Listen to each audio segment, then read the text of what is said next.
You want me to like look it back up on Google? I might be out of the picture here. Point I was trying to make. Mm-hmm. Watch it. Watch it, but more importantly, the see, restream, connecting, the advertising connecting campaign was the most elaborate I've ever I'm heard like of. not nervous about it. It's just this looks. Oh, I could be like, whoops. Could be doing that. Most elaborate. I feel like I've seen some, I've heard of some elaborate things. Okay, this. So if you. Hello, everybody. We're on camera hello. now. Hello. So this, Ba-ba-ba. if you. And Blue Moon, sorry. Drink of Choice has to pay for us to show their labels, so be careful. Maybe I get to say their name. Mm-hmm. I don't think they'll pay for us. If anything, they'll sue us. Sue us. Let's take that out, and then I'm just gonna go to this. We'll probably have some Skippy frames. That's okay. Skippy. Hey, Skippy. And then now we're on the YouTubes, and we get a nice shot of that good chug.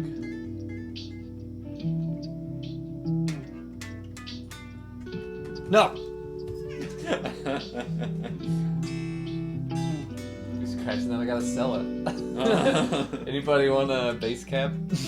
With cat scratches? A big old bass cab that you'll never see. It's just a big fuzzy box. Bass cab. It's also. What is it? Oh, I have a power amp to go with it, and a rack mount power amp, and a rack mounted EQ. I think it's nice stuff. I just don't have a bass. I have a bass. Formerly owned by How to Start a Fire, really. I don't know how well they'll translate. Because it's like most people are going to be watching on phones and laptops. There'd be no reason to stream. Don't go down. And then to see what we're actually doing, let me pull up on my phone. Wow, I'm already at 80%.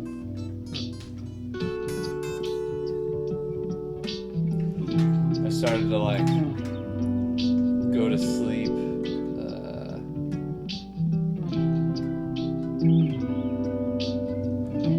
Like whenever I go to sleep, I would turn off my Wi-Fi and I would turn off put my phone in airplane mode. Gotta watch that advertisement. There's a handsome man. You want to go on about the advertising campaign? Yes. So basically, you had to watch the trailer of the movie. So this is the thing: they never let you know what they were doing, but they never said that this is what they were doing. I had heard it just came out of nowhere. It's like, hey, J.J. Abrams, just like, hey, we have this. Well, he didn't even say that. Not for this one. He did for Cloverfield. For Cloverfield Lane, basically someone saw the thing, saw one of the companies that someone had like on an envelope. Mm-hmm. So I looked up, and there was an actual website for this company. So then you like emailed them, and they like it was like almost like it was real. And if you like, it was called Futura, and it was like exploring the universe or something like that. And you look it up, and eventually see like one of their employees is like John Goodman's character. And so if you email John Goodman's character, like he'd actually like respond to you. Yeah. And then he sent you some coordinates, but if you physically, in real life, went to the coordinates, which were in Georgia, they're unburied where the coordinates were was a box with a burner phone and some puzzle pieces and some phone. Yeah, and if you get the phone and you look in the messages on the burner phone, it's John Goodman telling you some things. Like this is before the movie came out, and telling you to call the number, and it's like you're the only person, like only one. And this person. is like integral to the movie. Yes, like if you did this, it's like you're part of the movie. Holy smokes! So then, like all the internet community was like working together for this and trying to figure out the puzzle. Was it just one like geocache in the coordinates? Just one. Okay. And so basically, the internet was like working together, and so if somebody found it, they'd like post it online and like put it. And so then like there was you go to Louisiana. Our global conscience works pretty well.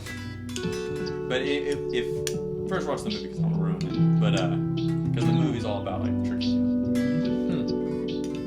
You have piqued my curiosity. I'm going to leave chat and write write down on my movie list. I keep a list of movies so that you don't play like. So that whenever you're sitting there going like it's like Netflix, you're like, what should we watch? Or like if you're just by yourself, which is probably more convenient. Like, what should we watch? And I'm like, and you have to be like, oh, I don't know, and you start playing Menu Hero, as some people call it. Yeah. This one, So I got my list. just got out of theaters, but I can send you the link. I watched it totally. I didn't hear that. 10 Cloverfield Lane. 10? Yep.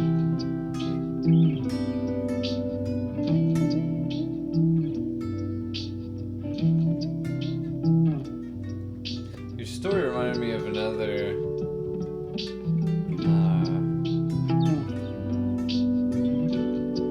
Here's my movie list. You'll be able to see it in a bit. Tim Cloverfield, Age of Ultron, also Thor 2. That's on there. Blank Check for Heavyweights, the Goofy movie. You've never seen Heavyweights? I have. These are just things I want to watch. Oh. Like Ghostbusters. I want to go back and watch like Black Dynamite's real good. Black Dynamite, Weekend at Bernie's. You would love The Big Short. Yeah? Oh man. Okay. 21 Jump Street. Faulty Tower. You know that? John Cleese from Monty Python. Oh. It's like his like brainchild or something. It's like Well, then I gotta see that. I think it's like a series though. You would really love the series Sherlock. Sherlock. I watched Sherlock. I love Sherlock. Although I'm not sure if I'm caught up or not. Then I won't say anything.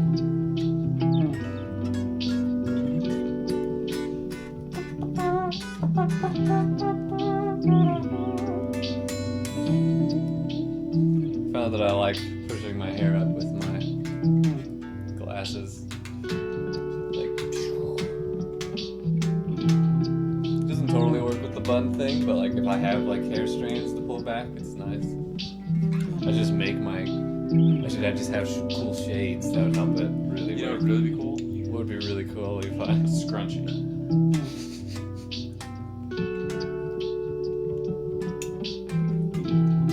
Started to get rid of all my scrunchies.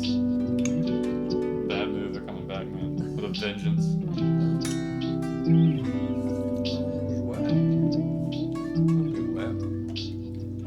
You gotta look nice whenever I get a GoPro. Uh-huh. It's gonna change things. Honestly, I should have bought another music stand too. Cause like I need another music stand. Cause you know, look at that guy.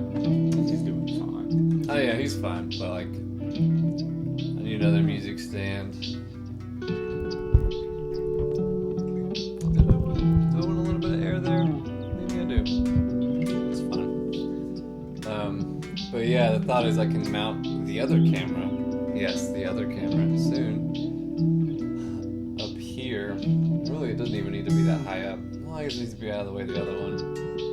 If it's high resolution enough, we can chop it up, zoom in. You want to plug in? I was just getting all the bad ones out. I don't know if you hear them.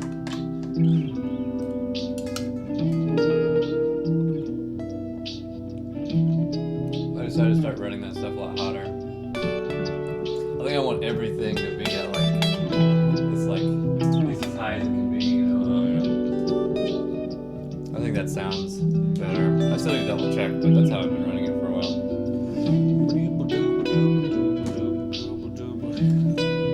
Oh, I like that one.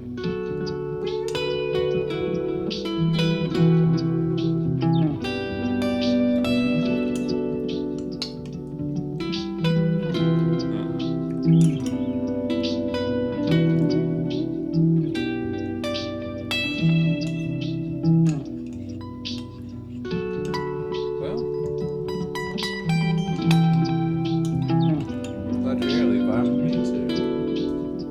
I'm gonna write down, maybe I can find my piece of paper.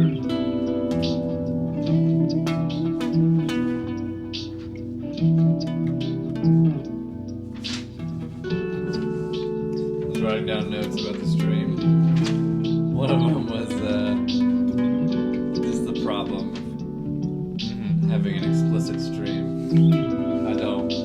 Well, there's concern.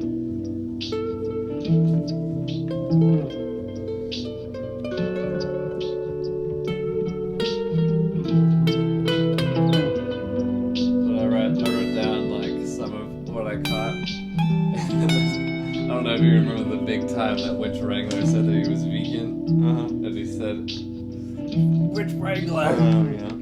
Was that a Shouted highlight? it really loud. Yeah, it's definitely a highlight of my marking down of explicit occasions. And then the other one, it's like not too bad. Like talking about people in the rainforest having good tushies. And then I made more noises that sounded like they were bad noises. Sounds like we're already PG-13. Yeah, I think we are.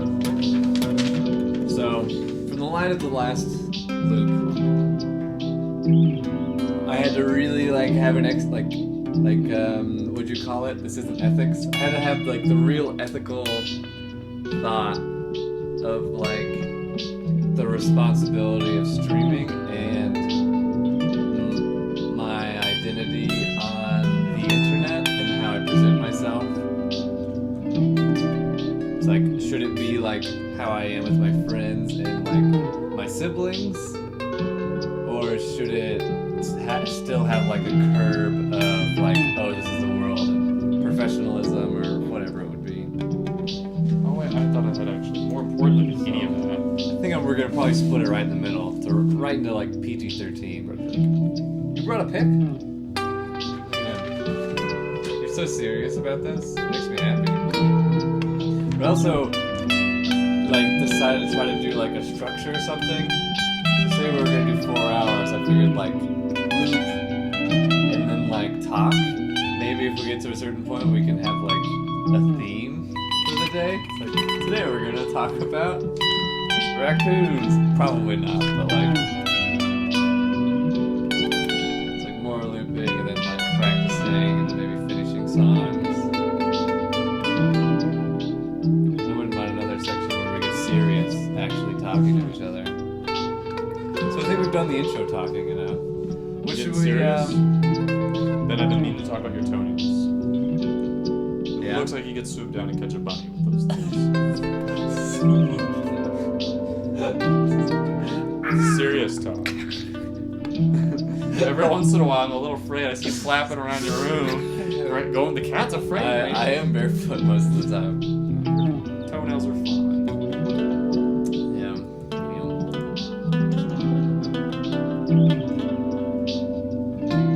See, how should we make music today, Levi? Sounds like a Pinky and the Brain intro. That sounds perfect. How should we make music today, Levi? Let's see what happens if I played as many notes as fast as I can without any regard to structure. Okay.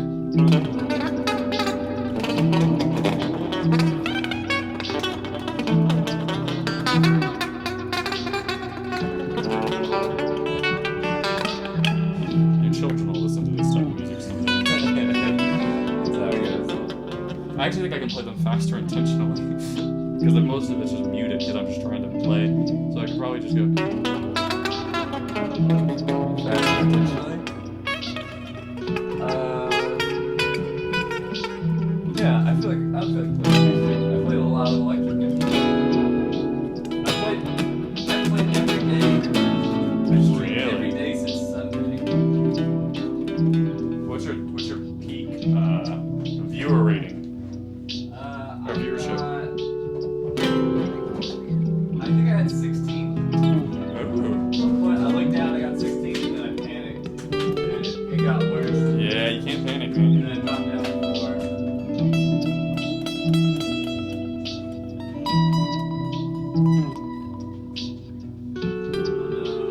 I think it's best just to not know, but it's hard to not see it.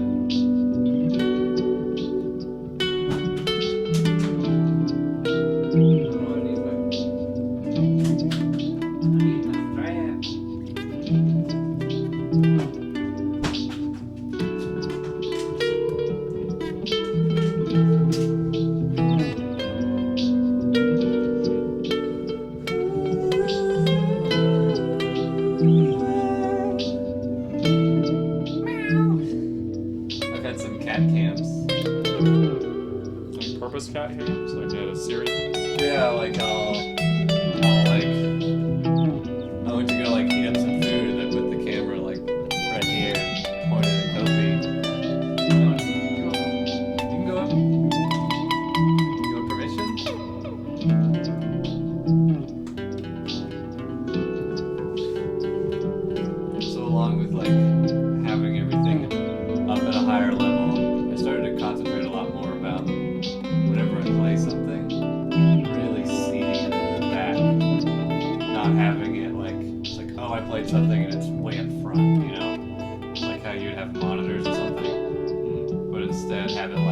final product, like, this is exactly where I want to sit and actually listening to the loop.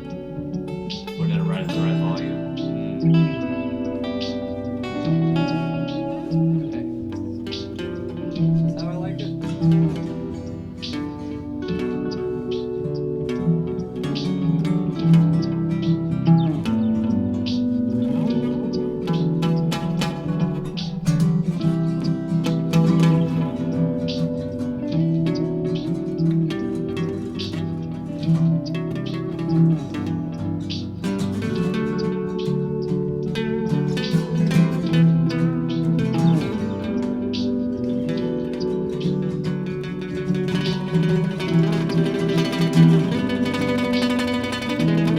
Ooh, I could definitely Coldplay this.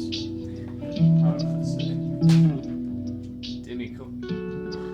You what? If I was to Coldplay, I'd put on more I realize that this is like now out of screen. gain. And I guess then if you're gonna have it, let's put you. We can put this in the center, and then probably where you'll stand will be in a nice left third,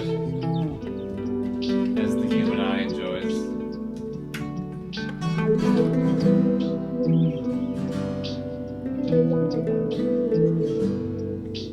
So you turn down the master.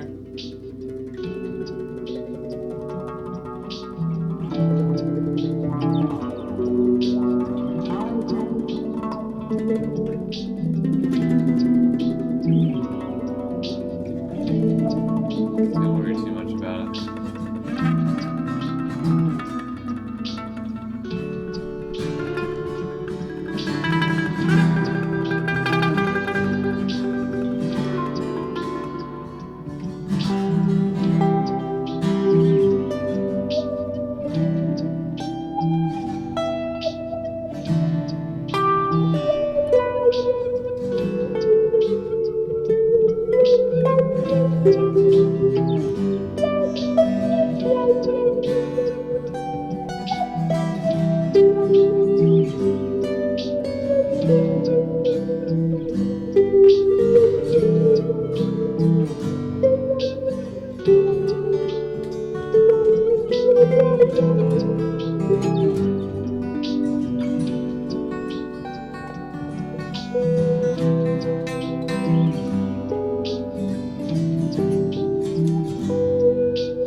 Me and Kanoko had a really great talk about sociological determinism.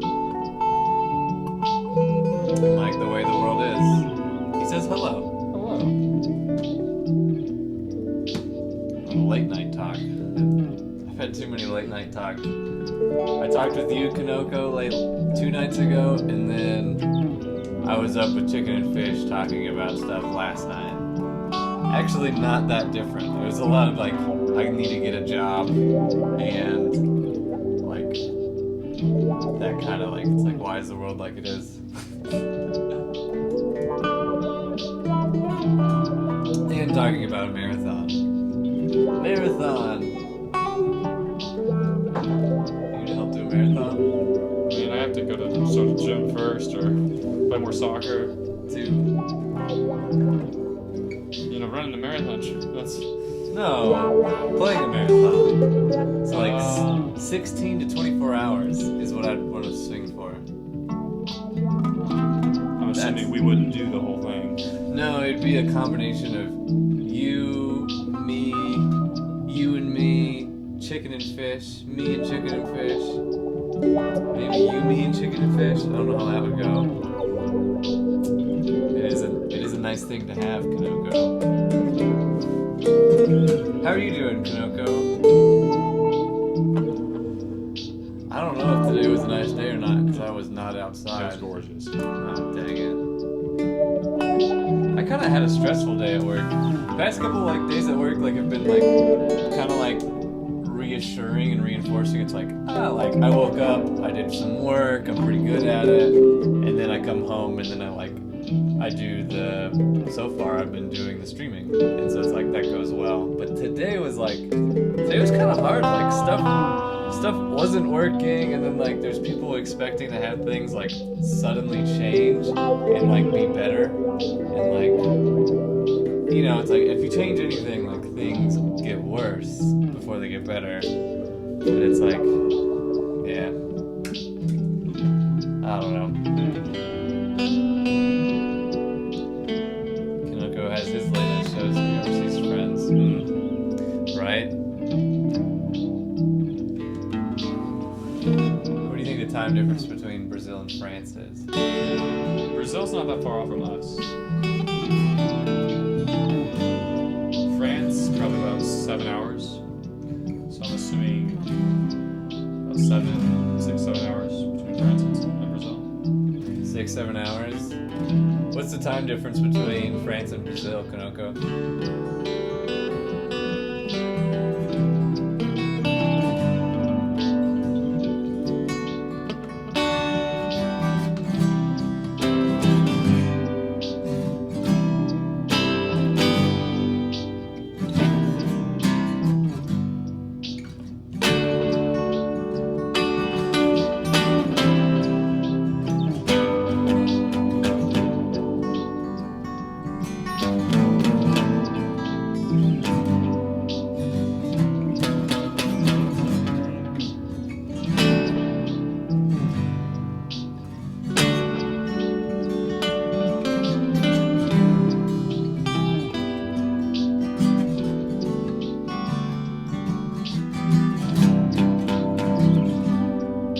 Let's loop one of your songs. Oh, just or do you want to do a more freestyle thing? Let's loop them on, at least the chord corrected one. Okay. Meowch. I've been saying meowch whenever I hurt myself. Or hit things. Weird. Making animal noises. Meowch. I mean, it works. I also whenever cars, if I'm driving with somebody, or if I'm driving by myself, if something is I feel like I need to alert somebody that something is bad, I'll beep. And it was yesterday, I had a friend who was gonna pull out in the car, decided to get into the lane to turn in, and we were gonna interact, and I would beep. That's much different than what I do. Yeah. Gotta keep it PG. Mine is not a PG reaction. 13, I guess. See what Kanoko thinks about it. Kanoko! Let me see your opinion. So I don't think, we're not too bad as a stream. We're not too bad as an internet thing. But, I do have a family of young kids. Woof. It is a cat.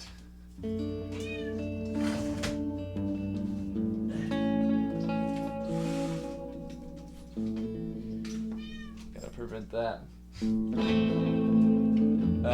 So yeah, young kids, and then I'm a professional. I'm out in the world. This is the thing. I think being genuine and good is good, but being exactly how you are with your friends with the whole world is not too viable. So I've decided that me and Levi should strive to be PG-13. So Levi can drop. What is the limits on PG-13? I think it's 2. What do you think? Explicit allowance for PG-13?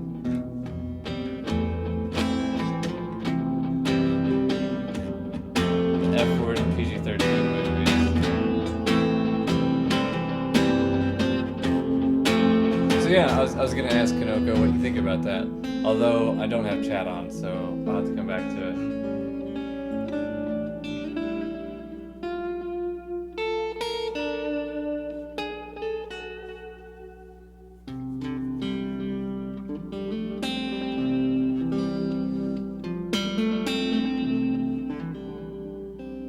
So we can have such streams may contain moderate to strong violence. We can have some suggestive material and nudity. We can have there's a line, we gotta watch out. Okay, sexual situations, some brief, strong language, and/or soft drug use. We can do that. Okay, well, we'll have to cut out the heroin segment. Yeah, that's not soft. And Well, I think we can have that as long as it we only show that it's negative to people. so if I go on a spiral and ruin my life, it's okay? Yeah, it's okay to show that, put it in a negative light, but not okay to make it the good times. Yeah. So I don't know. You think it's too prude, Kanoko? Too responsible?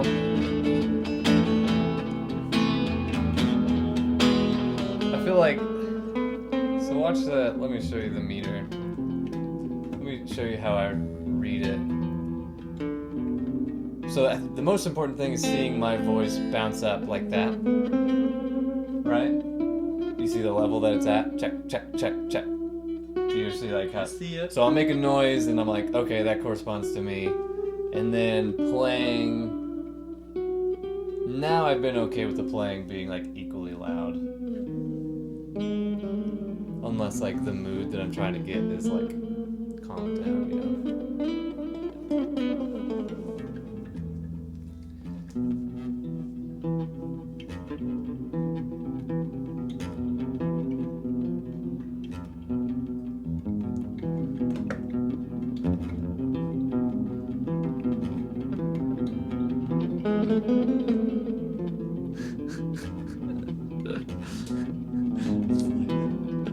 Spanish guy by himself in a cathedral. I'm buffering, not sure I will hear the end of this. Okay. I don't suppose I can lower my kilobytes. Because I realized I wouldn't mind having less. Oh, I'm oh gosh. Okay, YouTube. I'm gonna go blind on YouTube.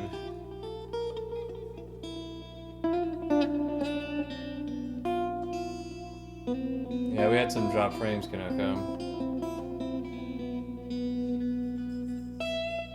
We'll see how that improves things. Yeah, we're at a dangerous 57% on the computer.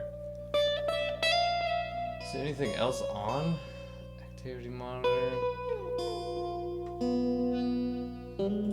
Finder, are you doing anything funny? Oh, uh-oh.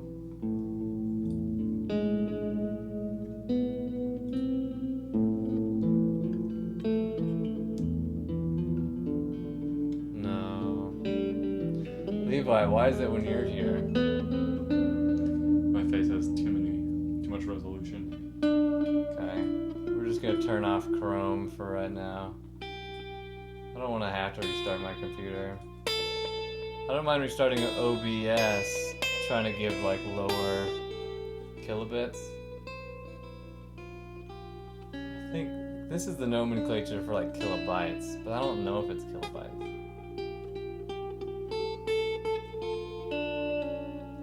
Nice and stable, but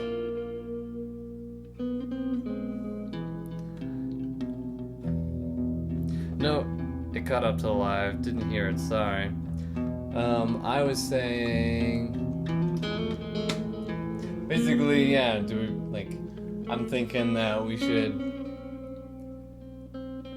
be natural, be ourselves. Don't be scared, but also just be mindful, kids, and potentially professional people, professional mindset, as opposed to what we could do, which is run away into our own name and be broadcasting on this thing that we have to be very careful about not leaking into our social media, but still trying to tell people about, it just wouldn't work. It wouldn't work. So it's the only solution. Okay, let's hear. Right, now the dramatic Spanish guitar is going.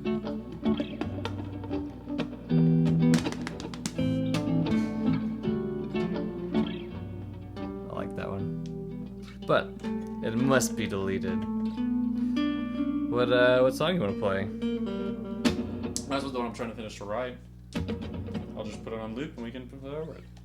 Because that one is a good full band song. I think. It's a good full band song. Yeah, it does well accompanied by another guitarist, bass and drums. You probably want less reverb. No reverb. Yeah. And you know what? It's a good song. Actually, you need to pick on. Let's see.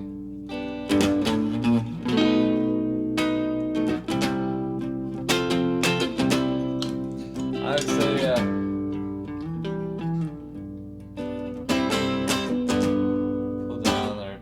pull down the tone so that, yeah.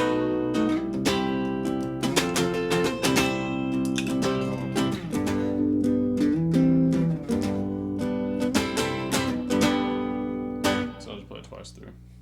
Okay. You got it? Yeah.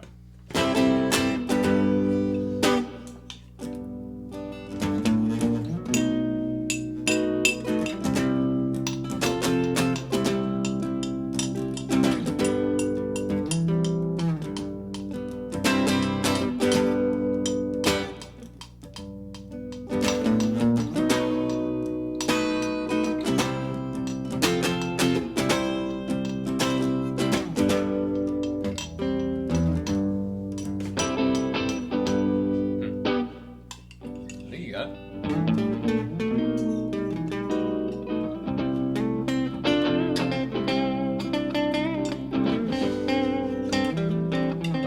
What? Well, I can't help pressing buttons. It's like I almost see that over the music. It's like, oh, buttons.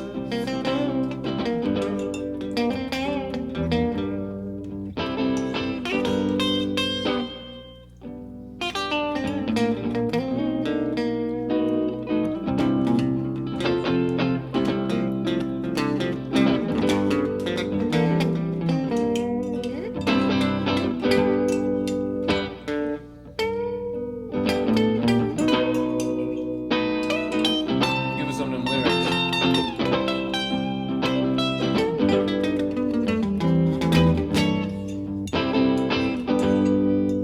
Throw punches harder than Mayweather. I play solemn like a cowboy in the rain.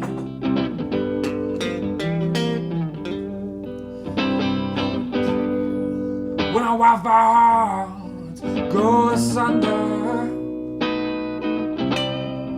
spit like the fire, curse like the flames. The verse would come up when I'm playing the verse. Second verse would come up.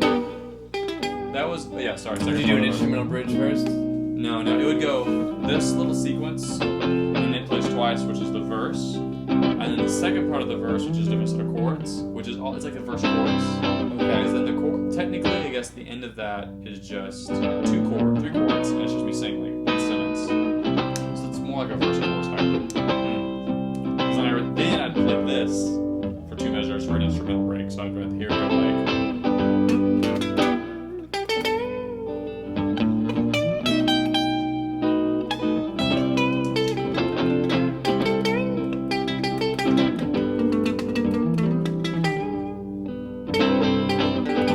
But I would prefer the instrumental break to be like not just doodling like this. I'd like it to be good. Like, Yeah. You gotta move between chord tones. yeah.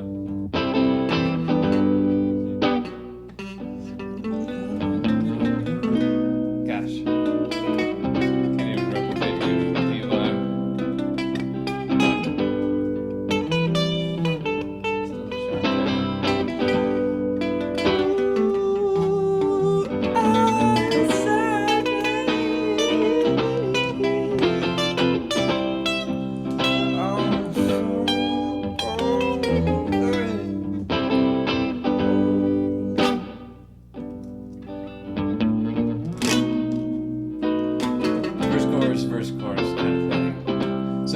to have other chords. Yeah, then it'd go. So I'd stop right here and then go. Well, that actually has a. So this part is actually. This is the actual part. And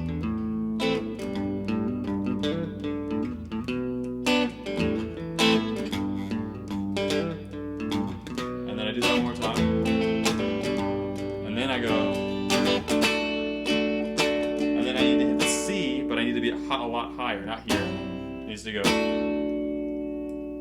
No. No, sorry. This and then E chord. That's. No, that's the. No, I need it to be octave higher. Okay, well then do the E chord, but just the top Right here? 4 string. No, same thing, just don't play the bottom chords. Pop these guys up. Like that? This pattern. What are you talking about? Do E chord, Oh, wait. Oh, so you're but like in this. C.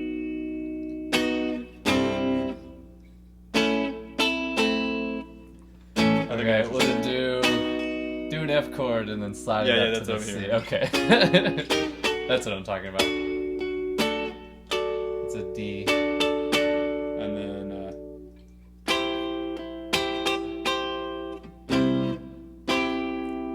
because the whole point is like I'm gonna go. So wait a minute, after that I go.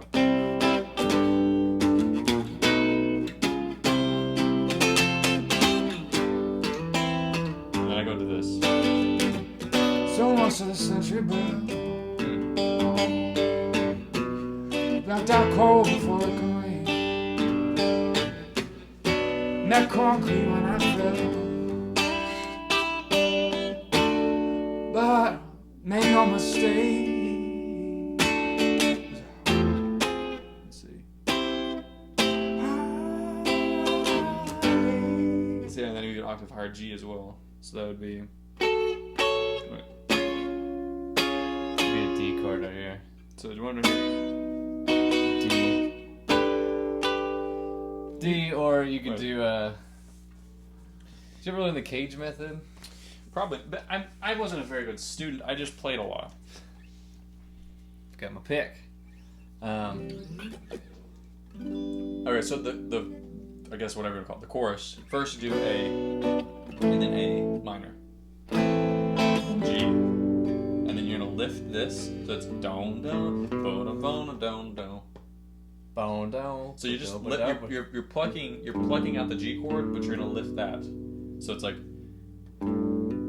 down and then play, and then you go walk backwards, and then go back to the B minor.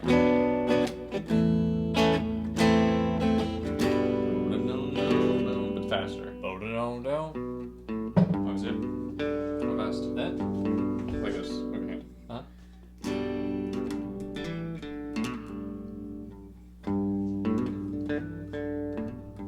Yeah, but faster. There. And then go back to the B. Do the weirdest things. In the back. And it's very much background. It's just kind of like accenting the chord. Mm-hmm. And then you'll go to the D. And Never make no mistake. then a high C. We may. I'm going high. There. And then high C, then a high G. Or Because this is what it'll sound like vocally. This is the point. Like, it's like, because you're building up. Because that still doesn't sound like. I like the other one previous. There, I like that one. Which is just like. And then you go to a G higher. it can be So it'd be like this. Honey, make no mistake. Go to the D. And then I go.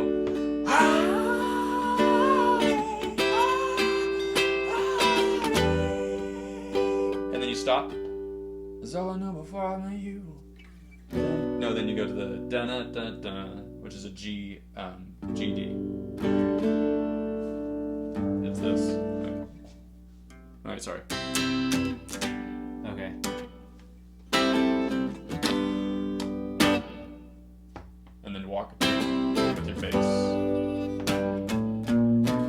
B7. B minor 7, sorry.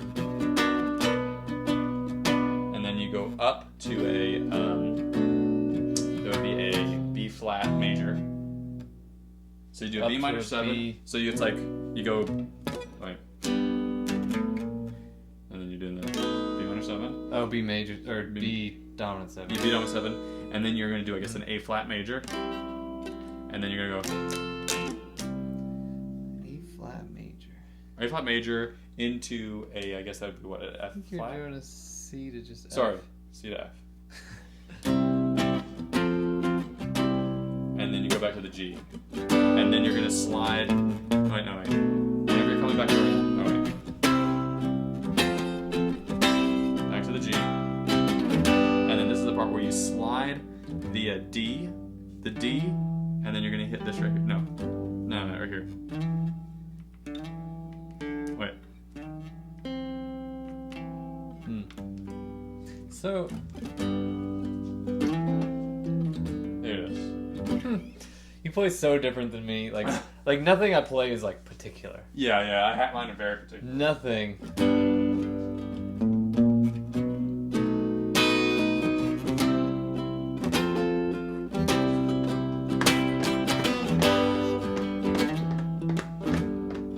But you gotta make sure you accent it, because it's very important.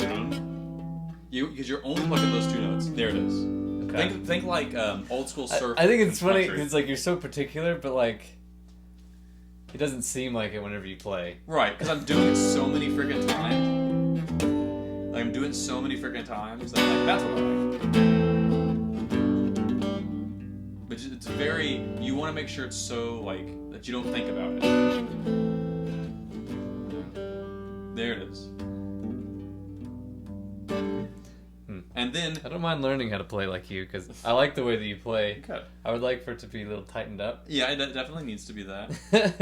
The problem with it is, we're getting talked to. Well, Kanoko. Well, I'm still trying to like kind of decipher what Kanoko is saying.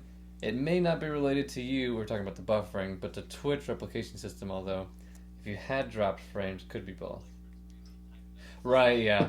I think I'm more just looking at the correlation between like when my CPU is higher than 60%, it starts dropping frames, and it's perfectly smooth and amazing when I'm just at like 50 and below. So we're at a nice stable 35. So whenever you're going from the whenever you're going from the D,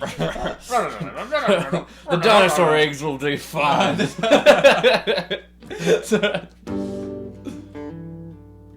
And then you're gonna hit the bar chord D, and then the higher octave C. There it is. Then you stop altogether, and then you go right back to the chorus. Dun. So. Make no mistake.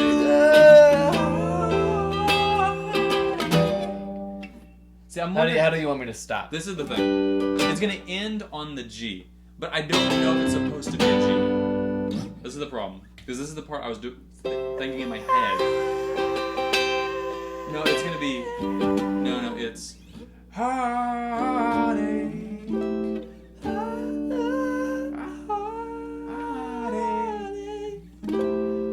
This was it. So this is what in my head. I'm gonna put it in context because okay. I'm tired of messing with the glasses, and I look better. So it'd be.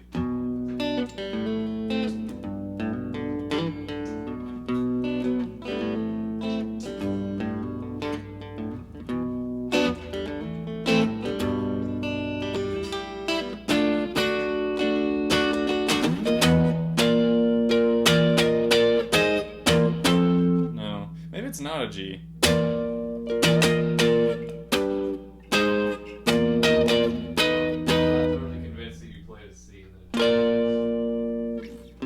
It's not a C. Yeah, it wasn't a C. The problem is I was coming up with this in my head while I was driving, and I was trying to figure out what the chord would be relative to the rest of the song. So it's not a C.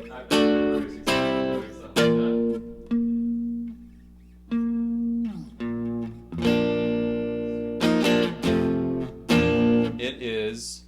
That's why.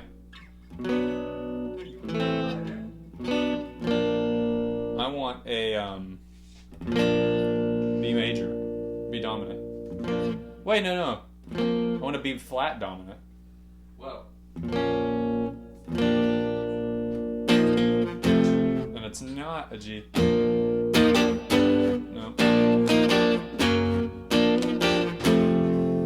Maybe it's just an F. I think I'm going B dominant to F.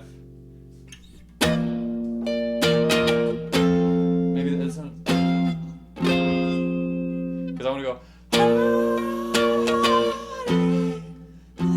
Because it's the. No, the. I'm going. It's really like Robert Plant or, you know, whatever it is. Since I've been loving you, It's something about a heartache. and then I stop and the singing stops right there. So it's like heartache. Is all I know when I met you.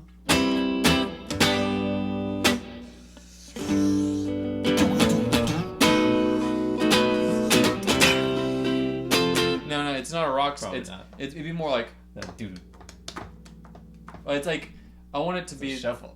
It's like a thing of bar music, not a shuffle, but just bar music, like just a good drum, like to like a alt country thing. No, not no. So we're not. Neither of us are drummers. Damn it. No. Neither of us are drummers.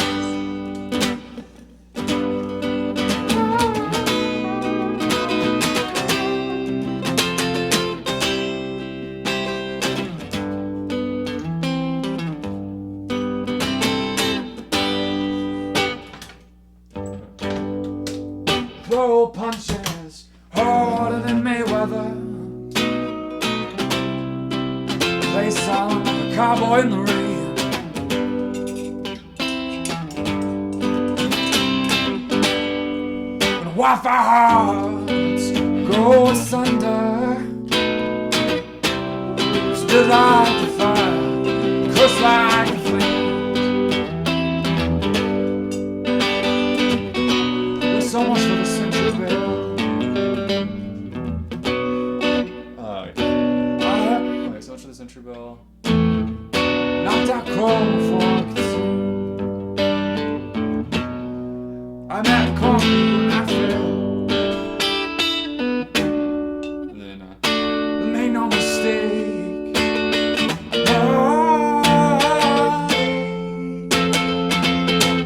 Cause all I know when I met you.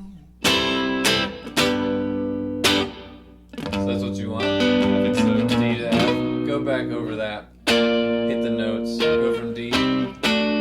Yeah, that's D to B.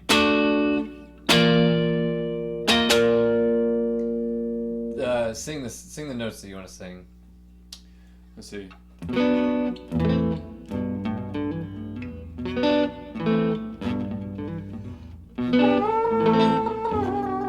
I usually like finding the like, oh, there's a note in my head. Yeah, I this find is the note, definitely it. and then it's like, well, that's gonna be a part This is of a definitely chord. gonna be it. Yeah, and then I go. Darling, make no mistake. Heartache. Let me. Yeah, fish okay, you around play for it, the note. and then I'll sing it. That way. I'll sing. Okay, go for it. No, I don't know. I don't know what's in your head. What's in my head? Walk. There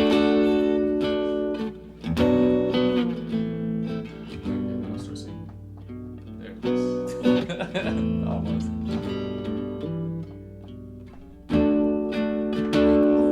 Mistake. Sorry.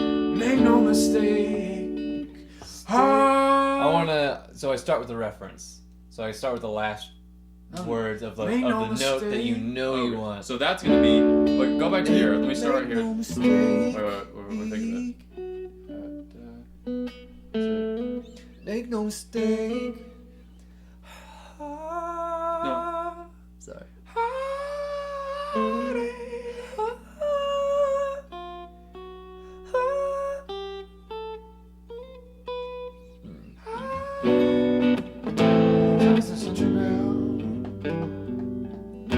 Knocked out cold before it could rain.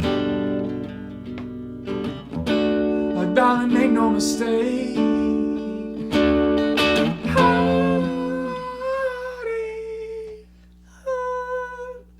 Mind you, I haven't been practicing singing that part because I haven't had the chords for it yet. It's just in my head.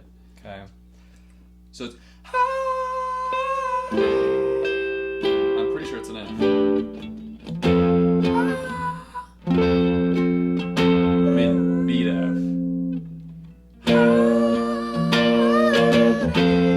I think that's what it is. B to F. Okay. B flat. Is it a B flat? That's fine. And I haven't. If I can practice it and sing it consistently, then I'll sing it that high pitched. Otherwise, So that's really where you want it to be. that's where I want it.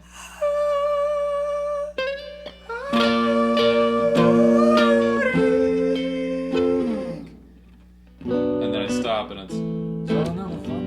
The only problem I have is I think I need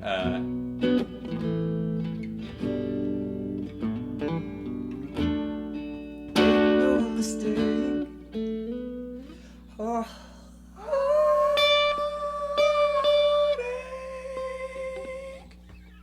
Make no mistake.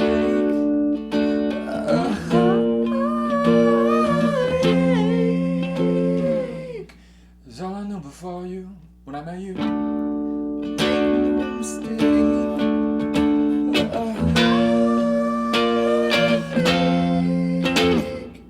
Is all I know when I met you. back to the verse, Which is. which is going to be the D to G. I mean the C to G. Make no mistake.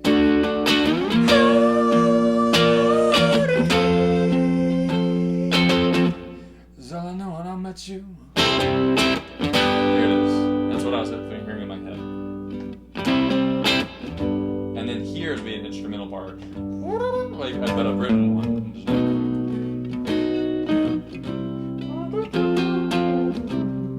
I don't want it to be like a typical, just boring blues scale. You know what I mean? Like, I want it to have personality. I want it to have melody.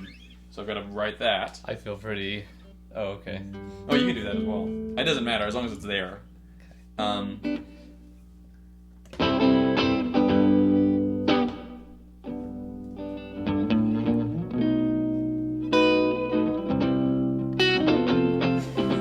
Too much character. I want it to be. Damn, I just want to be.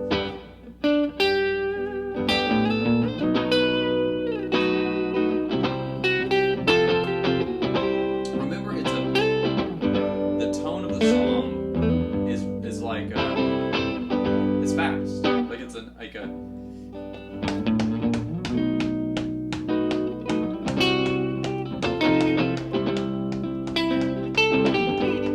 Clearly, you've never seen my show. I take a long time No, to take a feel long time. to feel out things. Very rarely does a good melody just happen. Like you work at it, find it.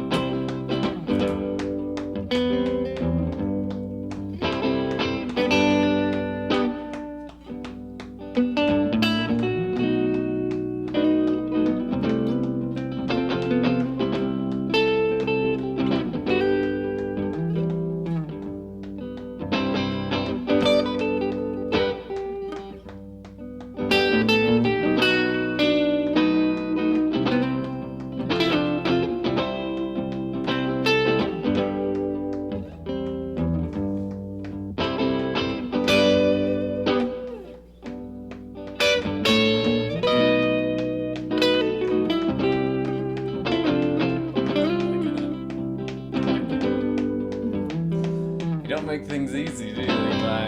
Then it would be good.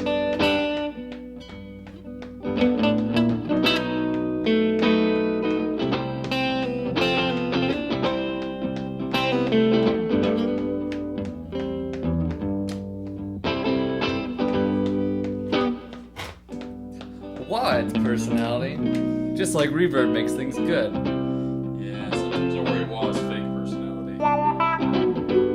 Yeah. Not for this one. Not for this song. Unless I got super crunchy. The only thing, I mean, this.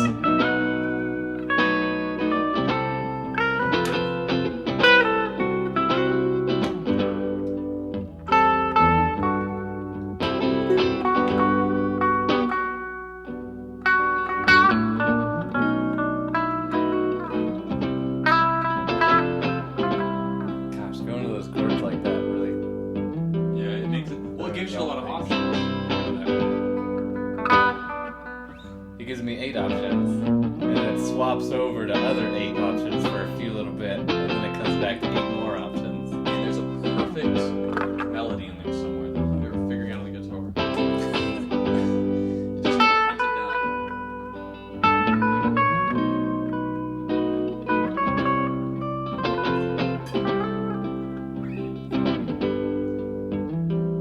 Get more comfortable with the chords over here.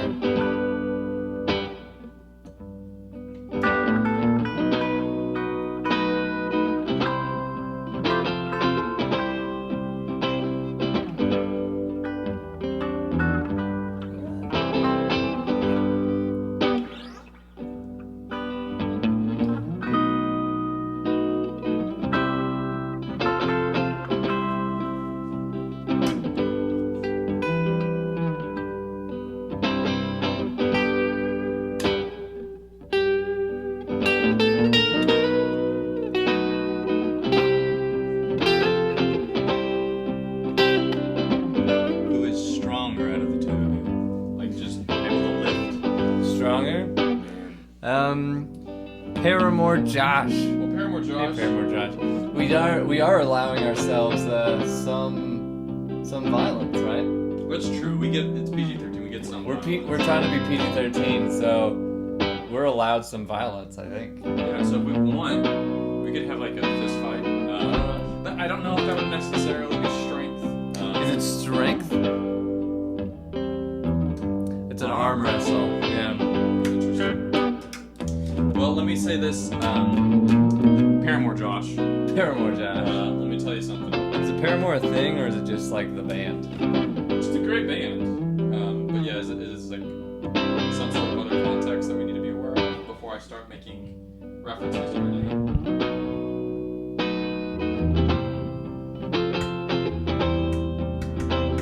Oh yeah, the delay. Blah.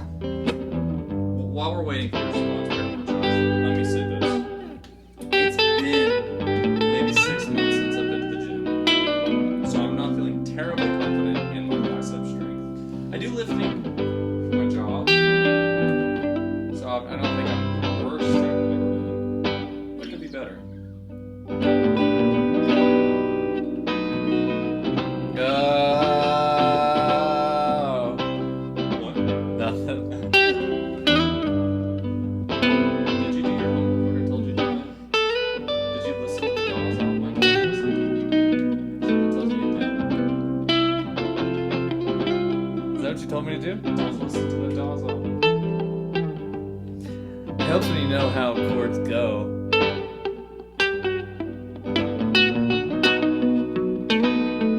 Oh man, he's rooting for you, man. So the guy on the blues got cannons. I know, isn't it misleading? I was gonna make a reference, but you're not gonna get it, so it's not worth making. Well, they might get it. There's a,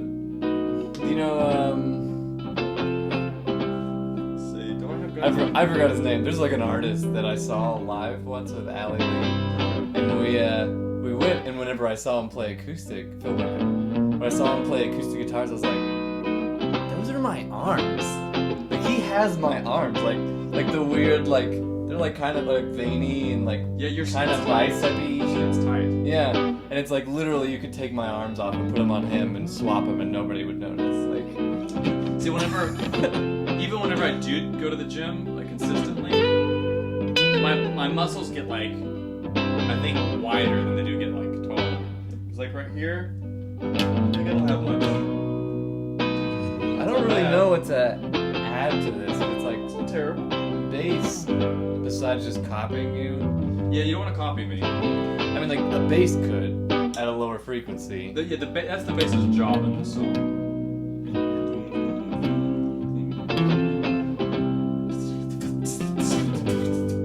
Nailed it. We're drummers.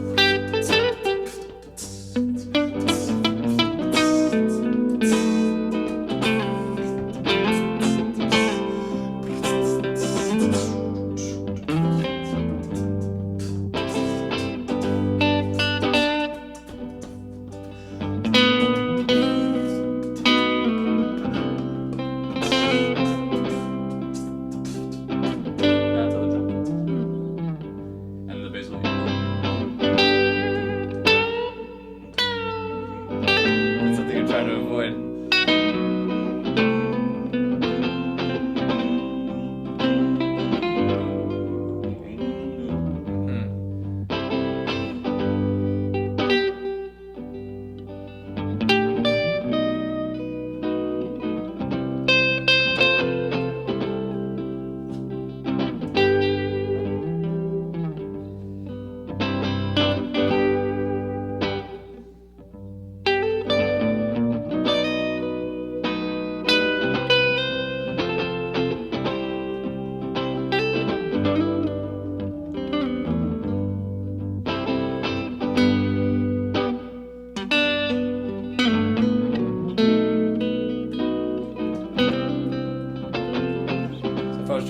song, and the song was faster. So we're working on a song of Levi's. So usually we just like I'll do the loop and I'll just keep going. But I don't know. I would like for that to like be a process of writing music because I enjoy that. I think it's very like Eastern kind of like beauty and temperance and whatever I call it. Temperance and impermanence. Temporality. But I don't know, something about making a song is different. Or like finding something that's important. I think they're both. I like both processes. Although, I mean, it's like, I do enjoy like the loop and it's the same thing over and over. Yeah, they're both different processes. And then they both create different styles of music too.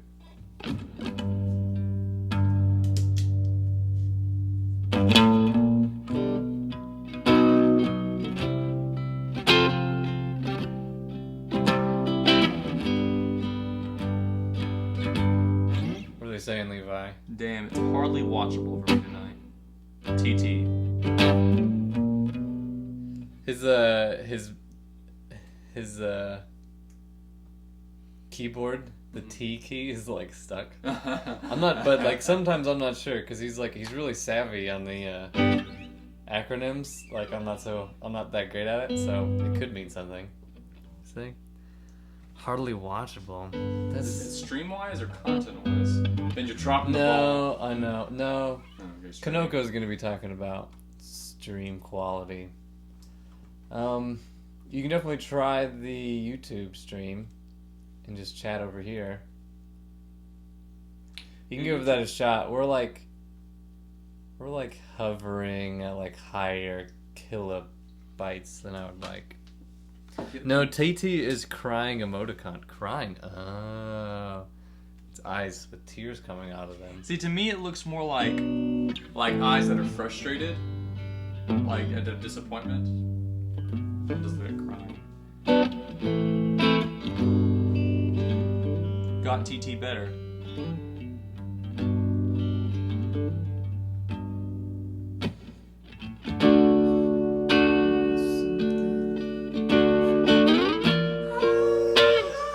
Definitely the rolling up doesn't. No, don't slide. But that part, I only do down strums. I know in particular. Whenever you get to that. I like more like this, like. Oh, here's the sexual content part. So now it's. Oh yeah, and also do the pinky, because that's what I'm doing vocally. Okay. So it's gonna be. So it's. I'm having a really hard time concentrating.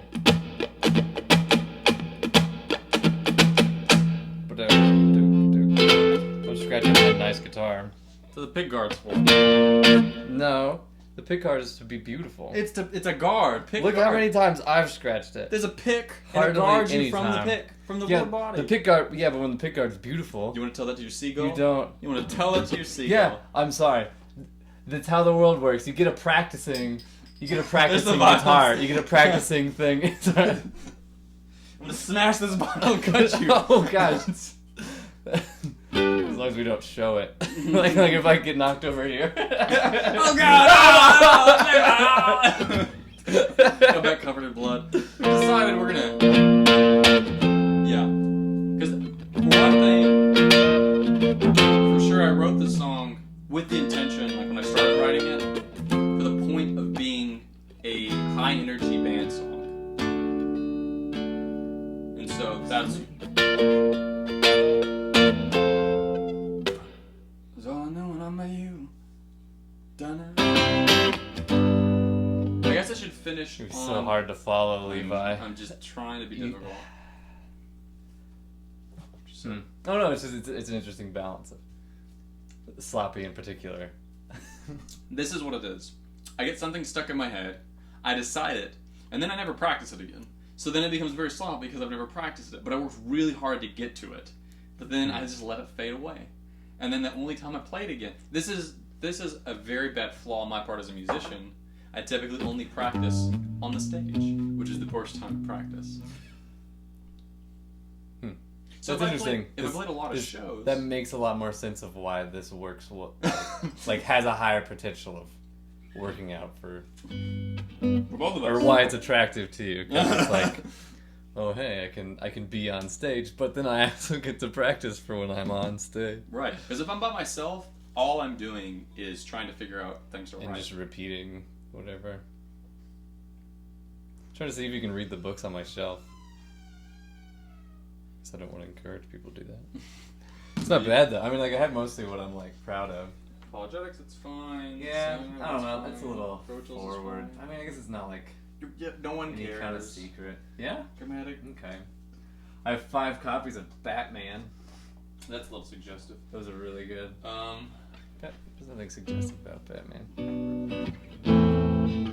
Mixing secrets, Pro Tools. Yeah, you're not in the shop, but Hi there. hey, Scott. Scott's here. Oh, hey. You gonna say hi, Scott? Never mind. I made more room. Oh, nice. And a curtain. Yeah. And that beautiful cat that I want to steal. Yeah. There's a cat. Meow, meow, meow, It's the meow. only reason I came in, so the cat can be shown off. It's so soft. You clean your fur so well. She's very good. You do such a good job, you pretty little thing. Yep. Of course. Oh God, your brushes are beautiful. I'm gonna not make a joke because they don't know me very well. Alright. It's okay. We've been holding back all night. We decided to be PG-13. Yeah. You know, I'm gonna put. Every Marvel movie, but Deadpool. Yeah, go ahead. Because you're bothering the heck out of me. I am gonna put your penguin in front of your book that says Bush did 9/11. I feel like that might ruffle some feathers. Yeah, some kind of statement like that might ruffle some feathers. Let's do some progress. Do we feel like we? So I mean, this is huge. Knowing that. Yeah, that's big. Yeah, that's big.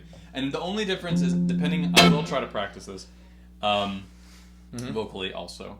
Yarp. That way I can figure out if I want to do the head voice, because I want to be able to project it, or if I just want to go like, heartache, which I don't feel like has the same umph as heartache.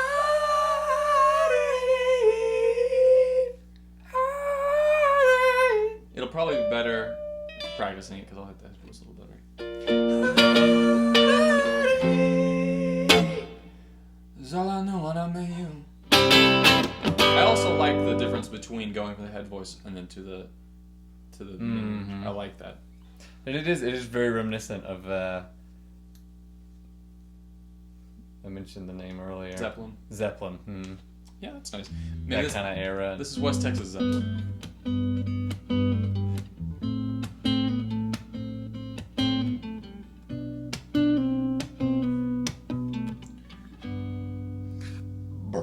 Hi, Scott and Copel. Nice penguin. Kopi. I got two as well. Is it Sam Copey? Yeah. Yeah, her name's Kopi. Okay. Kanoko knew that. You didn't know that. You've Sorry. been petting her this whole time. I don't kiss and tell. I like to keep it anonymous. It makes it dirty. Kanoko. Still be. I don't know if that applies to the cat. No, she's a clean little pussy. There's the one for. That is a cat. That's a cat name. That is the name of a cat. What is wrong with that? Am I not allowed to use that word in context? My God, man, get your mouth out of the gutter. That is a cat. Oh my God. Okay. Oh. Yep. Some sexual content. That's PG-13, and there's no limit on how much I call a cat It by is its very name. much. If a dog, PG-13. context, if a dog that was female was to be in here, I won't say it because you'll go all crazy. Okay. I could Thank say, you. I You're could, not allowed anymore for the next 3 hours. 3 hours, and you can drop another one on That us. wasn't even. I mean, that one is debatable. That one's not. I need consensus. Kanoko. I feel like that is an double entendre. It's less about the like. As context. No, it's less about it like it's the live event of it and more the recording of it. Because it's like, this is... Well, if you wouldn't have to make a big deal out of it, Ben, it would have been gone right past everything. It would be like, oh, that's a name for cat. And then you had That's to the sit name there. for cat. You had to sit there with your gutter mind, all walking around in the filth. You can't seem to escape. To put that into some notes. I would say people who are really nervous about that probably have more filthy minds than people who like didn't even think about it. Yeah. True.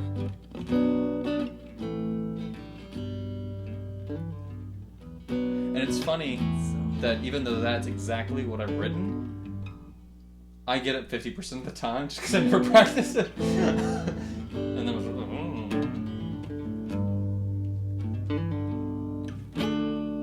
oh yeah, and then the last time, so I guess I do that twice. It was outside.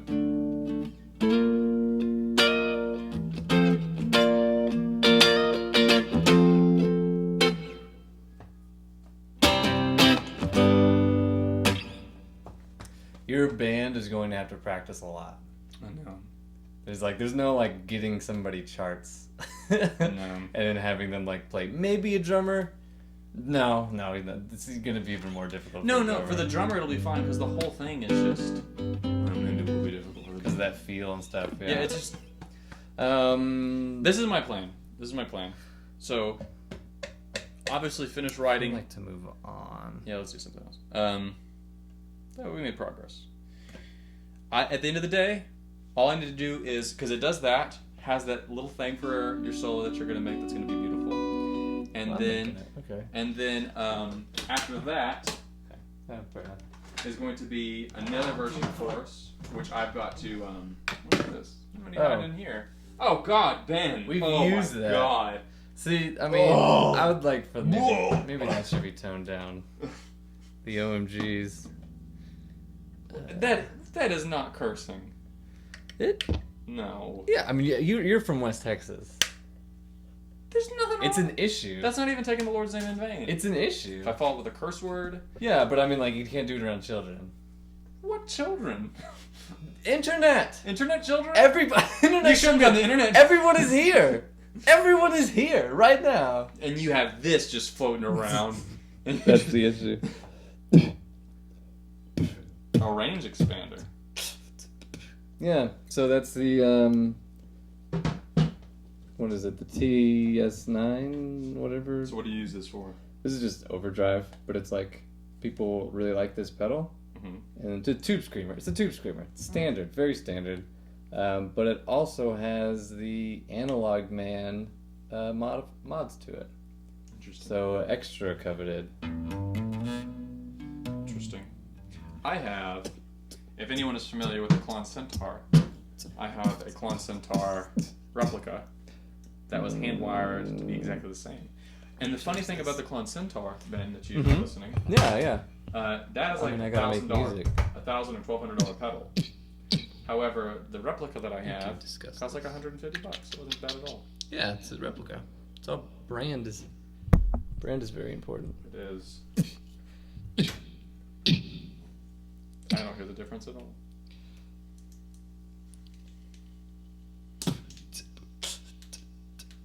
You shouldn't have told me that I'm supposed to be PG-13. If anything, this is your fault. Just gonna have to delete the video on YouTube. Oh, don't do that, you silly thing. Just stop going to YouTube. Okay, so this is a realization I had. You're talking in the. It makes it real late 80s hip hop. Why not? Nothing wrong with that. Okay, but so I had this realization yesterday while driving, or taking a walk, riding my bike or something. I noticed that when wanting to talk faster, I unintentionally raise my voice. And I think it makes it easier to talk faster whenever you have a higher voice. Yeah. Because even though naturally my voice is probably right about here, if I talk at this speed, it requires a lot more. I mean, if I talk at this frequency, it requires a lot more energy, and I can't talk as fast. And I open my mouth a lot, and I talk a lot. I go on rants. People have to learn how to tune me out. And talked in my normal voice, I'd be more digestible. He doesn't even know I'm talking right now. I've heard the advice that if you're nervous about talking in front of people, the first thing to do is talk slower. See, but I'm never nervous. So, but like that just implies. So, like when you're speaking in front of people, like talking slower projects you have confidence. It projects you know what you're going to say and how you're going to say it, and you're like going in a direction, and it gives you time so you can like relax and go there. You can probably see me deliberately doing it like last night.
Getting that back.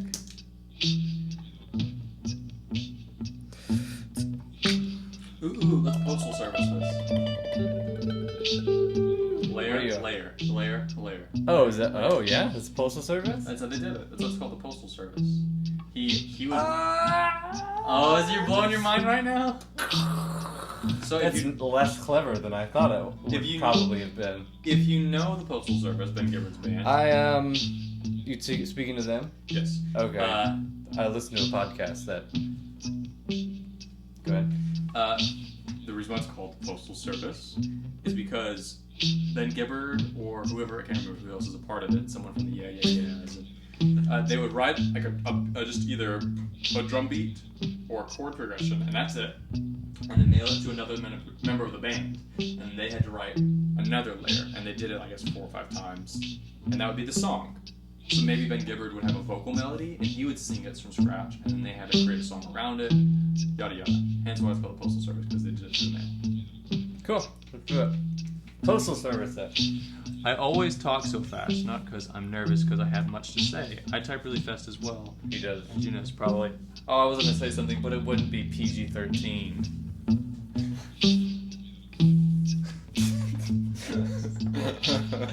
And now you have to wonder what it was. The context is lost now. I don't know how to handle you.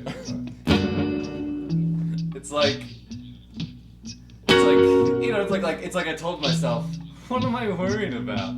He's a person. Oh my goodness. No, I like it. No. It's going to be so. It's going to be so big. I didn't mind the tone, it was the volume. But I mean, you can do whatever you want. It's your part of the postal service.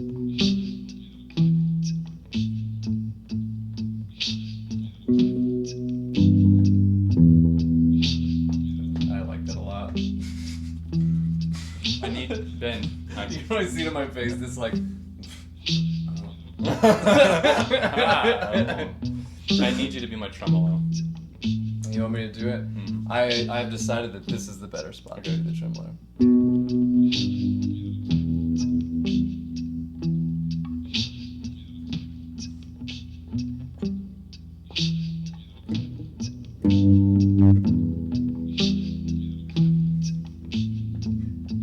I think I should only be a... Why is this the easiest way to turn a knob? It just is. Like you grab like this and you, or if you're trying to do this doesn't work. But Yeah. So, okay, this is... I'm going to definitely need... Let's see, here goes...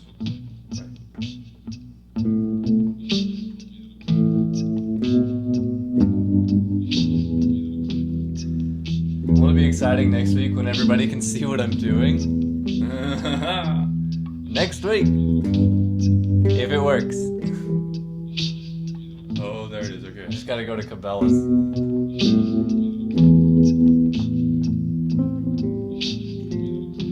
But I like the precision of this. And then I'm not gonna be in that position anymore. Oh, there it is. So it's gonna go.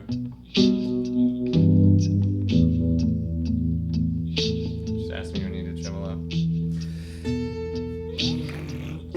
Double cam next week? Yeah, man. Pretty sure I know what you're gonna say, Levi.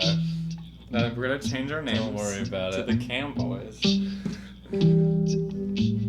Yep, that's how it works. Yes, I'm hoping, I've got like a big gift card to a sporting goods place, and I hope to get a GoPro. Because that could be, you know, like I'm a little bit scared to take this camera some places, but I do like snowboarding and stuff. I'm not too interested in using it though for like action videos. Anyways, the reason I wanted a second camera that's kind of nice, but not perfect, and I was gonna like send it, you know, point it down at this stuff, and then put it up somewhere on the screen. Wonder if I can make it convenient so that it like only turns on when I want it to be on. Like now would be useful, but like whenever I'm going down to change things. There it is. Okay. So what do you think of But I this? bought everything except for the camera, so.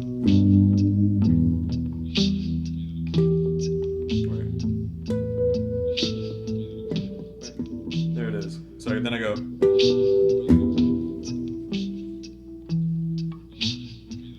Yeah. So then You the can whole thing. split it up. Yeah, that's what I'm gonna do. It's gonna go.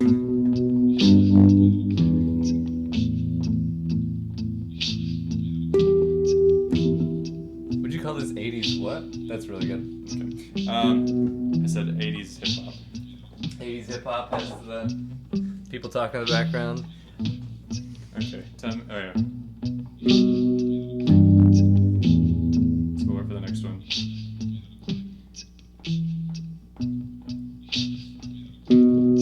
We'll do it Oh, again. okay. Is that where you wanted it? That's like Just in tell two me- different just- places. Just tell me whenever you're gonna press that and play. Okay.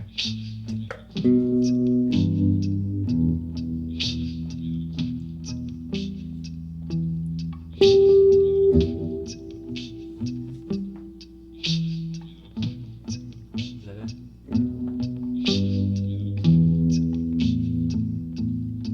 It's gonna. So I should probably change it up again. Let's see how it sounds. Sometimes how it lands is the way to go, but it is your layer, so it's your choice. Although we could have like a timer for it. So it's Naswati. Play Angra. Do you know what Angra is? Angra? Play Angra. Like angry? I would imagine it's a song.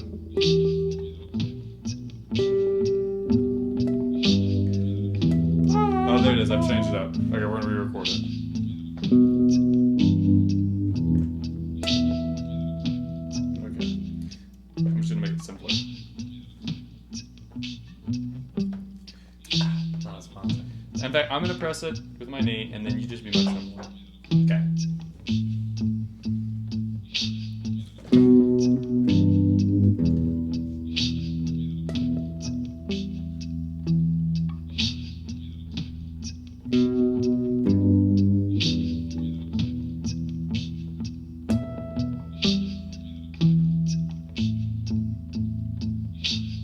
We got it. As long as you're not making noise, you can stop it at any time and you're no danger. It'll keep like just making it over it. Okay. Playing the Postal Service game. Now I add a layer.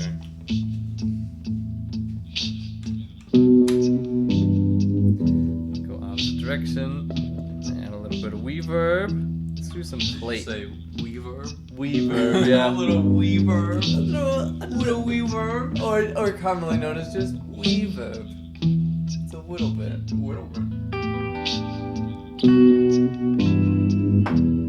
I'm impressed impressed that you didn't go right for a melody. What is that supposed to mean? That's an upper level loop thing that not a lot of people know about. If you go for the melody too soon, it kills it. It does.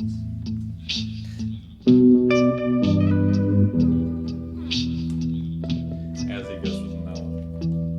Sometimes I'll play over it because it's like too much cake and no icing, you know? Make it a little wet. With a little reverb. A little reverb.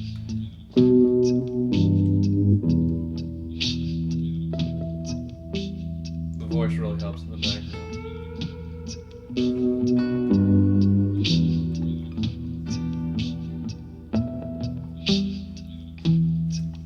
Should I wait till I know what the chords are?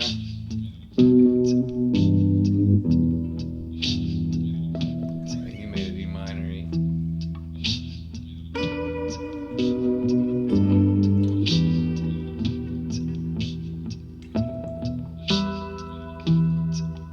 That one's pretty good.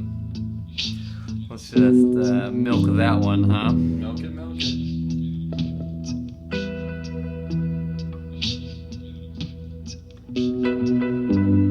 There it is. There it is.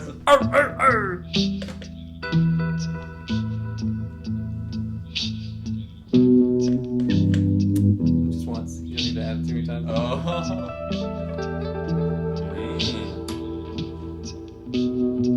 I don't know if the rhythm of it was all that great though.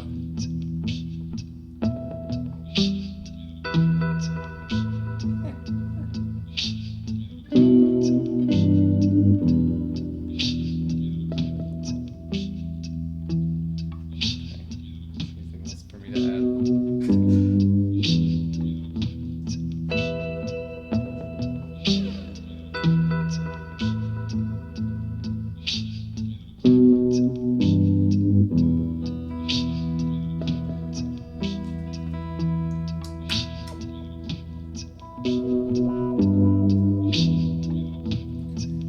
I think what you do, I'm already sounding like I should do some reggae wall chords. Upbeat. It'd have to be really light though. It needs to be. It'd have to be like.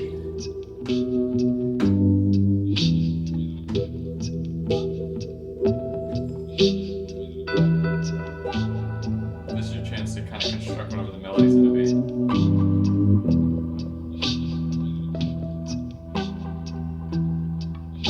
I like that every other upbeat.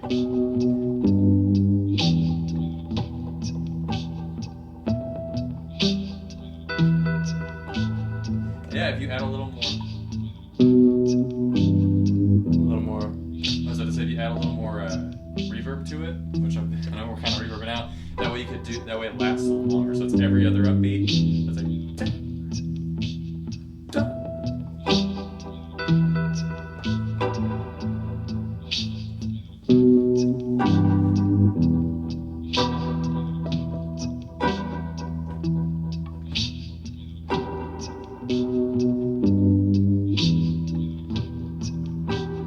You don't want to do it whenever you hit your vocally beating it. So you don't want to hit it like. You want to hit it on the other beat. That's how you kind of create the dissonance. Right. So you listen to the drums you made. Don't do it there. Do the other part. Don't do it there. You.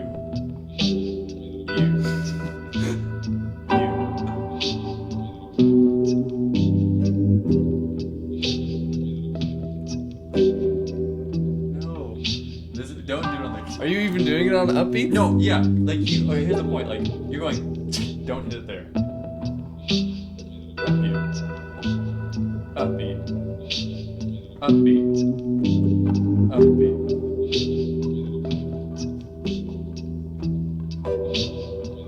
No. Just when I point at you. I don't want to do it then. I'm just saying. So I want to hear what it sounds like. Wait. You're not playing on the upbeat. No, you do an up strum. Sorry.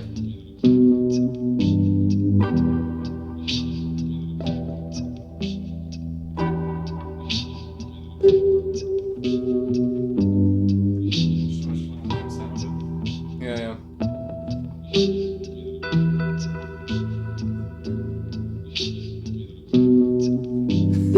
I feel silly right now. Pretty sure I know what you're gonna say, Levi. A raffle. I don't worry about it. Oh, wait. I interpreted it. What Levi explains is like some writing exercises at college. Well, sometimes I am called the professor. Pretty sure I know what you're gonna say. I guessed right. Double camp next week. Play Angra. Okay, I think You've done it? Oh, I like that. well, that's the first thing that I did. Why is it, making music with other people has always been very difficult for me. It just is.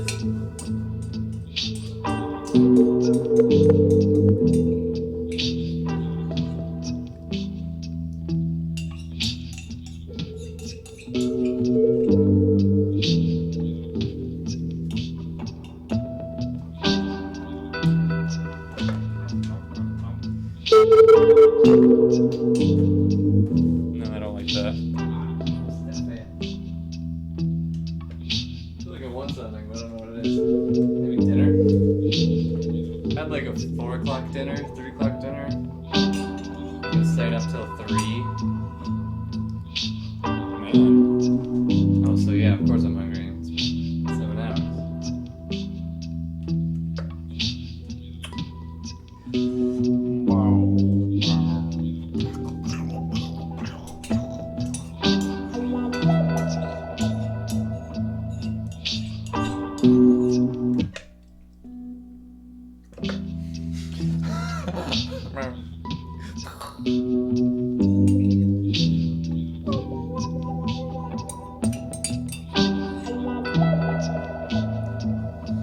So the reason that I flipped it down is because when I was looking at our stream, I could tell that both of us were looking at ourselves and not actually at the camera. That makes sense. You can tell, it's like a little millimeter of line of sight, but you know where it is.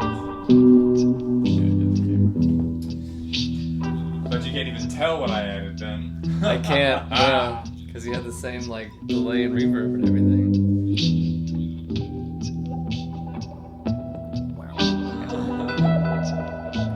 Okay. No wrong answers. There's nothing to be worried Oh, about. there's wrong answers. I mean, I guess, yeah, you could play over it.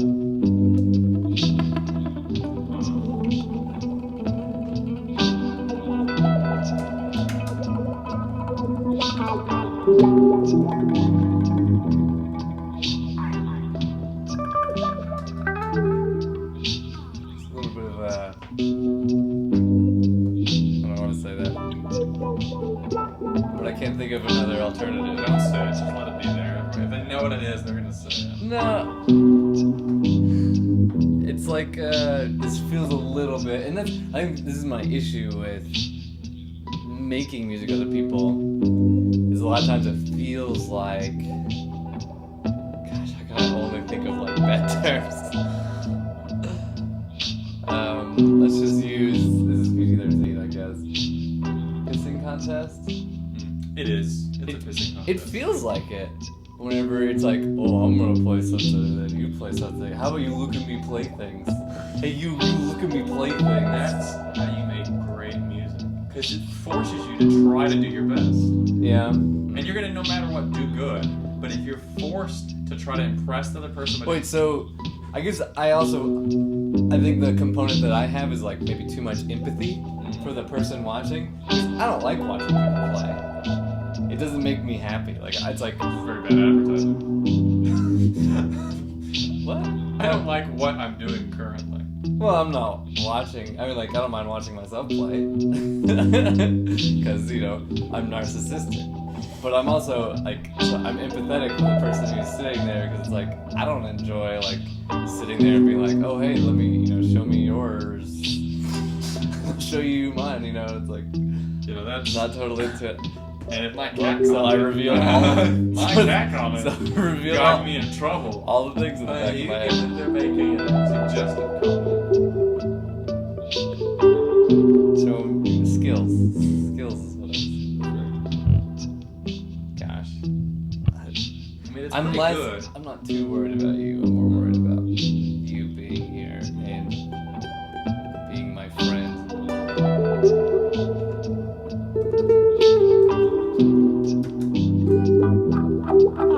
Too much of that already. Yeah, there's too much wall. Too much of that as well. That was too much. No wrong answers, Levi.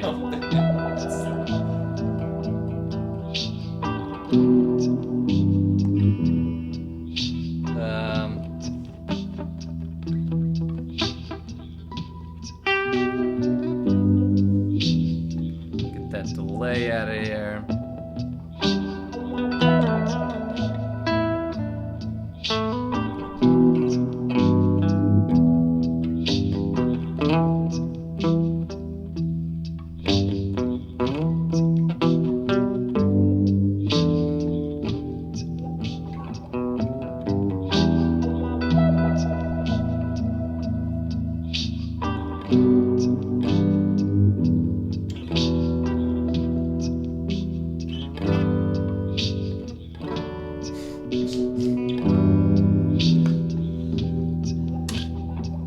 Sometimes it happens, you get to the end of the loop, it's like, It's okay. that's pretty cool. Just play over it. Sometimes you make excuses so that you don't have to do stuff. Yeah, that's it. That's good. Let's save it. Let's move on. Yeah, it's perfect the way it is. We don't want to mess it up. No, it's already cooked in the kitchen. Just get rid of that. Oh, I deleted it. Oh, dang.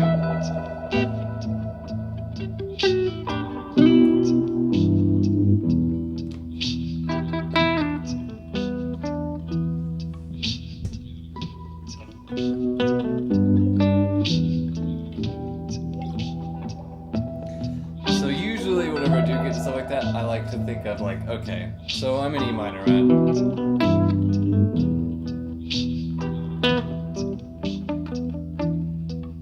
it's pretty like solidly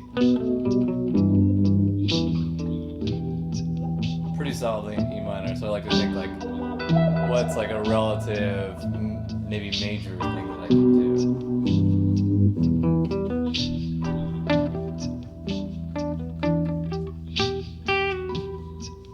G is...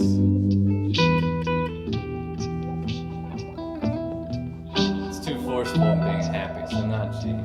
Let's try C. You can put G stat. I don't know if that's how that works. That doesn't sound like C to me.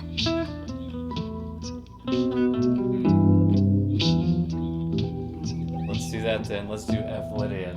Okay.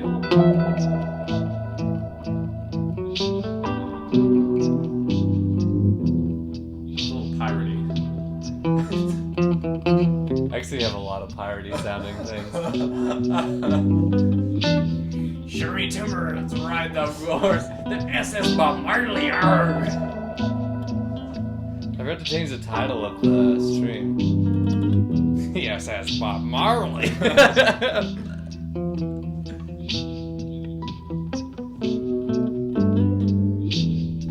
Well, Maybe it is over. I've never been able to play anything cool over it.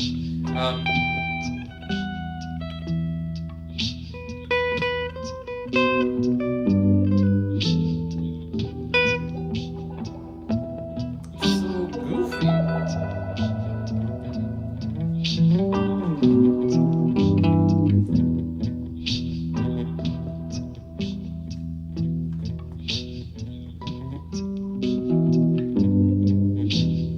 Maybe not a relative major, but a relative minor. Oh. I thought that I was playing a G to an A when I was playing this. It's an A to a B. Sometimes my brain, and then I end up doing dumb things like playing more G than A. I thought it was gonna be cool right then. It wasn't that cool.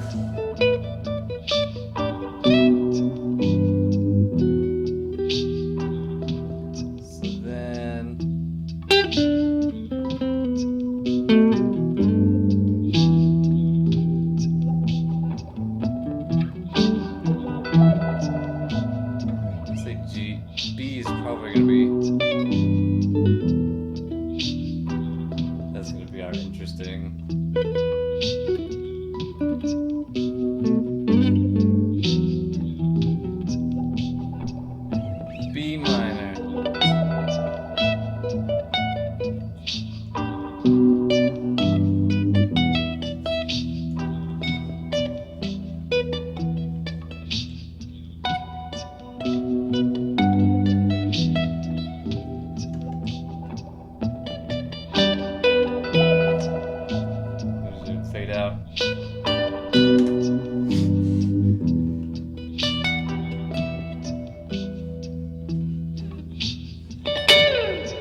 whole song.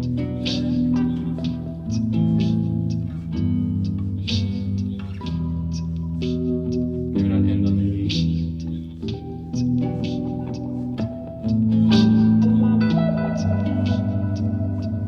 That? I think it's gonna line up those chords.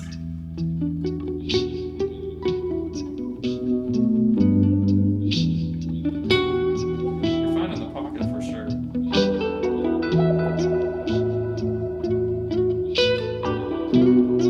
want to do the library.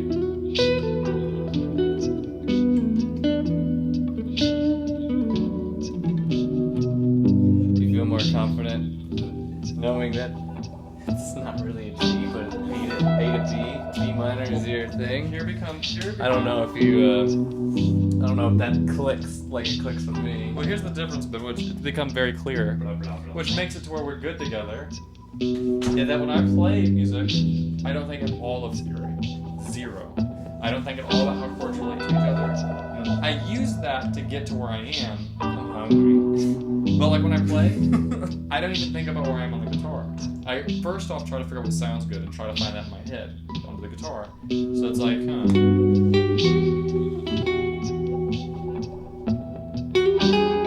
if I miss a wrong note, then I go, oh, it's not that.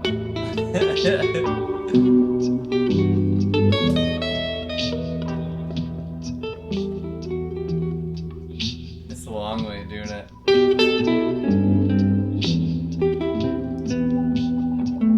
Yeah, you almost pulled out there.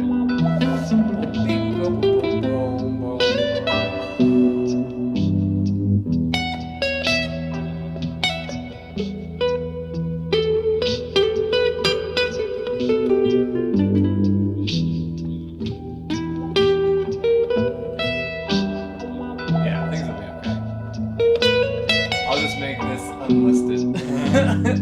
And then maybe I can share it with somebody who can give me feedback. And then we'll not talk about being PG-13 and just let it sink into your brain, and then we'll forget about it. I guess it isn't children, is it? 13-year-olds. Okay, shouldn't think about it. Where's my sheet of paper?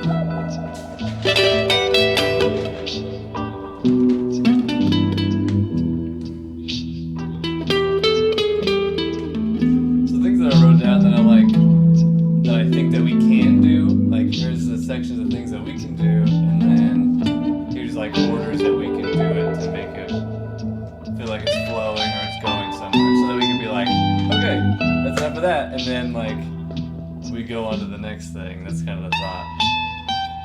So like the only things that I could think of was like we can loop, especially like postal service thing. We can gab, like looping, gabbing, playing finished songs, so like performing finished songs, practicing songs, and then like writing songs.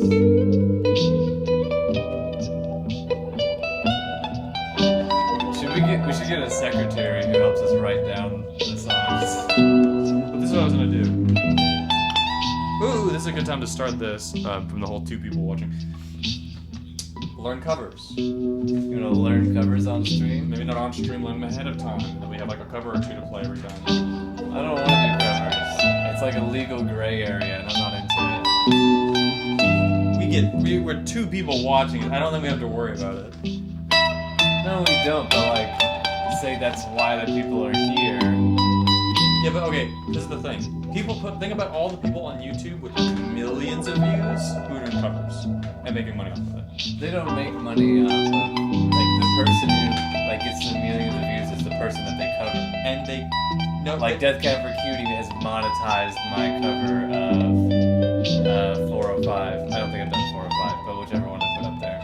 but if you get enough views, the ads being streamed for you to watch like on the side and everything, that would go to you for getting views. If it's enough. If it's like it goes to whoever has it monetized. And you, like, legally, if it's a cover, the person who that cover is can legally like just like they can just monetize it. So they can just say, I'm getting money from that. Check. Wait, listen to this one. Wait.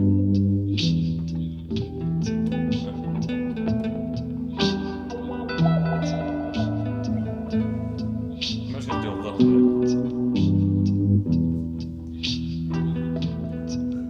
bit. There it is. Kind of want to see because Twitch changed. They used to like not be too friendly with doing covers, but like now I've noticed people who do covers getting subscription buttons and being official and stuff.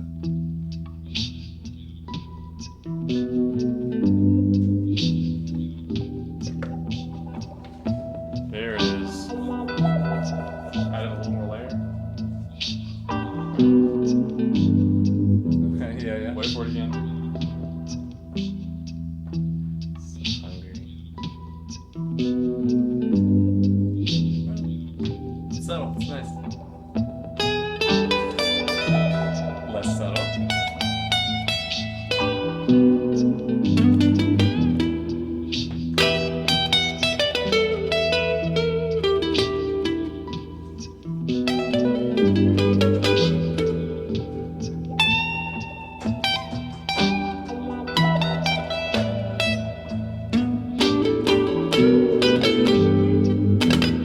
Peeking right now.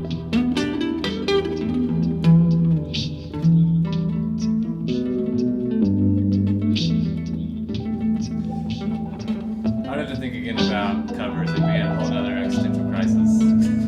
I don't want to have an existential crisis every single time every time you stream with me, Levi. That means it's working. I'm worried about ethics and working. Your I plan, wanna be your stagnant. You your wanna be master stagnant. plan. I think there's a way to not be stagnant and not be in turmoil. Turmoil is I'm helping you not live. life. I am your Tyler Durden. Who's Tyler Durden? Oh, well, thank you. The way I choose to improve my life is reading and running. Just like no. Durden. Oh man, I can't remember his counterpart. Well, Ben, you've never seen Fight Club, so Oh, yeah. You know, that's actually not too far off. Fight Club's a pretty good analogy. It's probably our dynamic. I'm Tyler Durden. Which is Brad Pitt. Cute.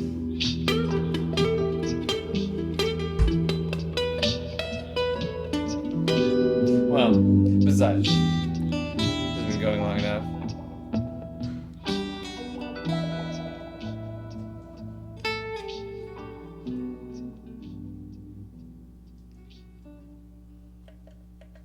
That was a good one. Yeah, I think so.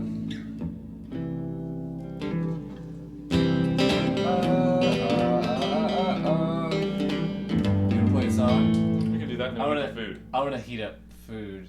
Oh, that we're gonna. Oh, you wanna go get food? No, I was just wondering what you wanted to do. It's only been 2 hours. I've been trying to do at least 3 hours. I have Mexican casserole. I can do some Mexican casserole. Oh, would you like some? Like some. It's Depends. it's a very convenient like dip form. I can bring out chips and dip it out of a bowl. What's the other depends? There's no mayo. There's Okay, then no that's fine. there's no sour cream. That's what depends. You know, I learned to tolerate sour cream to some degree. Well, To some degree. I'm impressed. It's never happened. Oh, you'll be proud of me. Yeah.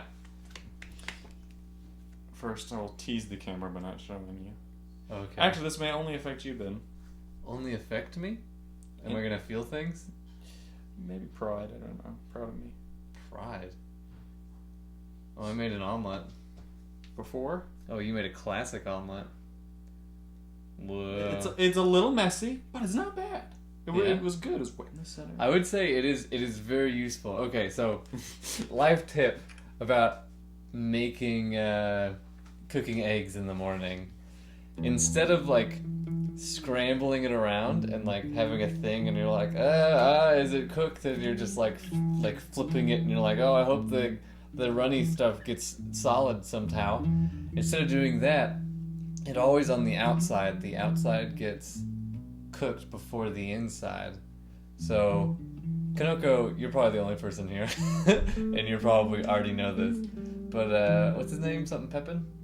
Oh, I can't remember. Okay, Pepin, the chef, says you take a fork, and like the things that get cooked on the outside, you just rake it in with a fork. So you see it get cooked, you just rake it in. It makes these like Curds. brainy curd kind of like folds in the eggs, and like it's just simple, and it doesn't burn, and you just do that, and like I just made the process go way quick. So then like if you whip up the eggs, scramble the eggs in a bowl, and then give it some good heat, like get the pan just hot and ready with butter or whatever, you put it in there, and you're like, it's really fast.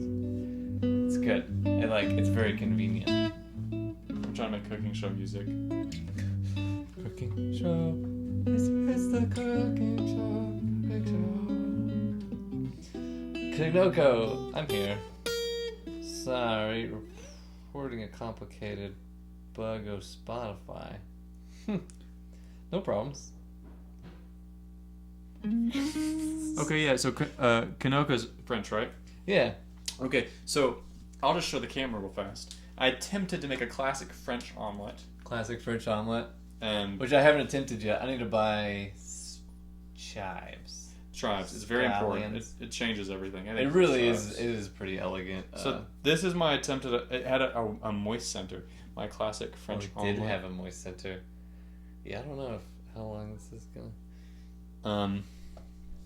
Guess we'll see if I actually show it. I don't know how See long how the it delay turned out. is. Okay, we're not that far behind as I thought. No, it's not too bad. It's weird to watch We'll take myself fun. just do something. Oh, it's too bright to see. It is a little too bright. Unfortunate. Well, it looked okay, and it tasted really good actually. Calaverte, sup? He's saying, sup, dude? What's up, dude? He was here last time. Welcome back, Calaverte.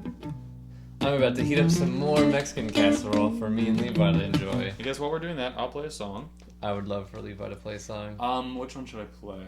Hard to see, too bright. Yeah. You have a filter on your phone like a civilized person? Oh no, chat. I made a terrible mistake. I'll just do God Awful Saturday Night because that's the newest one. Watch this.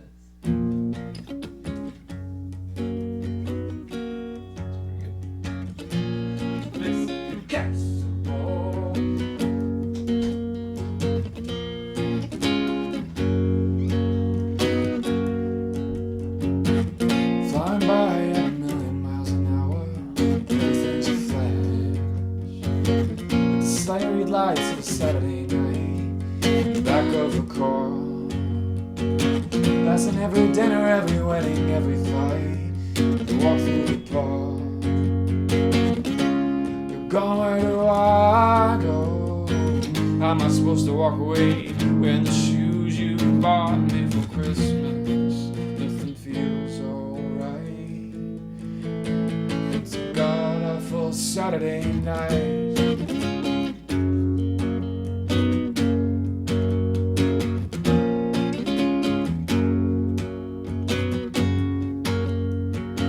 Can't remember the last time we were happy, last time that you smiled. Can't forget the years they became a part of me, but I can't reconcile. I can see your silhouette, your face in bed, your hand on my chest away. God, I don't wanna come back, just wanna walk away with the shoes you bought me for Christmas. Nothing feels alright. It's a god-awful Saturday night, and I can't help the feeling that I'm all Kerouac, hands in his pocket sack, taking a stroll in the pouring rain. Ain't it a shame? Walking towards an atomic bomb, everything's a flash. Saturday night in the back of the car. It's all gone, where do I go? How am I supposed to walk away wearing the shoes you bought me for Christmas? It feels alright. It's a god awful Saturday night. Let's see what people are saying. All right.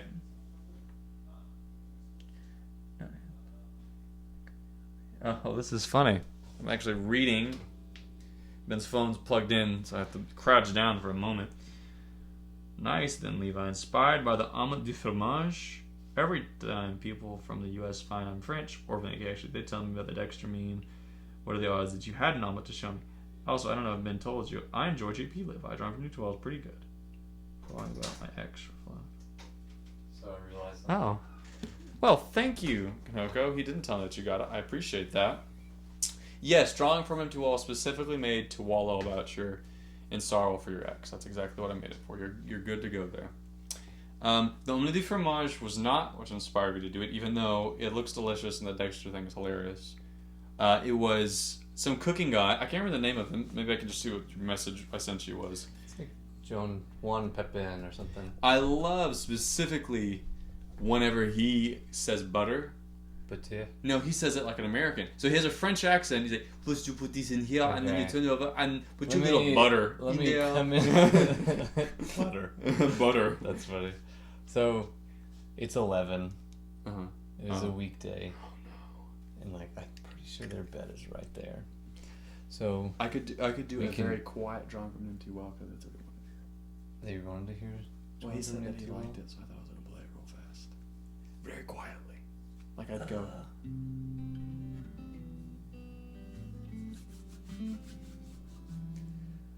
It's your decision. You're the boss. Let's grab the acoustic. Okay. I'm gonna grab the acoustic and turn up the. Want me to turn off the amp? Yeah, go ahead. What's that noise? What's this thing popping up and down? Oh, that bastard. So it's 11 where we are This guitar in the PM. We should like do this during the day. We I'm should. I'm really tired of doing it at night when it doesn't look half as good. It's just this week, all that children's music all killing me. So I don't like work. work is awful. And it's like This is an I extremely like comfortable where I style. work, but I like having less things. I like having less money and more time, because I think it's like Yeah. more valuable. I'd like more things, but I don't need like all the things. What things do you need? I could use some posters. I could use a street bike instead of a mountain bike because it's hard to ride a mountain bike on all these hills. I need like a good street bike. I wouldn't mind another guitar. I only have one electric guitar and one acoustic guitar. Another? Would you like one of mine? Well, I mean, like, you know, I'd like something really fancy and expensive and old. And anyway, we're going In to. the night. I popped that up in case, because we can sit down and eat Oh, and talk softly. okay. Well, we're going It's to the best we can do. the last musical thing we're gonna do because of these. Can I use my one F bomb right now? It's at the end of the show. No one's. I get one. I'm gonna say it anyway. Because of these fucking children next to us, we have to play quietly. So I'm gonna play this song. I don't know if it's children. I don't care who it is. Okay. All right. This is for you, Kanoko. This is drawing from an empty well, so you can be very sad about your ex, which is healthy. No, it's terribly unhealthy. You should get over that as fast as you can.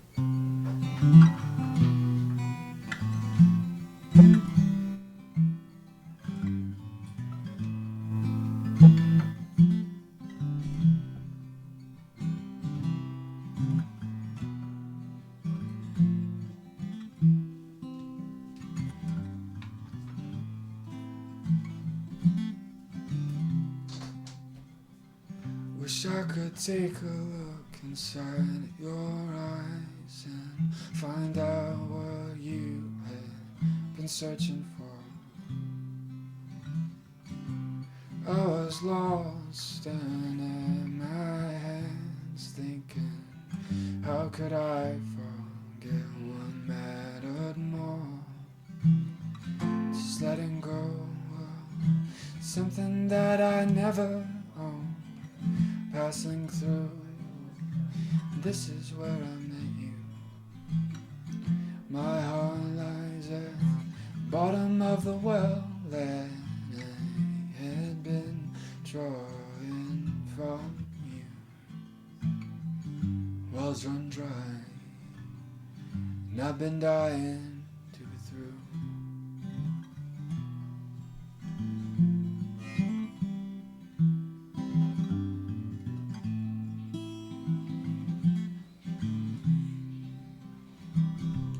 I thought your burden was a blessing that I couldn't help but carry around. I was like a soldier, surprised by the blood on his clothes when I lost what I had found. Just letting go of something that I never owned, passing through. This is where I met you. My heart lies at the bottom of the well that I had been drawing from you. Wells run dry, and I've been dying to be through.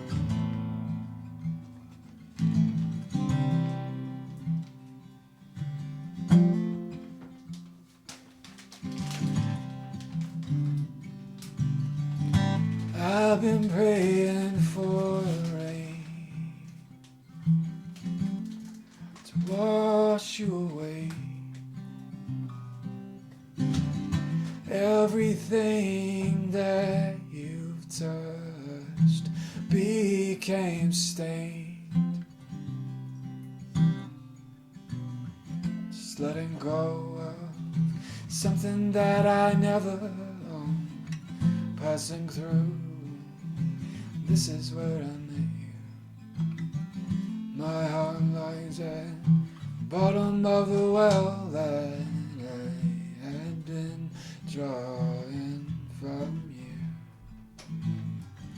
Wells run dry, and I've been dying to be through.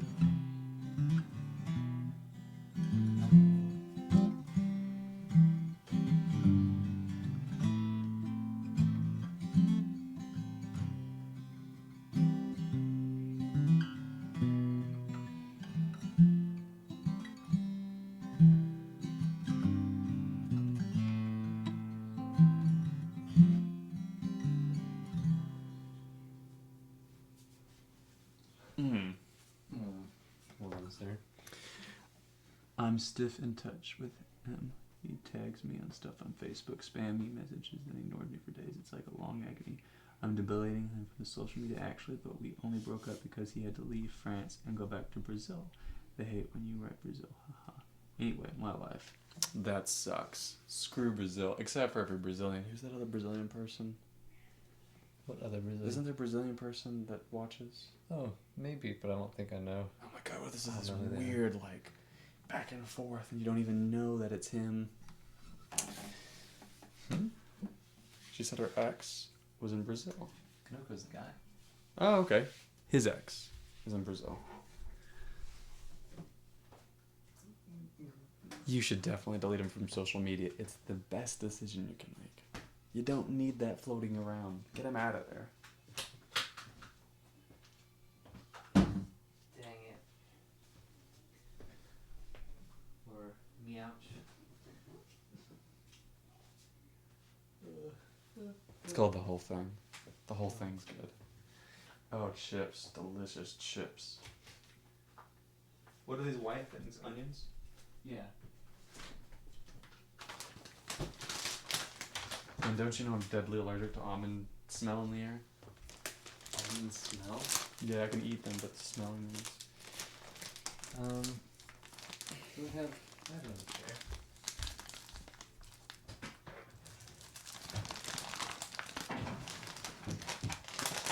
I've been ending my stream sitting down lately. Let's see how Just this a nice little signal. ship of yours is. Chip's good, man. Chip is good. Okay, so we need to be quiet because next door neighbors. Oh, I mean that's cheese. Is that cheese? Yeah, white cheese. It's like you act as if you're like allergic to stuff. I'm just curious. I'll let you know what I'm putting in my body. Go ahead and have a seat. I don't think that's a crime.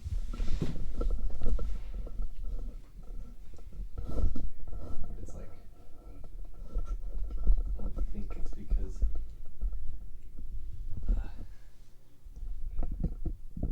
I'm not sure.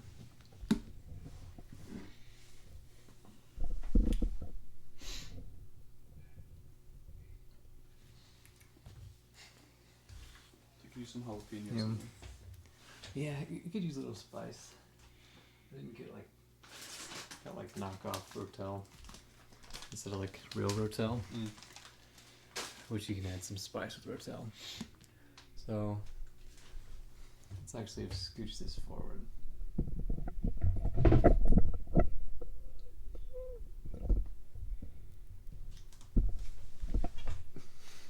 Doesn't work.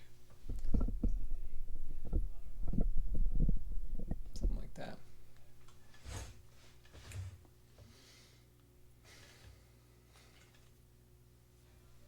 Further There down. we are. Here. Nothing to Scooch doodle up. with. Well, you don't whisper all the time, do you? Surely we can talk at a normal volume. I think whispering's a tad melodramatic, personally. Okay. Let's just talk like normal people. You're having a conversation with The whole Kanoko. thing I'm in, but there's a specific chord that I like. Well, I'm glad that something pops out to you. That is my oldest song that I still play. Probably wrote it 7 years ago. Yeah, put some age on us. Yeah. It's been a while. Yeah, college takes some time. Yeah, I wrote that song at 7 years old. When you were 7 years old? Yeah, that song was about a woman who lied about having cancer to me, which is a pretty dramatic thing to do. It's like a movie bad X. Movie bad? Yeah, like movie bad. Right, yeah, that's like joke. Like, you know how bad she is? She lied about having cancer to me. Yeah. Anytime someone says something bad about their ex, I usually have a couple that I'm like, did she lie to you about having cancer? Because I had an ex do that.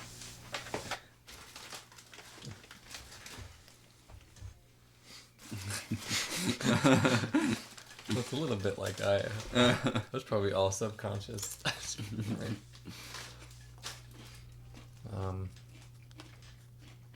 Well, how are you doing, Levi? So you had a recent life change. Was doing interning at the Yeah.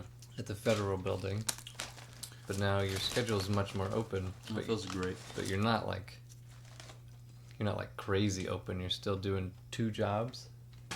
So, I'm pretty open. I think I have a normal openness now. So yeah, I was interning for a congressman. I'll keep it anonymous. I'm not making it too specific. And I start graduate school in August. Why'd you put my phone and the chips over there? It's best to keep you in line, Ben. I'll have to use this fork.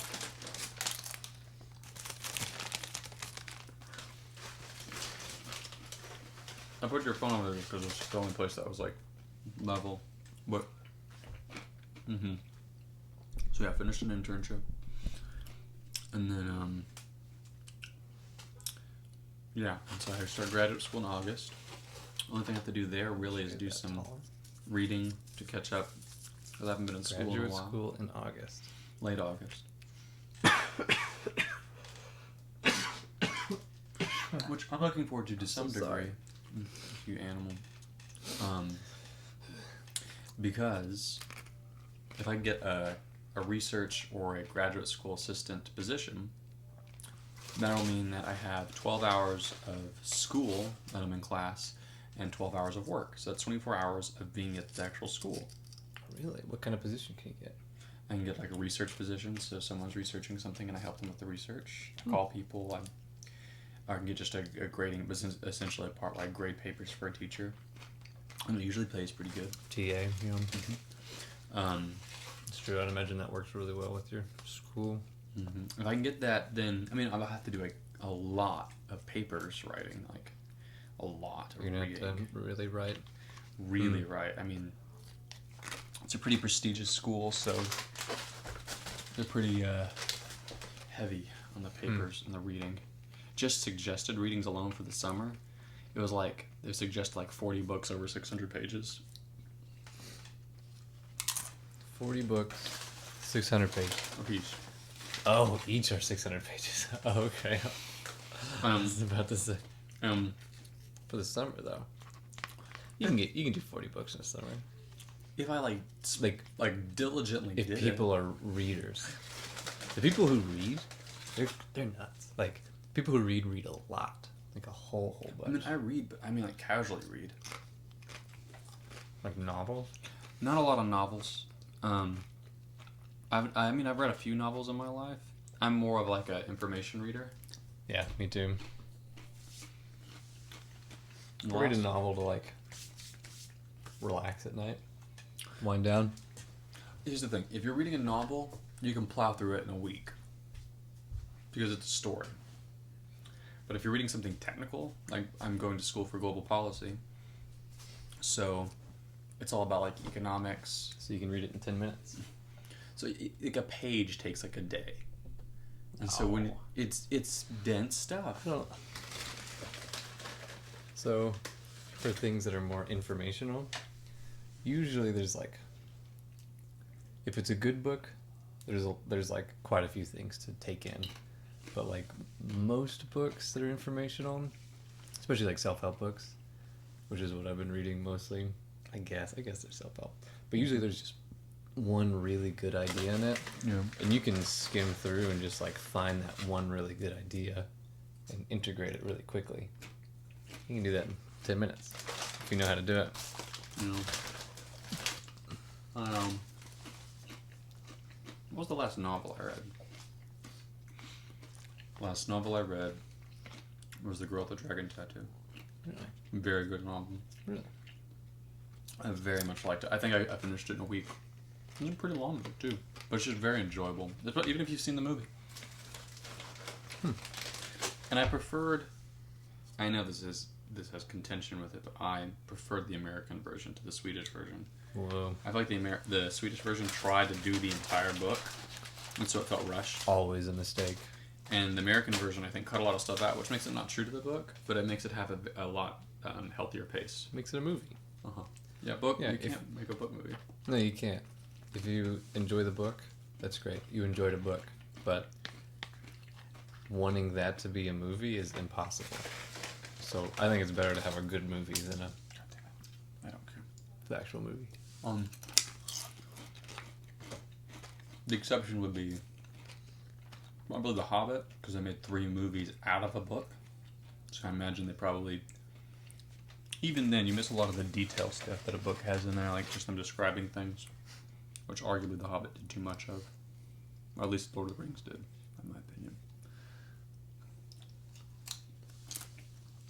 You get the Levi, that sounds like bad drama. But you ain't good. Personal meme. Okay. A good example is Game of Thrones. I hate the TV show more and more and love the books. Really? I don't know anything about either one. And I'm told quite often that I'm a freak, and that if I even watch one episode, I'd be done, and I'd be, you'd eat all the cheese. Nothing. No, there are tortilla chips. And tortilla. No. But, Layers. the problem is... and I Character feel- development is way more naive in the TV show and completely different. I heard that like there was a point where it was like It's like this isn't in the books, and it never will be in the books. Like people who read the books won't know what happened because the TV show took on its own life. You know, the reason why I'm not gonna watch Game of Thrones is the same reason why I also haven't seen it. So. I didn't watch a lot of good TV shows, is because if I like it, then I binge it. Mm. I don't have the time to binge a TV show, and I'll do it uncontrollably. Yeah, everything will fall apart if I start a good show. Yeah, that's a month. I did that with Breaking Bad. I did as well with Breaking Bad. 1 week, if even. I was teaching at the time, and I'd come home after teaching and just watch Breaking Bad until the dark. Then go get drunk, Till the dark times. and then there it is. And then go do it all over again.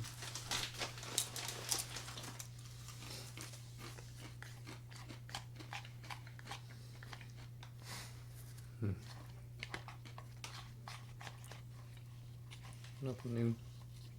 Just us eating food with nothing else going on. It's called the Food Network. Just watch people eating food. I'll scrape up my glass a little bit. Is that what the Food Network should be? That's what it is. It's just watching. I mean, you're watching food. It's the Food Network. Yeah, but I mean, you learn a little bit about cooking, and they have recipes and Oh, that reminds names me. and French fry. information. Kanoko? No, Oh, Pepin. that's even his name. I thought I sent it to you earlier than this. Become a memory. All the way on the sun. There's a little bit more Mexican casserole. After season 1, they changed the storyline. Some characters experience stuff others experience in the book. Swapping stories. Relations between some are completely different. And the episode from this Sunday was so poopy. Shared of how I happened If I had to judge, happened in the books. I only watch when I'm bored. Can't stand this KT key anymore. Can't find a keyboard warranty anywhere. Oh, you should have a warranty?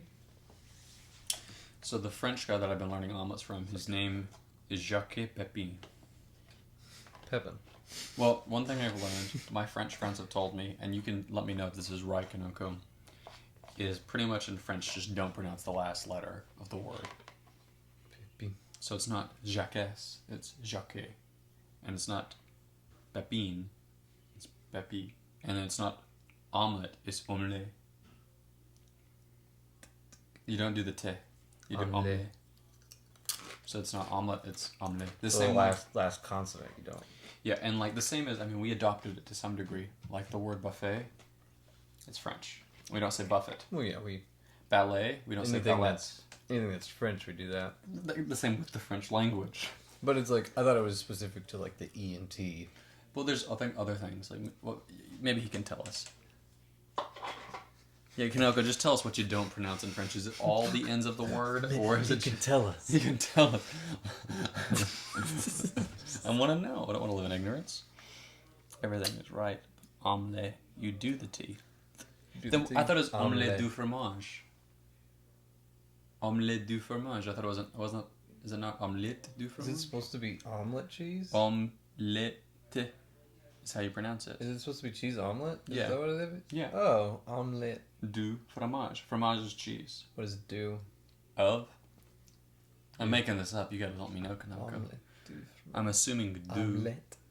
Omelette. Du fromage. Is that how you pronounce it? Omelette du fromage. Omelette. Omelette. Do you pronounce the E?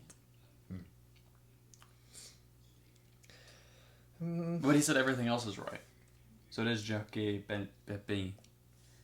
Not Pepin. Is that what he says? Everything is right. But Omelet. That was the one I thought was right. Well, I think that one would be like a weird exception because there's no consonant at the end. So you have that like vowel at the end, so then you preserve that last note. Interesting. That's what I'm gonna say. Well, we'll wait for Kanoko to educate us. Let's wait. Let's wait, everybody. The Dexter thing is wrong. Omelette au fromage is proper grammar. Ooh. Omelette au fromage? Fromage. So what's the difference between do and ou? Or ou, or however you say it? I I said, but it's O, al, do, omnidu, al. o, do, o, do. I took a class. We don't pronounce the E at the end of a word, and we don't pronounce the H anywhere in a word. Hallo. H. You're totally German. You have to be Vada Bean. Oh. Hi, Vada Bean. Hallo. I'm glad you're here. I think I usually say Veda Bean. Yeah, oh. Oh. So I learned in like a world history class or civilizations kind of class up in Utah. Which this guy was actually from Austin. Oh, cool. And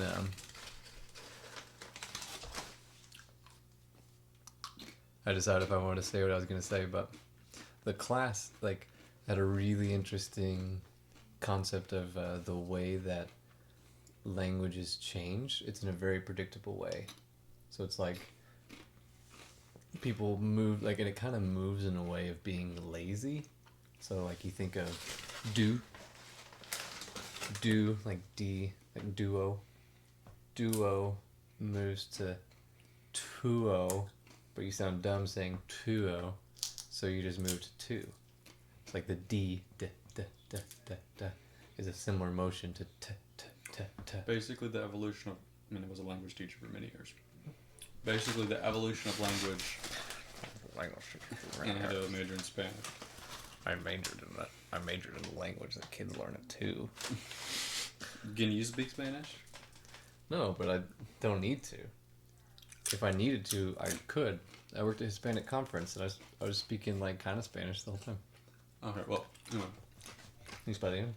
Basically, the simplest way to put it is languages evolve the easiest way to do it. Not simple. Mm-hmm. So, going to became gonna. Or gonna. I'm gonna do this. You're gonna do that. Instead of going to.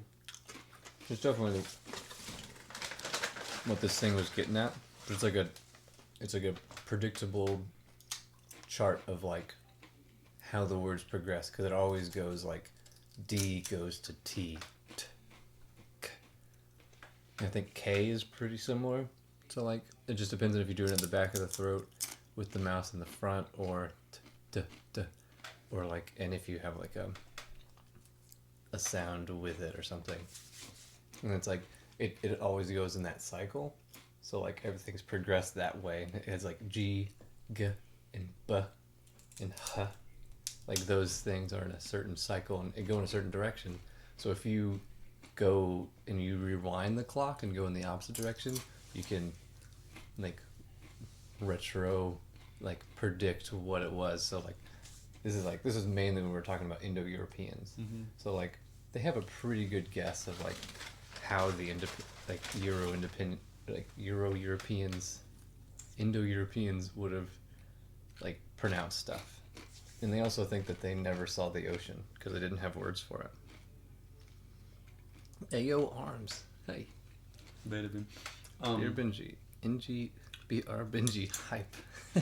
So an example, at least in Spanish.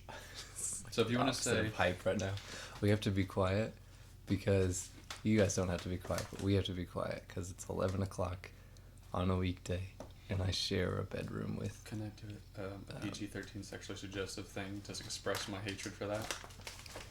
You already did it. Mm-mm. I don't have to. It's not required. just don't.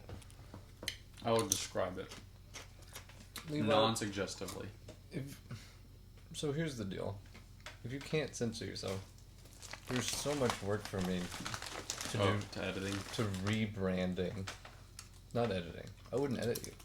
For like rebranding, harboring us in a separate thing, not posting to our social media. It's very difficult. Mm. Oh, the complications. You know, it is funny. Being... I don't want to always do like disclaimers. You know how I have a thing that pops up before we stream? It's gonna have to now be like, it's like, some audiences members will find Levi Methvin inappropriate. If you have children under the age of 16 and you want them to be sheltered, Please don't Please watch. reconsider reconsider your parenting. watching. Please reconsider your parenting. Because if it's a 15-year-old and they don't like suggestive humor, you're raising an autistic child. It's not them not and you're- liking it. They'll and probably you- like it too much. You need to stop homeschooling that 15-year-old. They need to be on people. But I won't do what I was gonna do. Let's see. Beta Bean is caught up. Let's see. OMG, I didn't even know you were talking about German stuff. My last name is German. And yes, it's Veda. that is Veda. Veda bean. V-A-Y makes Veda, Vada. I guess Veda does make sense. Like Ve, like way. Veda. Veda Bean. Whoops. Wait, that's how I say it. Oh man. Yeah, I did it right. from the beginning. Kanogo's getting a bunch of messages from his ex. I take. Well, yeah, they're like still friends. Oh, Be- no, you can't They didn't do break that. up. Well, they didn't break up because there was anything wrong. It was just because Oh. of being in France and Brazil. Oh, okay. Well, that's different. See, I'm under the belief that if it's an ex, like an actual ex, I burn that bridge and I never speak to them again. But that's See, just my Veda personal Bean takes higher Spanish classes, Oh, but zero French or German. bueno, pues quieres hablar español, podemos hablar.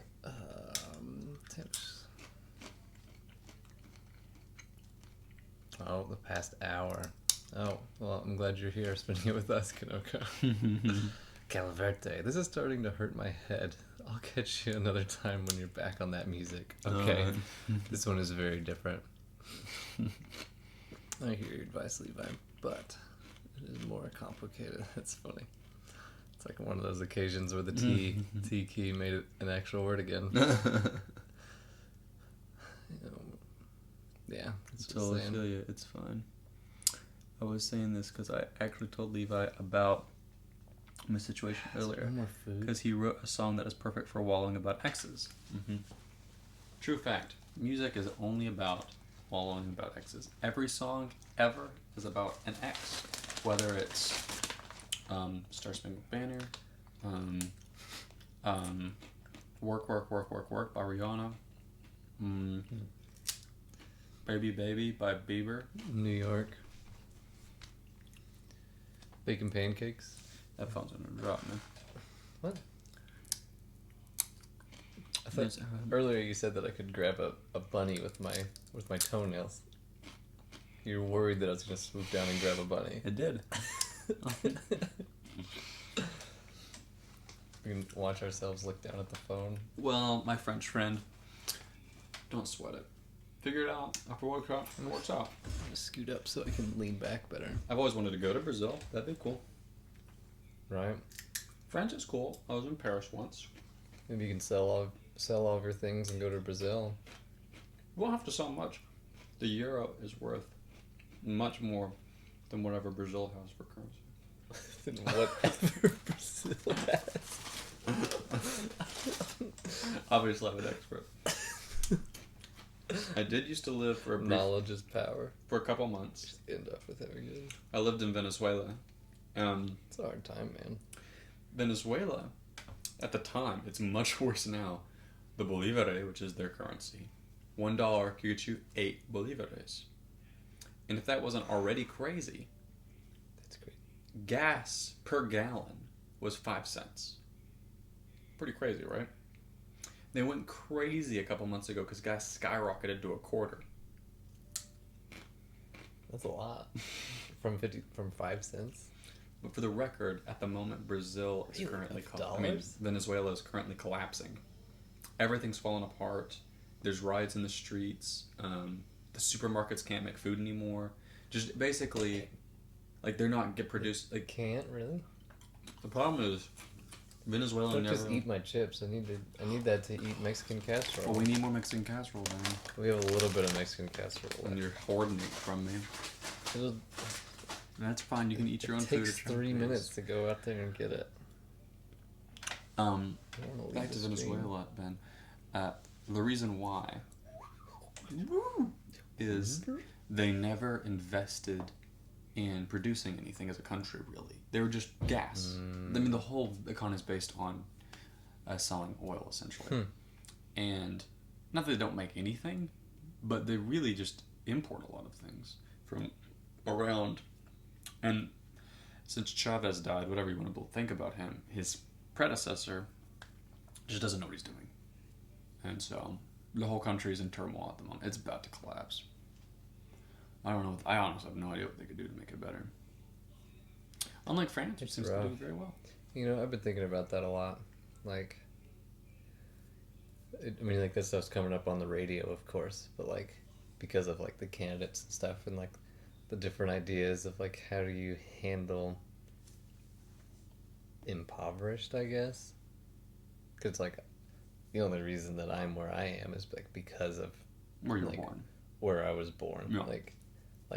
Like that, the opportunities that I had, what I learned while I was there, the skills that I developed was like all a product of my environment, and then like the head start that my parents gave me, like education and money wise. Yeah. And so it's like, I have no idea. I finished a book. Did I discuss this? I finished this book called Money. Mm-mm. And the end of the book was like the way that we think about money is totally wrong. Like, money is not a commodity. It doesn't have its own intrinsic value. Like, there's no natural value to money. Mm-hmm. Like, money is a social phenomenon. It's like language. Like, we've constructed it, and it's like it's just a thing that's there. Mm-hmm. And the more accurate way to consider it is transferable credit. Mm-hmm. So people like, it's actually really hard to explain, but it's like transferable credit is like how it's understood, and I'm still like processing. Like, it's like, what does that really mean? Like, I know what he's getting at because I like was reading the book. So it's like, but how does that like affect my life of like transferring credit? How I think about it. And his conclusion in this book was like, it's like understanding money in that way is like it's not an actual thing. Means that like money should be used to like spread the most fairness and like just kind of stuff, and like it should be used to spread like, yeah, it's like to encourage justice and fairness, which is a really weird concept, very democratic, I guess, but I don't know. It was the first time that I heard like a good argument for that, as opposed to just like things are bad for the people who have bad lives and things are way too good for the people who have good lives. We should take some away. And so, I don't know, that was the first time I'd actually like seriously considered like, okay, it's like money could be a tool if redistributed. That it's not just a reward for working really hard or being really smart or being really lucky.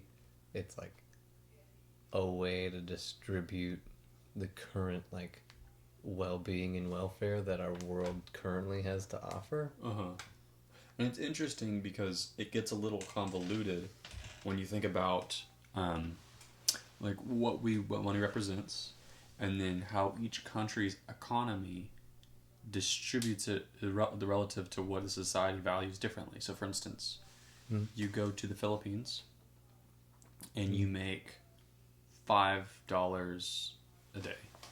Okay. That's perfectly fine to pay rent. That's fine to buy some food, In that live place. comfortably. Yeah, and it's like you can live all right. $5 a day here, you wouldn't make as much as a homeless person makes. Yeah.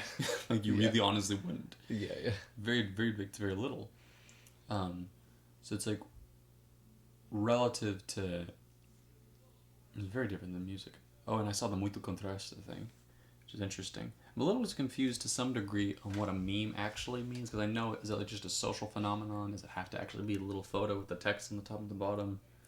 The guy who coined the phrase meme, I think it was like a TED Talk. It's supposed to just be an idea that spreads and like gets in people's heads. Mm-hmm. So like a meme could be intellectual property is a meme. Because I know the term was originally Democracy is a meme. was originally coined by Richard Dawkins. He invented the word meme, at least.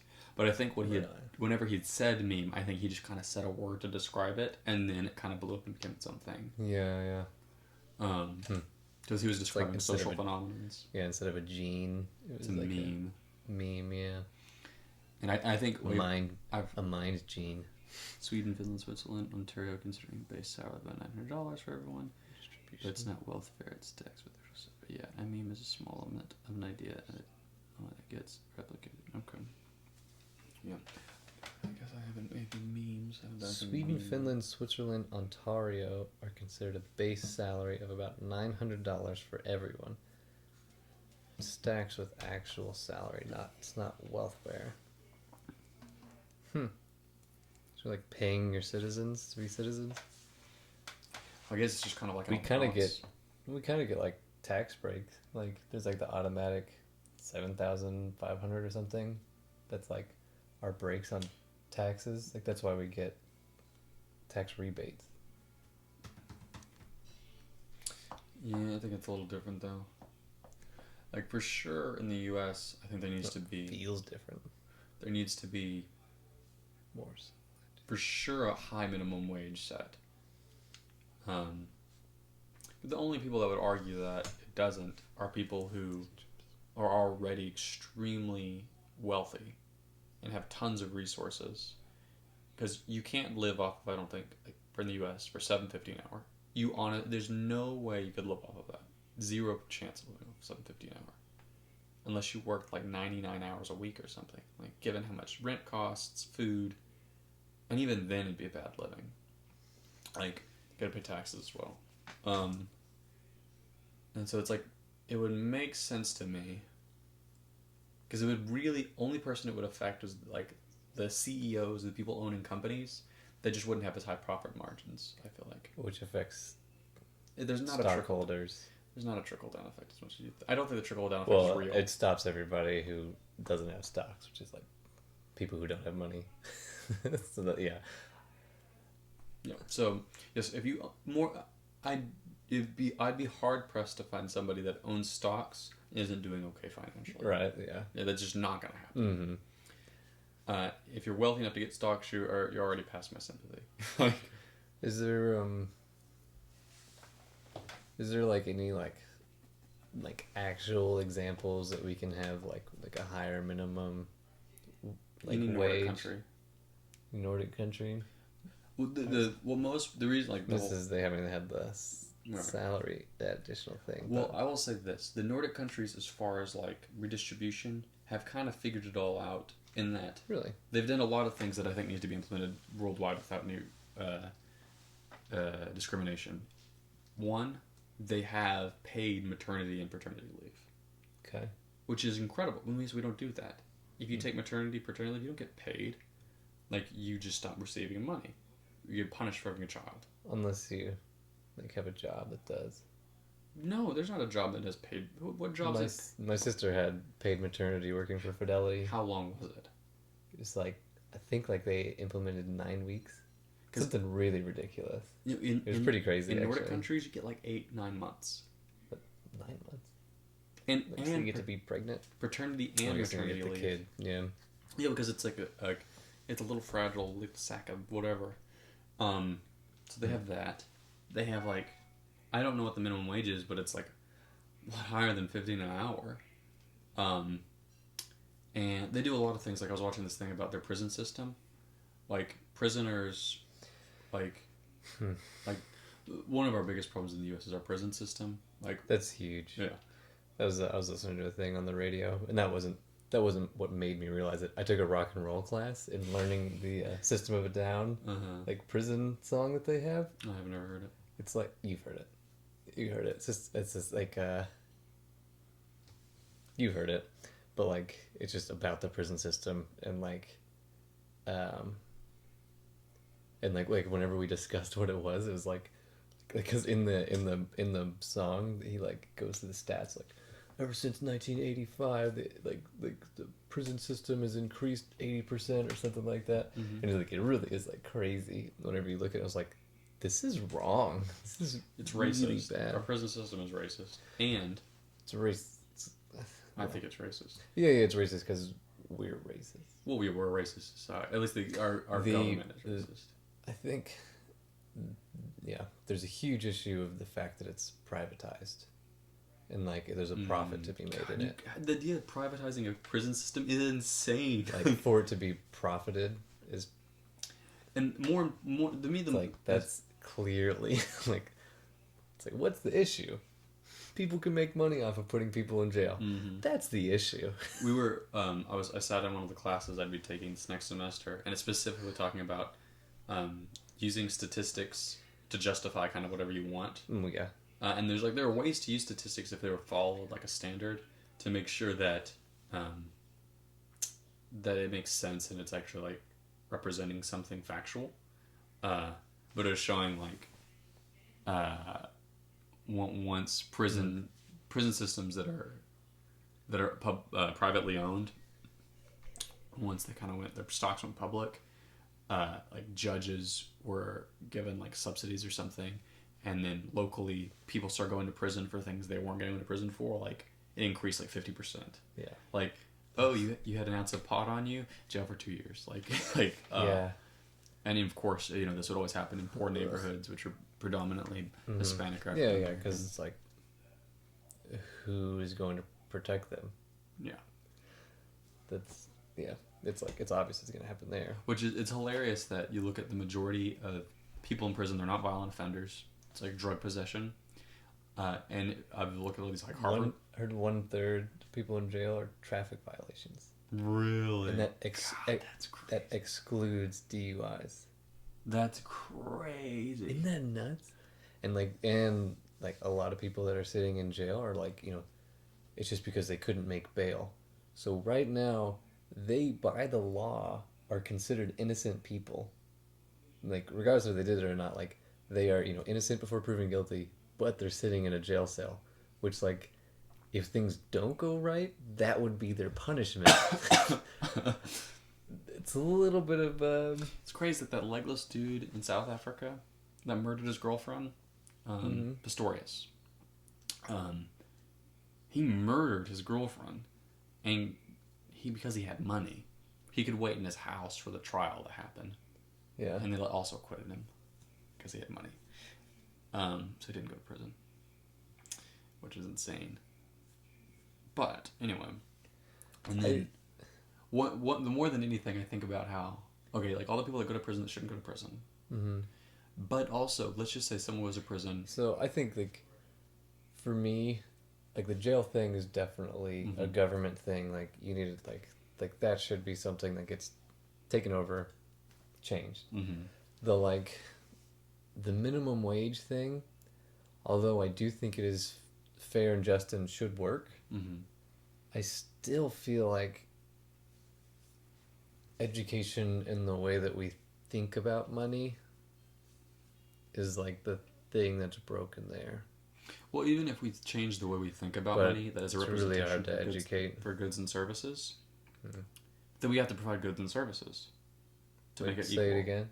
If you're looking at money as a representation for providing essentially goods and services, and that should be equally distributed, regardless of how hard you work at, just basic to live off of, that means the government's job would be to distribute those goods and services, as opposed to the money which represents those goods and services. And so that would be socialism. Government should distribute.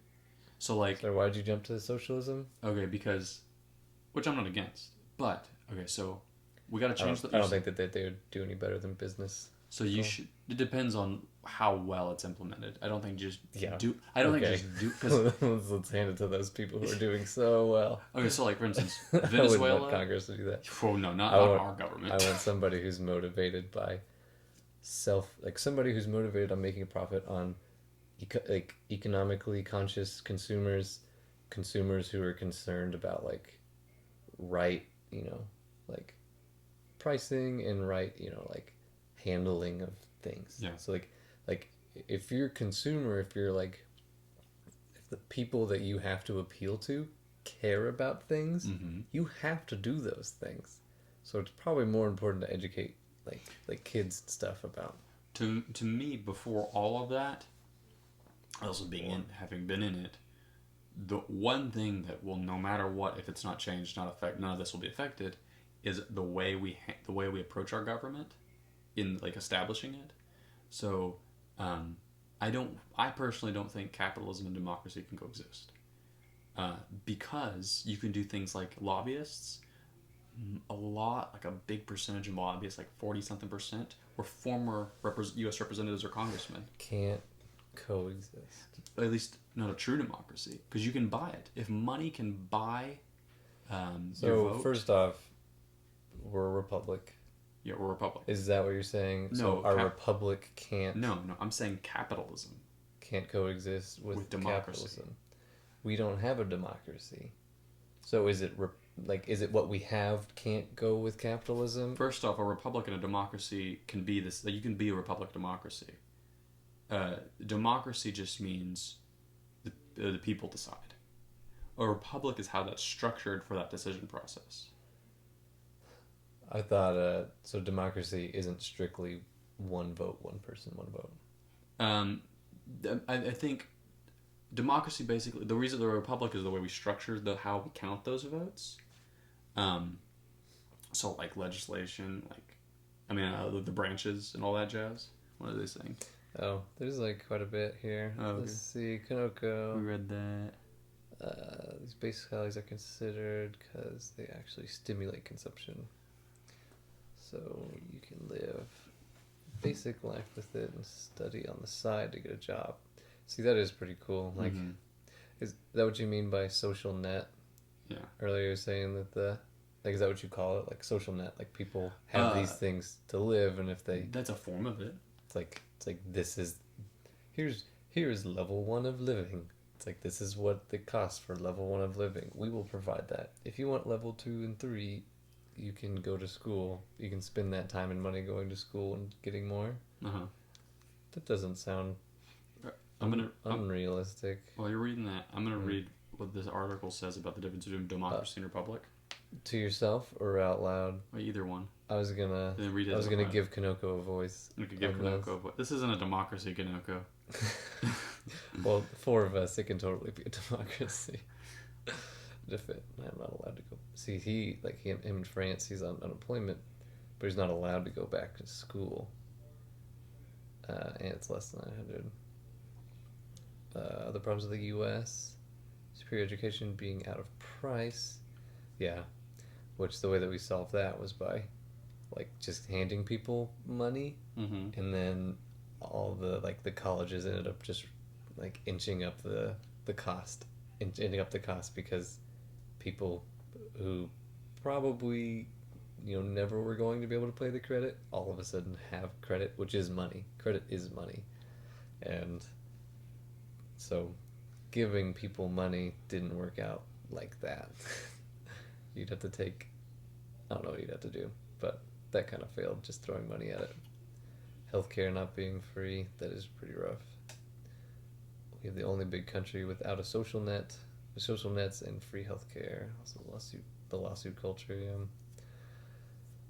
through Venezuela, going through hard times, neoliberalism. Went very wrong. It did.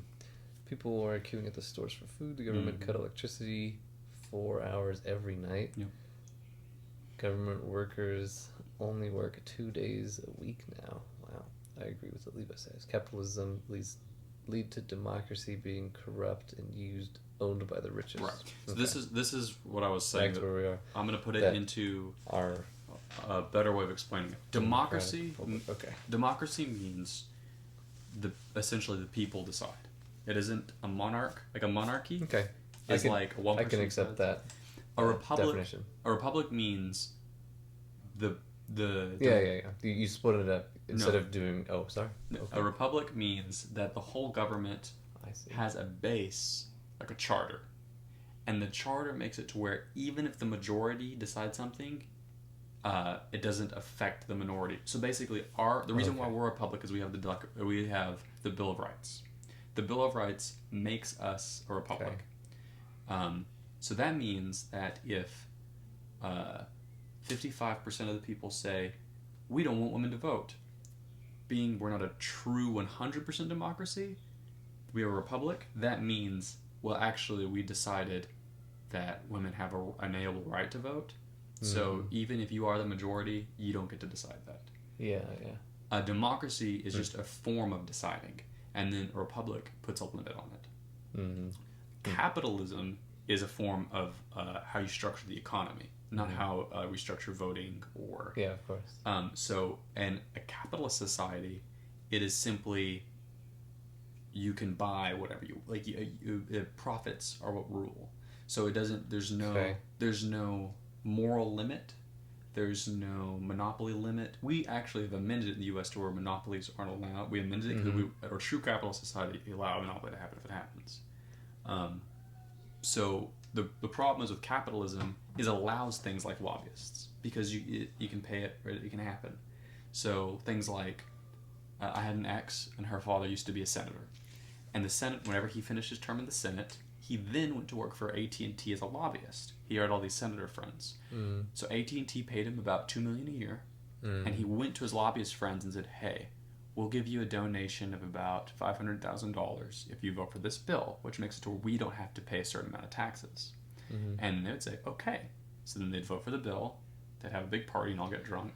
So, and that capitalist society which we're in, it allows that to happen because it's just an exchange of goods, and we're just putting in no limits on it. And you can buy votes essentially in a true capital society by influence, and that's why I don't think democracy I and don't capitalism can see coexist. exactly how that's specific to capitalism. Is it just not specific to people who have money and interests? So the difference would be like voting for, when we vote for somebody, we allow them to do things like spend $50 million on ad campaigns because it's a capitalist society. The money makes them able to win. That's why Trump is a nominee, because he can buy his way in there. Okay. In a place like Canada, they're only allowed to start campaigning, I believe it's 30 days before the election. And they're only allowed to spend a certain amount of money, like $50,000 or something like that. That way, it really is just the person's opinion. really you is see them on the fair. debate, that's it. In the U.S., if you go to AOL.com right now, it's a giant picture of Hillary Clinton. I She feel bought like you, like, I don't know if it's necessarily like capitalism as much as just like regulations having the issue, or it seems like more like you're just fighting like the concept that is in every American's idea that people should be allowed to spend all the money that they have however they want. That's capitalism. Yeah. So the more regulations you throw in there, the more it's not capitalism anymore.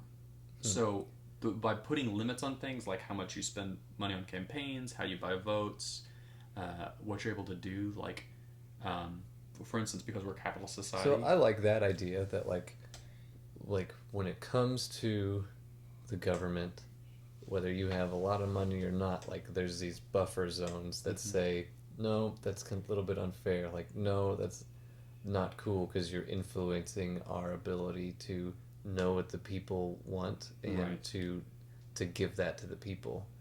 I can see that, like, because it's in the government and then it's walls protecting the government. But like, is there like looking at capitalism as a separate entity? Is there like an alternative? I mean, Like, there's besides like the government gives us things. What is your? no. This is. Is this it? Do you have an? this is separate? Do you This is have separate. do you have an issue with economics, capitalism, or it's just specifically capitalism infiltrating government without protection?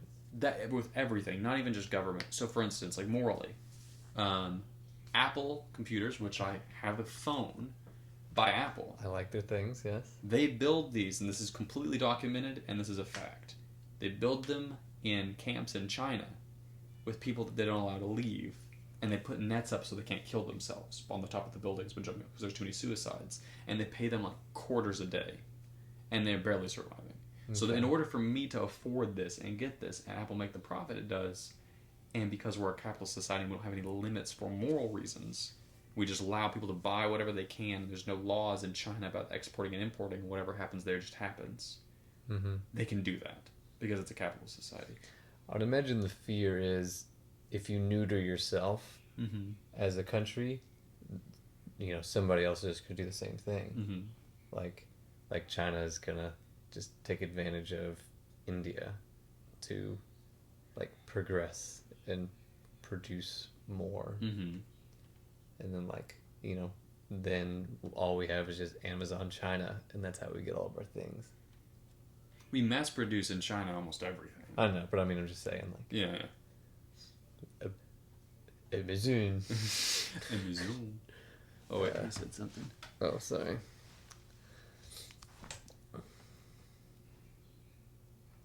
Okay, because wait, we're behind. Oh, yeah.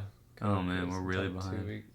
No, 2 days a week. Government in Venezuela. Most democracies these days turn into plutocracies because people with big capitals can manipulate the democracy, is what Levi tries to explain. Money has too much weight. Yes, but Levi says is neoliberalism allows people to suffer from no regulation. It's a very complicated topic, yes, with many layers of complexity. Appreciate me on a voice so I could participate. Capitalism isn't the fundamental issue, although some of its very base concepts are rotten. But neoliberalism is the actual problem in modern societies. I don't know if I'd agree with that. I don't think I agree with just, it's kind of a broad term saying neoliberal. Slap it on there. I mean, I obviously don't think Cuba worked. I don't think Venezuela worked. I think Were they implementing ideas that, like... they're neoliberalism. Straight up communism. Communism is where you... Politics and celebrities. I know. I'm on top of it. So please explain neoliberalism to my... So, I don't think there's going to be a blanket term knowledge. for it. It's just, I think it's more like like conservatism, neoliberalism. Like, there's a lot of things you could just say and it'd be that. Okay, yeah. But, so, basically if you take liberalism to the extreme, like Okay. if you take conservatism to the extreme, you get fascism, which is like the Nazis. If you take conservatism To the the extreme, It's fascism. fascism. If you take liberalism to the Why- extreme, it's communism. And it's where you redistribute I feel like everything. don't like conservatives want like small government, and fascism would be like the ultimate large government. Fascism is kind of like... Or I guess it'd be really lean, but too powerful. I mean, if you didn't want any government, that's called anarchism. Uh-huh. And conservatism, if you kind of throw it like into a single voice of conserving the culture, that's kind of what it is. It's like conserving things the way they are because that's the way they work. Yeah. That's conservatism. Since that's what I would imagine more, Well, as that's- opposed to like going all the way to fascism. Well, then that's what I'm saying. Like, Unless you already have you fascism. can be and liberal then- without being a communist. It's like going communist all the way is redistribute everything to where everyone has the exact same amount and you're not allowed to do anything else. If you are a baker and if you're the CEO of Apple, you both make $1,000 a month. Like, that's communism. And then also communism eventually evolves because the person's so powerful into just being suppressive. So, like, anything that says something bad, we get rid of you. And same with fascism. It's like eventually gets to the point where it's like so extreme it's just people being insane and dictators. But all those terms aside, to some degree, socially, I'm very, very, very liberal. I feel like the first thing that a government needs to ensure, like the reason why a government exists, is to make sure people have equal opportunities and rights. Okay. Which is what we have in the Bill of Rights. I think the U.S. is very healthy in there. Like, we yeah. got it. You can vote regardless of your gender. The guys who set it up are pretty smart. Yeah, no, it's great. And considering how far along ago it was, it's great. It's a really good document. It's like a conservative, though, would say that document is like a religious text. Like, that's what, Ted Cruz says. Like, follow Ted Cruz and Mark Rubio. Like, you follow it exactly because that's what our country is. Okay. A liberal interpretation is, well, we use this as a base, but we learned some things. That's why we amend it. That's why we did things like women can vote now. Yeah. So we did things like... the Senate can set their own salaries. Yeah, that's crazy. Isn't that ridiculous? But I mean, like, who's making that rule? For exactly. Those people. Yeah. So, like, a liberal interpretation of the Bill of Rights would be, we can change it if we're now socially more advanced. Like, if we get to the point where it's like, for instance, the Bill of Rights said that we can change it if we're more socially advanced. if you're blind, you're not allowed to eat at fancy restaurants because maybe there's some like prejudice.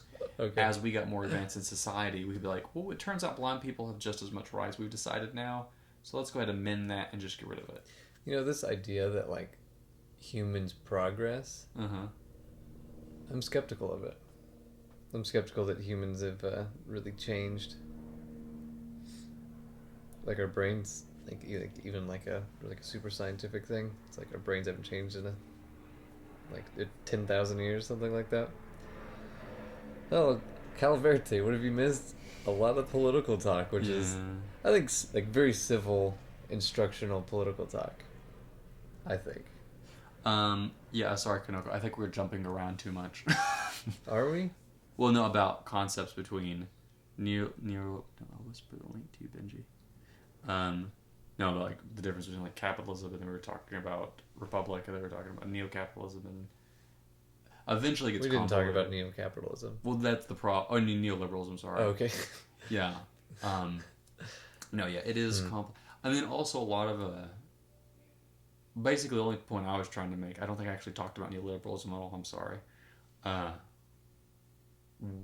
I'll read whatever article you sent. Well, the point of chat's gonna go away if you do. Okay, never mind. You can go to Twitch on your phone and click on it. Oh wait, no, you can't. Google. I can read the subtext. The Guardian. Damn, my stream froze. I'm out of convo now. Damn. Demonic Goat. Hey, we're doing something very different because we can't really play music right now because it's 11 at night, and I share a wall through a duplex. It's midnight. Sorry, it was since 11 at night we've stopped playing.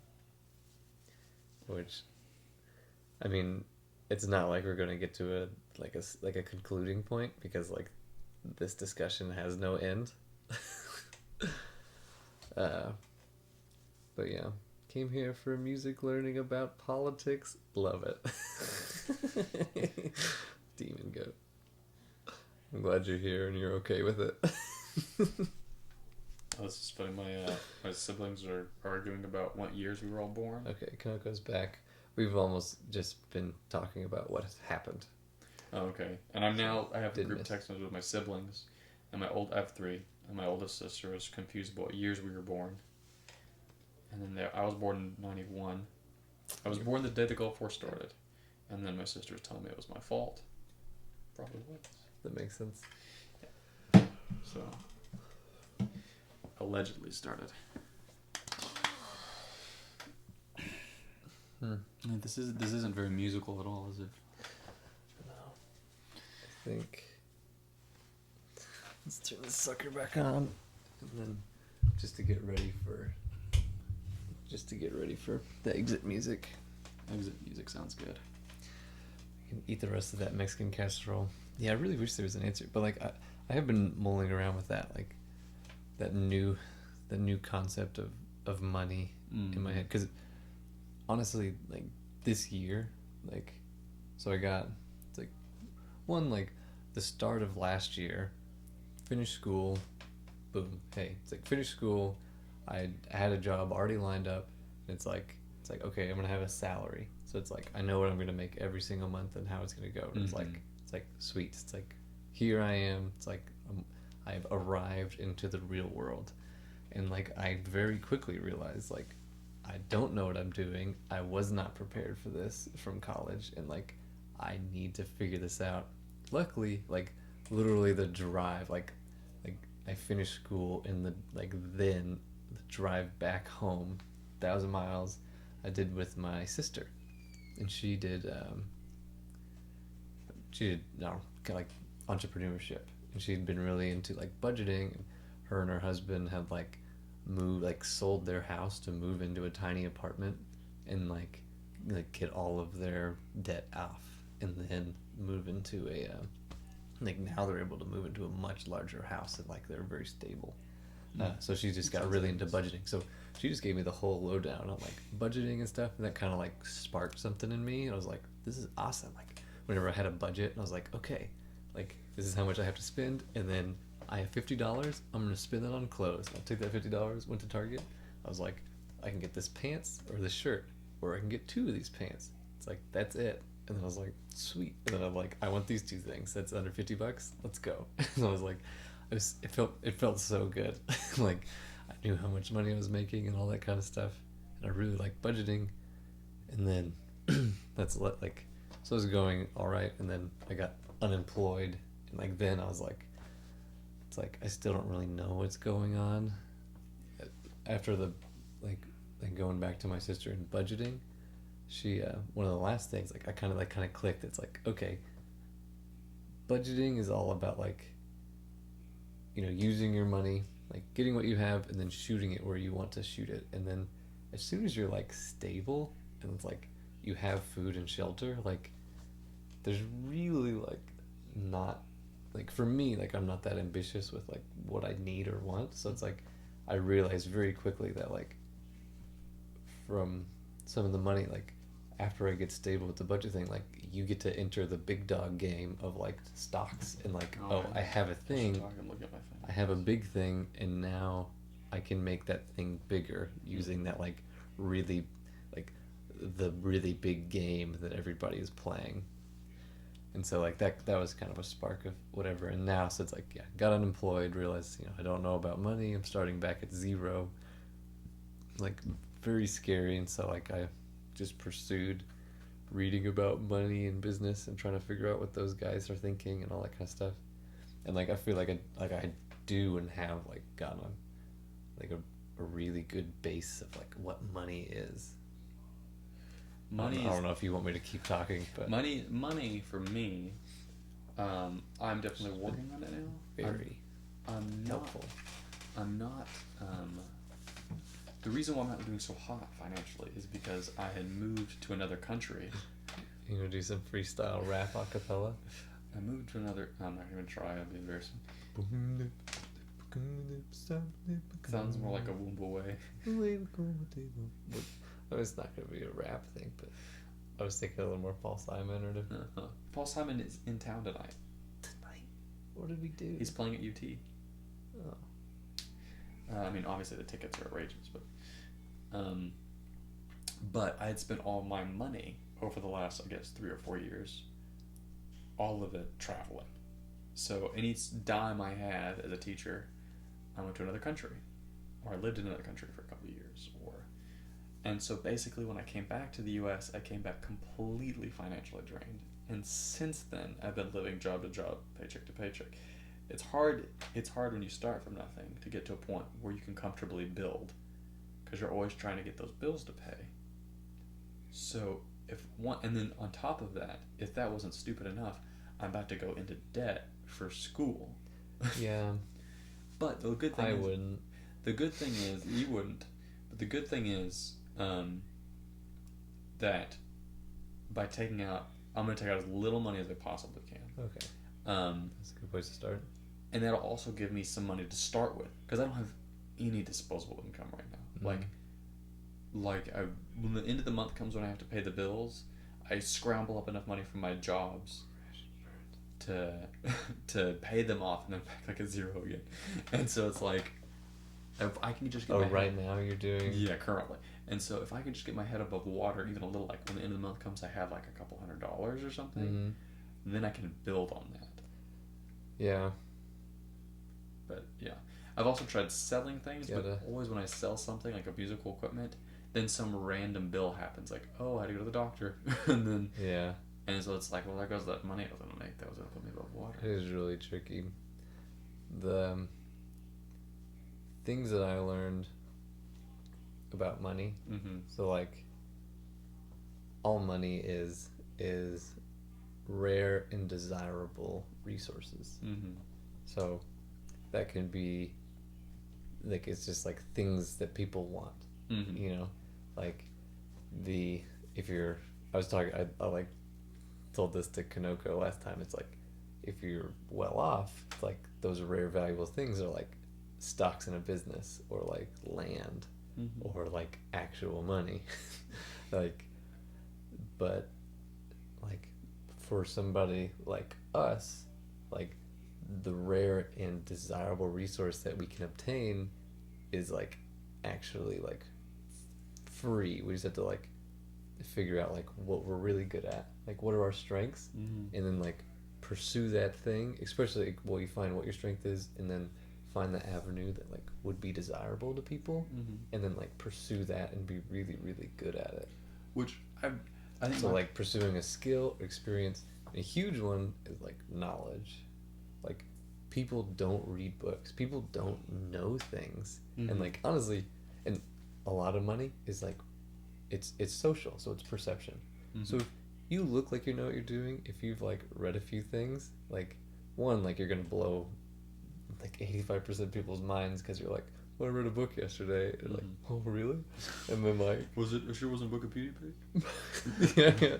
And it's like that perception of like, oh wow, this guy knows what he's doing. Like, oh, I should give him money. It's like that, like those two things put together, like actually having something valuable, like, you know, having gone to the library, read books that like applies to, you know, strength or desirable things, and then like that perception and the socialness of it, like those combine to be like, you can literally like just have money appear because people perceive you to be a certain way, and if you do happen to have something valuable, like it just, people throw money at you.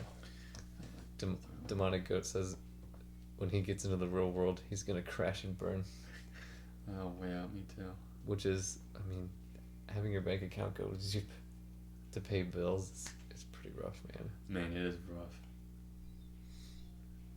If you, I'm sure the guys would help. I have a bunk bed. I thought about my rent being split in half. Only once in my life, have I lived in the same room as somebody for rent being cheap. I only did it once for a summer. And that will never happen again as long as I live. And the person wasn't even like them being awful. It was a good friend of mine, Zisa. It was just the fact, like, when you come to your room, there's someone always in there. You really have to. There's always, you don't ever get to relax. Yeah. It's like, It's pretty rough. and on top of that, he snored like a damn freight train. Yeah. I once recorded him snoring and played it do back, that. and it woke him up. And I just can't live with that. Heck, living in a house with multiple people, like, I can do it right now, but that's like one of my goals, is to live with less and less people. Yeah. Because I'm sure, How many people in your house? counting me, 5. There's 5 people. And so it's like, I feel like 3 is a good number. It's not too. I like 3's working out pretty well. 2, honestly, I feel like 2's good. But that's expensive. Traditional marriage. Well, just even if you have one roommate. That too. I'm polygamous, for the record, if y'all didn't know. Polygamist. Non-Mormon polygamous. Yes, you gotta make that distinction. I'll make the distinction right now. I'm the liberal. My wives do not wear prairie dresses. They wear sundresses. Some dresses are really cute. They are adorable.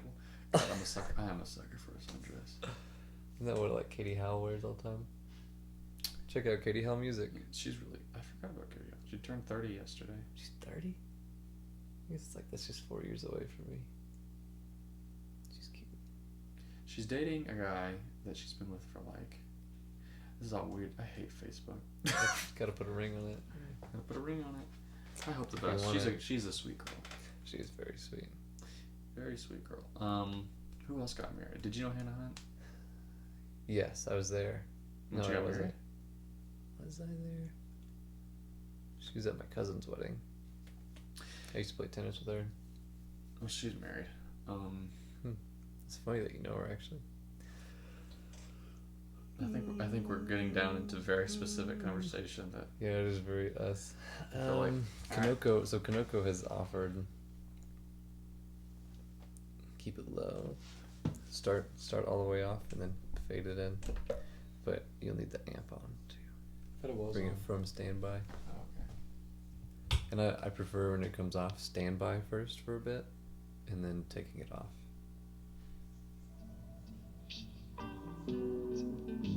Oh, yeah, we made this on. Yeah, so Kanoko has offered a few times to do a Skype call, and we really could. We could phone him in and That's true. have a discussion like this. I don't know. I don't know if it'll ever happen again. I guess it is Levi, so things are just different when Levi is here, guys. I really wish that I had changed the title of what I was doing. Kanoko, do you have the ability to change my titles? It's no good now, but I think it would be helpful. But yeah, we could phone him in. Okay. But I don't know if we're really going to discuss things. Well, we never know. I mean, maybe. I mean, if we it get was, like that it was again. kind of pleasant. Cause I thought of those things, but I hadn't. Okay, let's see the highlight of the political conversation, the positive thing. I did not. I had never thought through how the social meme of capitalism can infiltrate a government, and I've changed my view now that government really should have policies that like separate itself from large amounts of money. And I feel like that is basically that would solve eventually every problem in the United States. I feel like if you removed Where like it's like, hey, people can get what the people want. right, and yeah, stuff, yeah. I feel like it would actually be a democracy or a public democracy at that point. At the end of the day, like any arguments or feelings like this particulars, I feel like removing financial interest from the democratic process would change everything. Yeah. Because I feel like that is what make Nordic countries It'll be do so separate. well. Hmm. Is because like people who in office are like just people that are really good at managing things. Like they're basically secretaries because there's no financial gain to it. Yeah, I don't know. Say nope, I don't know if you can give this power to mods. Need to check. I'm pretty sure you can. So you need to make me editor of your channel. Whisper you the details. Go. I wonder if I can. Nope. That kind of makes me think of. Do you want to? I've made this analogy with like Christianity and Catholicism. Like Catholicism, which now we will call the USS United States or USS US, is a gigantic ship. Okay. Both of those entities, those institutions, are huge, like just gigantic, and they are going the way that they're going. Many people decided that that's not the way that they want to go, so they jump and they get a few people together and they're like, hey, let's build a little boat. So they build a little boat and maybe it gets like into a nice little gully or something, like it turns big and they get to like sail out fast and get to where they want to go. And a lot of them are going to go so far and then sink and then be forgotten in the oceans of time. But gigantic institutions in Catholicism is a much larger boat than the US. Like, is it better to hop out of a boat, influence hundreds of people's lives, and get to somewhere that's better or aligns better with your values? Or is it better to like Change the system from within. lend one tiny, all of your might, like pressing up against like this thing, just so that like in hundreds of years it can start bending towards that goal that you think is more valuable. I know what you're saying. So like I think the Catholic Church, like the church that I work at, it's not going to be here in 100 years. Right. It won't. But like the Catholic Church is. It will. It will be no here. matter what. It'll be here in 1,000 years. Like what intrinsically has more value? That little tiny push, or this So, huge thing, my or opinion would be, something that because I feel like grow, sprout, and die. right. This applies for any system or any organization. So, is it better to splinter off or to change it from within? So the reason why I've had this conversation a lot is people that have gone into politics. They'll like we talk about all the problems with U.S. politics, and like, well, is it better to change it from within, or is it a sinking ship? Like, can it be changed? Is it going to be on the direction? So you just go to the Nordic countries. Or my thought was like, okay, my opinion on the whole thing is depends on what it is you want to accomplish. So if in like the U.S. government's example, if you're wanting to get, for instance, money out of politics, if you can see a path easier for you to do that from within government, for you, like if you found a way, then you should. Like if you are able, maybe like you have like a certain set of skills, or you know a certain amount of people, or the way your thought process works aids to bring that. to the table. Yeah. If it's your strengths. And I have learned through being for working in Congress, was that I don't think I'm the type of person that changes it from within. Because I do not, like, it's very bureaucratic. It's the same reason why I decided not to go to law school. Because I am not a bureaucratic person. I am not a person that thinks mechanically in that sense. Like I think very meticulously. But I'm more the person that would be good at, not to say that it's better or worse, I'd be better at what you're talking about, which in this instance would be grassroots movements. So, which is, I think, does have value in a political sense, because like more than anything, like kind of alluded to it before, but like businesses are guided by the values of their customers. Like people, you couldn't sell things if people thought it was immoral or wrong or whatever it is. And like same with the government. It's government's under the mercy of the people. Like totally is. Like, yeah, absolutely. So I think there is like a high value in changing a large amount of people's minds. I just think it's a different type of change all the time. Like what platform?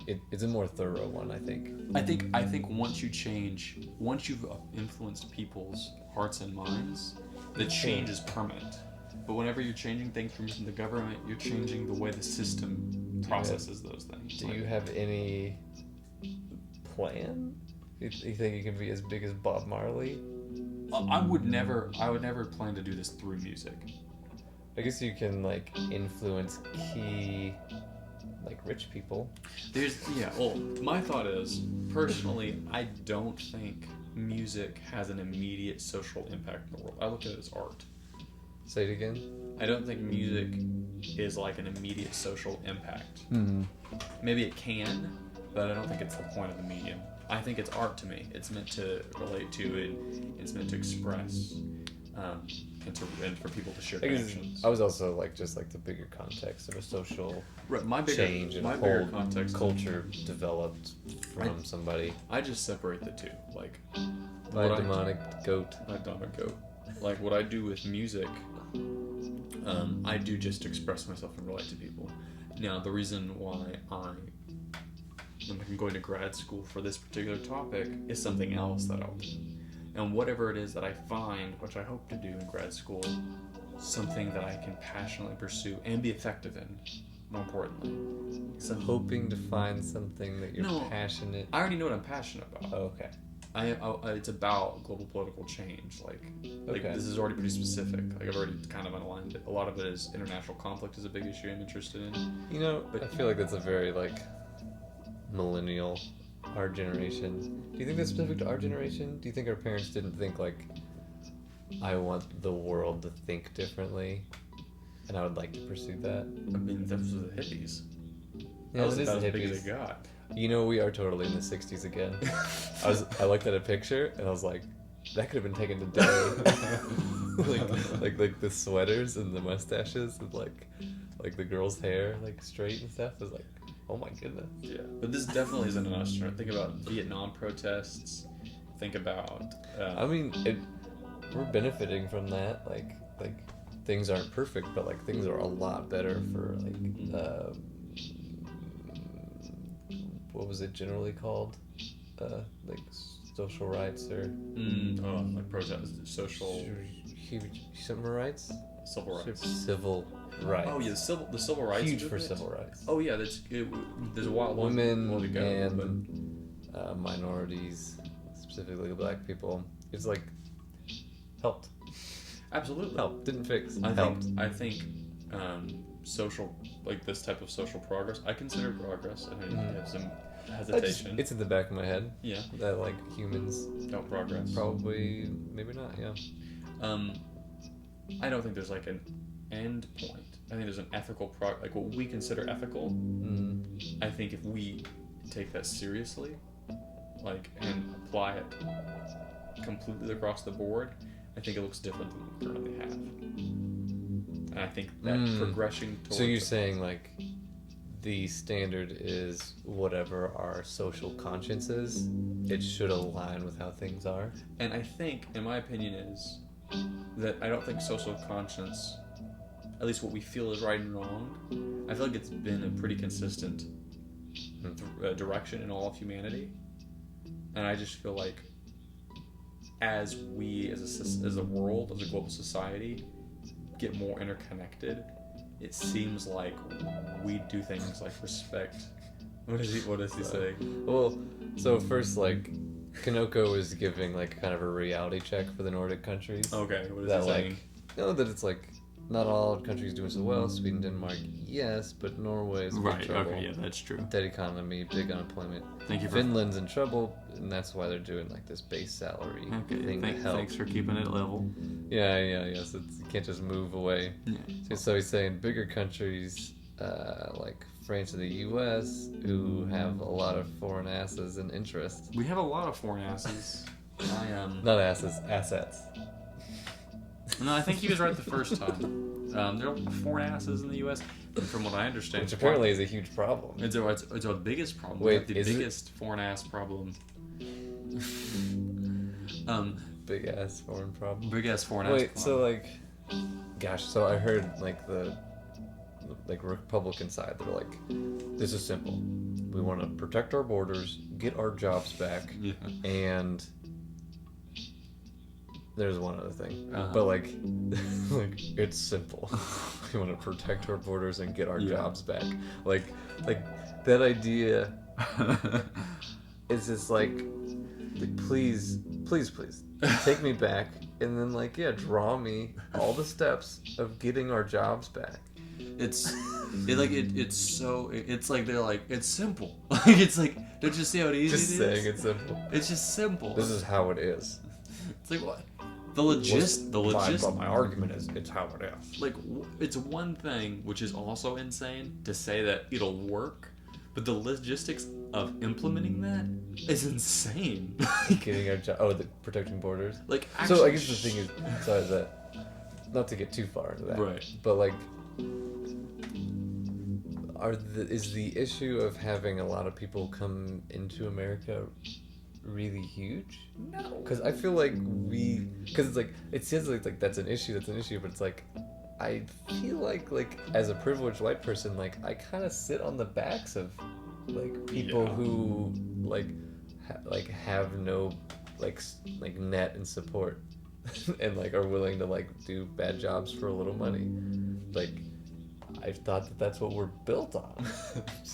Like why is this, especially if you want to keep things the way they are, conservative people, like so I guess I don't understand what what is the I mean that's the easy way to dismiss it, but like is there, I mean I'd imagine there is some kind of issue with like having a large number of people come into your country, but this is my thought of what they're really getting at, and a lot of this is just coming down to the money and politics thing, is in the conservative, I guess in this Tea Party mindset, it's not even conservative Republican so far, it's the Tea Party.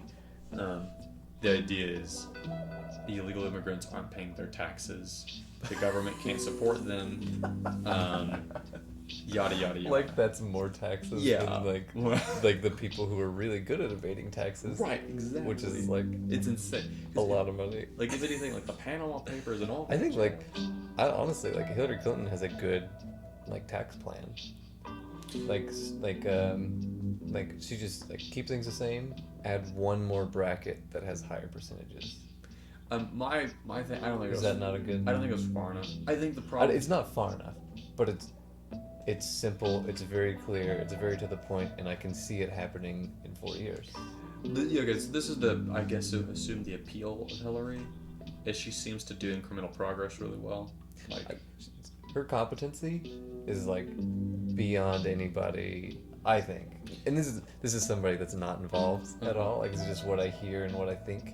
But it's like I feel like her competency, like she's the only person that I see that's like, yeah, Pull it off. she could be a president and do it. Like everybody else, it's like you're gonna have to get a lot of help. My thought process is, I don't think Hillary would be a bad president.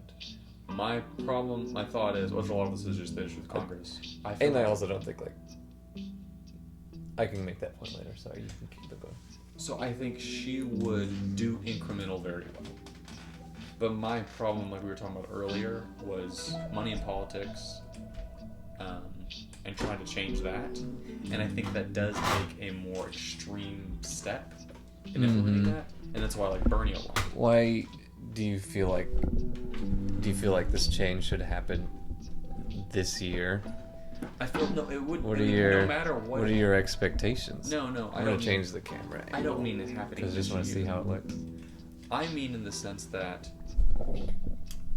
with Hillary being president, I can guarantee, like her being president for 4 years or her being president for 8 years, it won't happen at all. Okay. I feel like it'll still be politics, and I feel like it'll just be it'll be like the Obama. I don't hate the Obama administration. I don't think it was bad. I knew from the beginning that like I saw him and I was like, he is going to disappoint both parties. Well, I don't think it was his fault. I do think it was Congress. Regardless of who. Wait. So I don't know or remember too much about Obama's like thoughts or promises, but like, was it supposed to go in that direction? Obama was vague. I mean, he just said hope and change. Yeah. We can do it. And I didn't even vote for him. I voted for Gary Johnson. Why do people?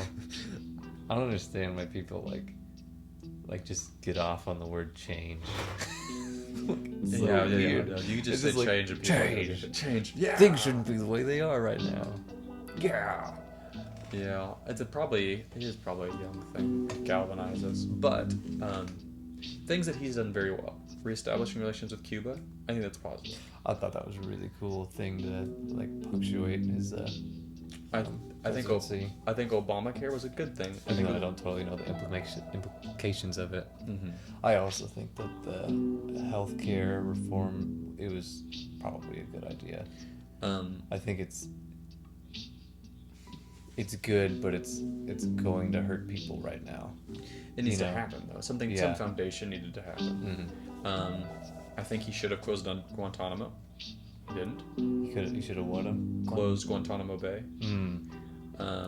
I think we're somehow getting deeper into problems in the Middle East somehow. And he said there would be no more there. ISIS, terrorism, man. Yeah. It's a hot word. I heard some. I'm not gonna get into it. Sorry. I was also saying, I was gonna try to make the point that like who is president, I don't think matters. I used to think that. Yeah. I used to say like they're more of like a figurehead. It's a person who But can either can bomb people, the person who can go to war, and then the person who like foreign people look at and are like, that's the U.S. The difference is, so actually like looking at what the president does, they have way more power than Really? First off, I mean they choose a Supreme Court justice. That's a lifetime thing. I mean, obviously, it depends on the problem, timing, right? No, it shouldn't. It's just our Congress is insane. Like the U.S. Congress, which is majority Republican right now, for pretty much the entire presidency of Obama, anytime he has done something that for the entire history of our nation, regardless of what party is running Congress and who's the president, they pass because it's the president's job.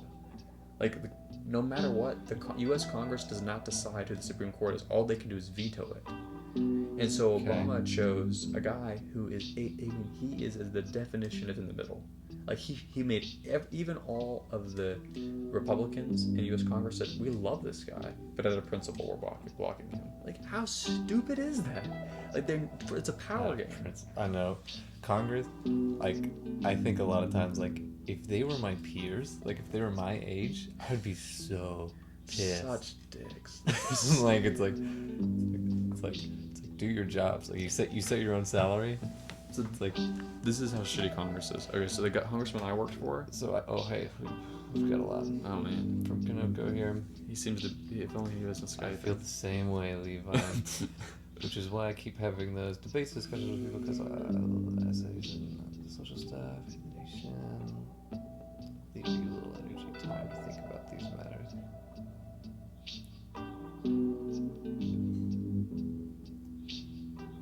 Gosh, Levi, please become gay and marry me.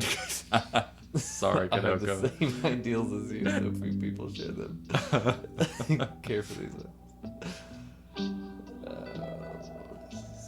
I appreciate it, With Pinocchio. some friends that share my ideas as well, we recently discussed the fact we should move on from the outdated concept of nations and go for global citizenship. You know, I think that there's a huge opportunity with the current, like, our age and younger, Mm-hmm. because, like, I think nationalism is, like, very, very weak, Mm-hmm. you know? There's like stereotypes. Like I watch the World Cup and make jokes. Like that's the reason I watch the World Cup. I like the World Cup because I like to the World make Cup. stereotype jokes. But like the concept of like our nation, like your nation, it's yeah. I think it's very weak. Like there's very little borders. And like Mhm. I think our age and down, like I think that's just the way it's going to be unless like something really crazy happens. Mm-hmm. So I think that there's like a high potential that, because like a lot of times I hear this from like the Vlog brothers, like being a citizen of the internet. I say it a lot. Like Mm-hmm. it's like I'm in the U.S., but I'm a citizen of the internet. Like I know what's going on there, and like there's no distinction between me and Right. people in France. Like Right. Yeah. We're global society now. yeah, I think pretty close. Logistics of that kind of change would be so hard to actually implement. Oh man, that'd be difficult. I think Levi got influenced a little by his years in EU and their views on politics and economy. Obama is such a joke. Whoa, man. Whoa, that was fast. Whoa. Who said He got Nobel Prize for reducing the amount of nuclear that is kind of production. funny. Yet under his rule, U.S. has the world and historical record of spending into nuclear programs. It's Yeah. pretty. Oh man, Middle East, don't get me started. Oh, he studied this area in depth. Talking to me, you have a lot to read. I'm trying to participate, but everything comes to you too late. Oh, sorry.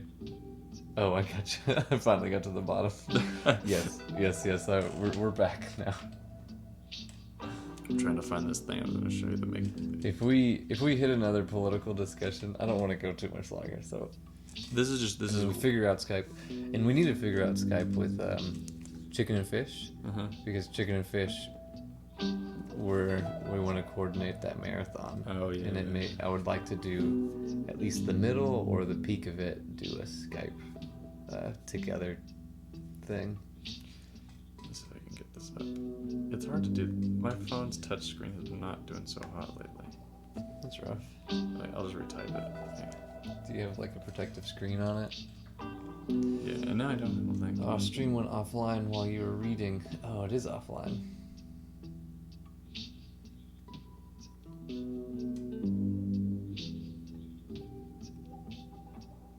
Okay, we're back.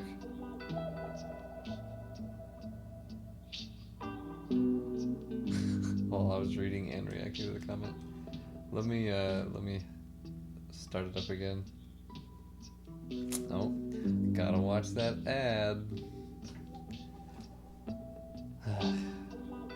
I would say, so this year, learning about money Mhm. and business and stuff, I have done a total 180 of how I felt about business.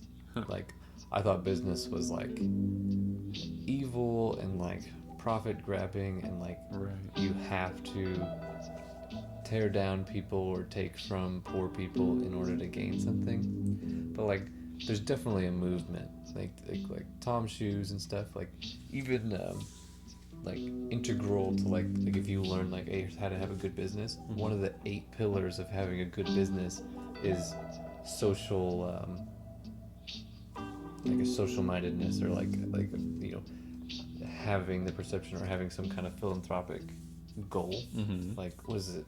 I forget the term, but like some kind of social mindedness. So it's like it's like a part of business now to be like you need to have something that's like a positive like impact on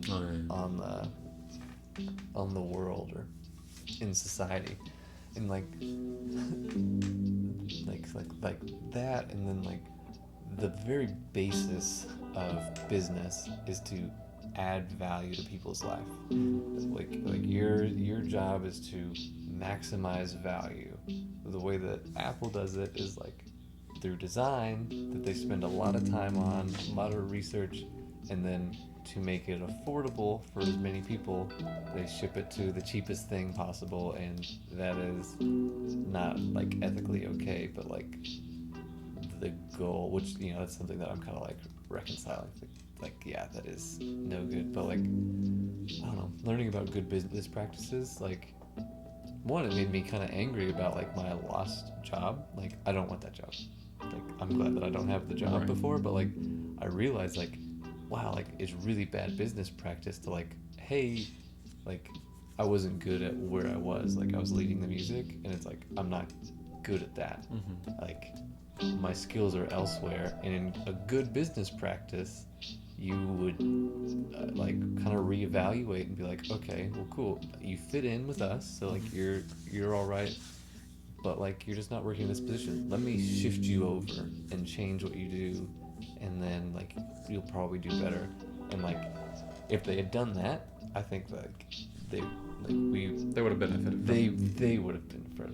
Right. I'm glad that I'm not there. Right. So Yeah, you benefited from leaving. I've benefited from leaving. So like, good business practices, like, it's beneficial to the customer, like customer first, like customer getting what the customer wants, getting what the customer needs, and like sometimes it's BS, but like people are pretty savvy right now, you know, and and then like a good business practices benefiting your employees so that they're happy, so they stay with you, and you don't have a lot of large turnover, and it's, I don't know. I did a full 180 of like, now I definitely praise like business.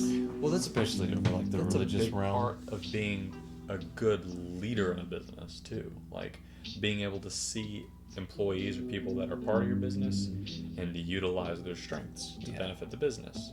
And I really see the value in that. Basically, someone not doing that with you just shows their weakness as a leader in that leadership role. Like they may not know what they're looking for. They may be just thinking like pizzazz, or like, or it's just fear and awkwardness. It's like, I don't want to tell him he did a bad job, so I'll just like ask him to leave.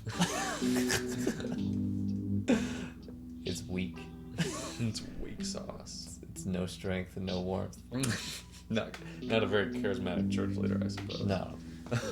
It wasn't a church leader, it was like elder led, so like they had like a committee that decided. That committee crap makes me think like a. Oh, you mean like movie. a government?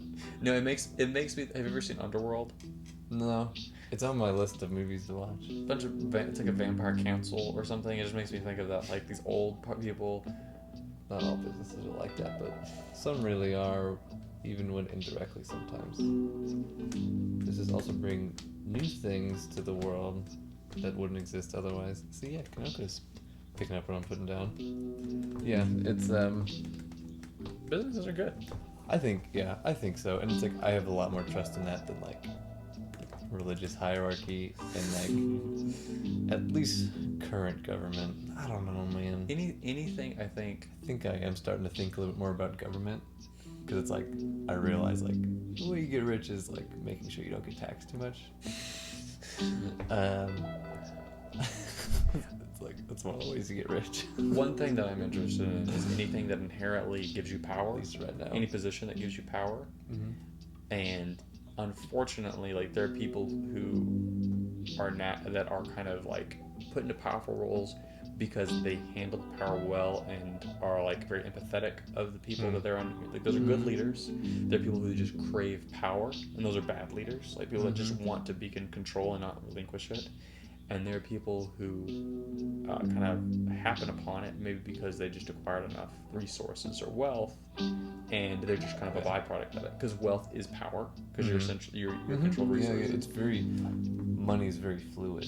Like if you have a strength in something, it transfers over a lot. Like Jack Johnson, Donald Trump, and you see people Ronald Reagan, who acquire this power, and there's especially business people specifically, and they don't necessarily look at it that way, and so instead they just kind of like, I just bought a big house and just leave me alone, I'll leave you alone. Just kind of let me. There are people who do that. There's rich people that just like they don't really do anything with their power. They just kind of like fade into the background. And there are other people who are like, oh, I can do all this. And, they start nonprofits, or like Bill Gates, for instance, or the Clinton Foundation, like where they really, really just kind of exploited what they were given. And they're like, I can do a lot of good with this, even though how I acquired all this was not through this. Like I was not just this natural leader or this natural thing people elected. I wasn't this, but now that I'm in this position. Yeah, very commendable. Because my idea, this is my goal for my life, is to my goal for my life, I didn't say, is to have like, I guess I can just lay it all out. Like I want to know money and investing enough to like put $1 million, $1.5 million in like grow my money up to $1 million, $1.5 million. Keep it invested because I learned how to invest over the next 10 years well, and then just live off of like that like 75,000 or whatever it is. That's like most, whatever it is, the limit of like the amount of money that makes you happy. That's like 77,000. Yeah, 75,000 right now. So whatever it is for inflation then. So like that would just be my salary that I glean off of this thing from investments, and then to just I'd be able to visit family, and I'd like to have 2 small places. That'd be cool. One in Texas close to family, and then one somewhere else a little more exotic, like Utah. Yeah, I suppose once I've figured it out a little more. Right now I've just been investing, and I finally at a place where I'm just doing it as a figure. Investing in myself. Okay. I think that's huge. And mostly it was like a way, because it's hard to be galvanized to want to do that if you don't know what it is. So like I'm finally like to pursue it. To pursue. So like it'd be one thing to like get to that point you're talking about, getting $1 million, $1.5 million. Well, and like just living off that 75,000 or whatever. But for me, it's like I know I have like I've always had kind of vague ideas of where I wanted to go. And then now that I'm at a point where I have a clear path to implement those, like, all right, I know in order for me to make global political changes, I need to understand it on a professional and intricate level. So that's why I did as much as I could to travel and then get into this graduate program. Okay. So I did what I did to invest in myself, and I'm in the process of doing that. Spending your money traveling, I think, is a huge investment. Like mainly for like one, the knowledge, but also just the perception. Oh god, it changes everything. You just tell somebody like, yeah, when I was in Madrid, and then I had this story in Ireland. It's like that blows people's minds. Oh yeah, people melt into butter. And it's like, can I put you in charge of something? And the funny thing is like it's one of the simplest things you could possibly do, but it requires you to make the decision to do it. And that's like that little barrier. To drop everything, and so nobody. And most people don't. And it's like once you've done it, it's almost like you're stumbling across a little secret. Like, I feel that way with all the stuff I've learned. It's like all I did was just get on a plane. Like I didn't do anything heroic. Like I just went there, and when I got there, I just did things like every other day of my life. And it was like the craziest one that didn't feel that way was Venezuela, because it was my first time out of the country. Okay. It was you had an agenda more than just living. It was I was there where like essentially it was an internship. I don't know what I was like actually there for, but I basically did chores for the church. But I went there, and on top of like not having any background given to me of what I would be doing, I went there, and the people that I was with were somewhere else, and I was by myself. So then I'm like taking this little crappy plane in the Andes alone, and like this, I was just trying to learn Spanish, and no one speaks English, and I'm like, this is like some crazy movie, like, and I'm like, that's not how it felt in Spain. oh no, because in Spain's like the U.S. kind of like it just. I mean, there's KFCs and like, and you watch Netflix and you go out and get drunk with your friends and then you go out and see a game and you play your sport and you watch your music. And that's not how it was in Venezuela. There wasn't those things. It was like I was, for one, in the Amazon, and so there's like macaws flying around and iguanas around, like, and all this crap. On top of that, there's dudes with submachine guns walking around constantly, like, bullying me. There's like, I can't walk around at night without the fear of getting murdered because it's the highest murder capital in the world. So when you think about socio-political change that you're interested in, do you lean towards thinking about like the U.S. and like countries being more responsible with their power, or do you lean towards like, hey, like people with machine guns in the Amazon? No. Really, really disenfranchised like countries. I feel like I'm kind of interested. You're like just not interested in that. My problem is like Because you want to go where the money is. I'm very. There's no money there, unless you're an overlord. I'm interested in kind of all of it, so I'm trying to figure out where my place is and what I'm good at and what it is that I can do without getting bored. My biggest one is the Israeli-Palestinian conflict, because as an American, I would have a lot of influence if I was in a position in the U.S. for that. And I feel like influence. Oh, in America. As an American. Oh, really? Because the U.S. funds Israel. Okay, yeah. And so we kind of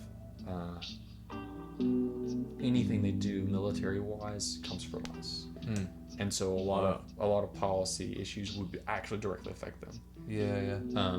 So that's something interesting, but that's not like the only thing. Like I am interested in, like, you know, sweatshops, like in China and in India and in the U.S. is really. I think what I learned from working with nonprofits and specifically through churches doing short-term mission trips, because I did a lot in my life, like in high school and I never really did any of that.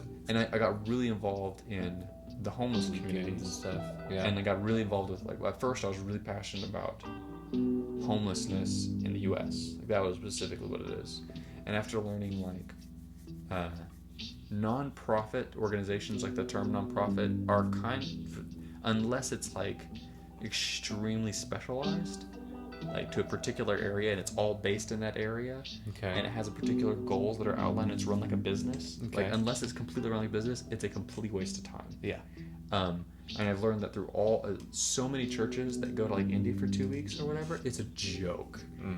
We're helping change. It's a vacation. Well, anyone that goes with any nonprofit for a week and hangs out with the starving children in whatever country, you are creating a problem. Creating a problem. You are causing, like, if you go to Uganda and you want to help out some tribe by handing them money so they can buy food, you're not investing in them as people by creating a skill set, by creating well, see, that's like one of my thoughts is like my first thought for solving like it's like just like, you know, the first thing whenever I think of like people who are recurring going into jail, people who like are constantly like getting into trouble because they just can't figure out their finances, and like people who are like in these like poor situations, like my first thought is like skills and education. That's what you need. And like, are these people hungry for it?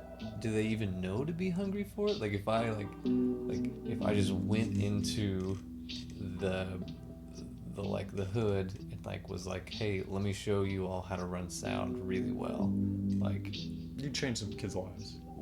They would like be hungry for that. Naturally, there are, I think, because I was an educator, I think there's always maybe like 5% of anyone in that setting that really have no interest in consuming knowledge. Like only how many? 5%. Like I think it's 5% in a lower income. Well, anywhere.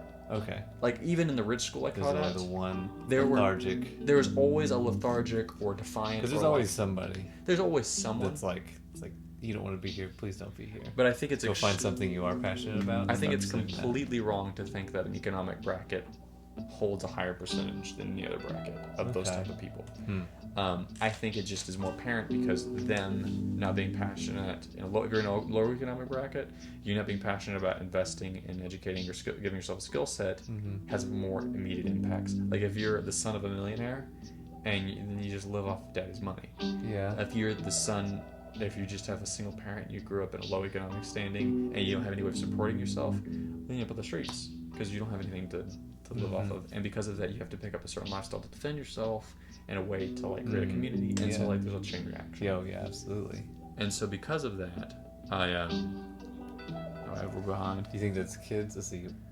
What Levi says is another topic I discussed recently with my anthropology friends. I'm not sure if we're going to figure out what that was. NGOs, non-government organizations, nonprofits. Oh, okay. Problem with Solving. They said from some they seem complex. Like, hey, I'm a Westerner. Yeah, definitely true. We'd help more if money dedicated to NGOs was spent into local work. Absolutely. Yeah. If you're a nonprofit or if you're an NGO, that is local, that is started locally, that invests in local businesses by assisting them and whatnot, then you're doing good. Okay. If you, for instance, are local. an Austin NGO whose mission is to support housing in Zimbabwe, Yeah. you're a waste of goddamn time. Like, you're a bunch of white people trying to save the African. Like, you are not, one, respecting them as people. You are not providing Just them. handing out things. You're just handing things out, and if you give someone a handout, it's like it's the cliche, like teach someone to fish as opposed to give them fish. Yeah. And that's just the foundation. It's so simple. You know, that doesn't sound any more true than what I've learned about, money, how it Right. works, how the world goes around. But the problem is people hear, like, they look at nonprofits and they say they're not working, they get cynical and just say, well, I'm not going to try at all. It's like, no, just our approach has been bad. Like, For nonprofits. I think nonprofits could be good, and I think there are other. It's just like it just has to be a community thing. It has. You can't throw effort overseas. You need to invest yourself into it. If you're going to invest in a community, you have to invest yourself into that community, like more than financially. Sending unskilled workers, building schools, then have no teachers, and we could have paid local workers to actually build it. Exactly. And stimulating the economy. And then Also, NGOs treat their expatriates. That's better than local people involved. there is a need for. I'm buffering a lot.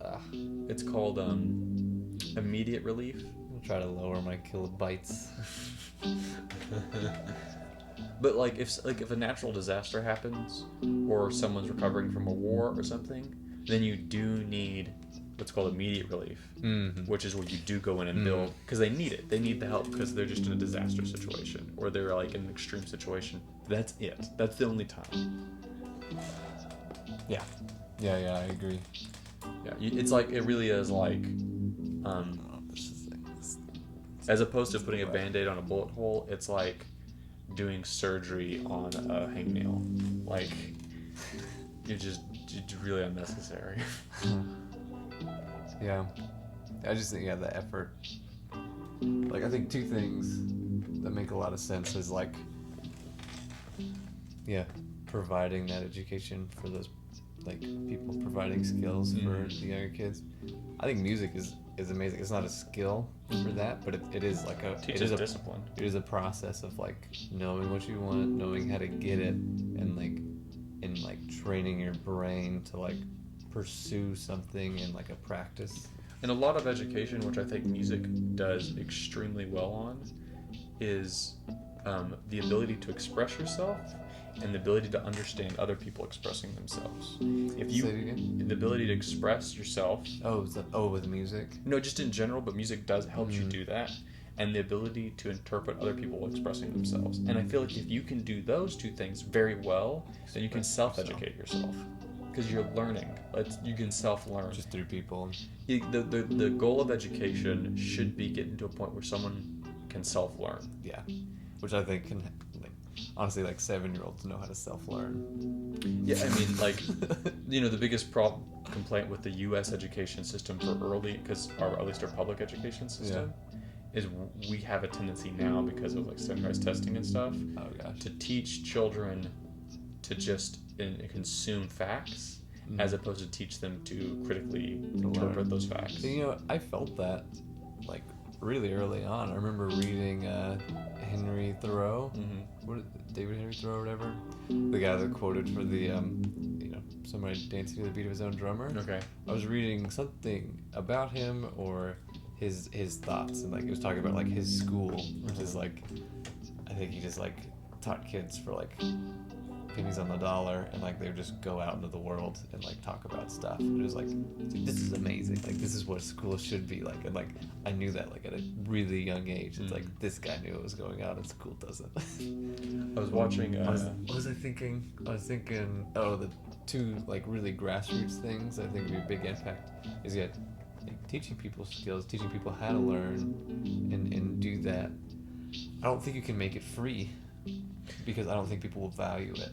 Here's an exception. And then the other one was, and we can discuss that, we can come back to it, is I think if people could like effectively be informed about their local elections, and if there was some way like where you have like an Uber style, or I don't know if like there's like a Reddit style, but it's like hey, like here, let me give you some reminders. It's like this is going to go. It's like this guy thinks about these, and like there's probably not like an effective way to like bullet point that, but like if you can get people informed in an effective, like streamlined way of like what's happening like in their local elections, I think that would change everything within. I think it would. Like 2 or 3 terms of like whatever the change rate is. And like, given the internet, it could happen very immediately. Yeah. Because if you look at the way, at least our generation, be so much more representative. Like what apps have done for our generation for everything. Yeah. Like for instance, like Uber made something how you didn't really think about it. It made it to where a taxi could be anybody. Yeah.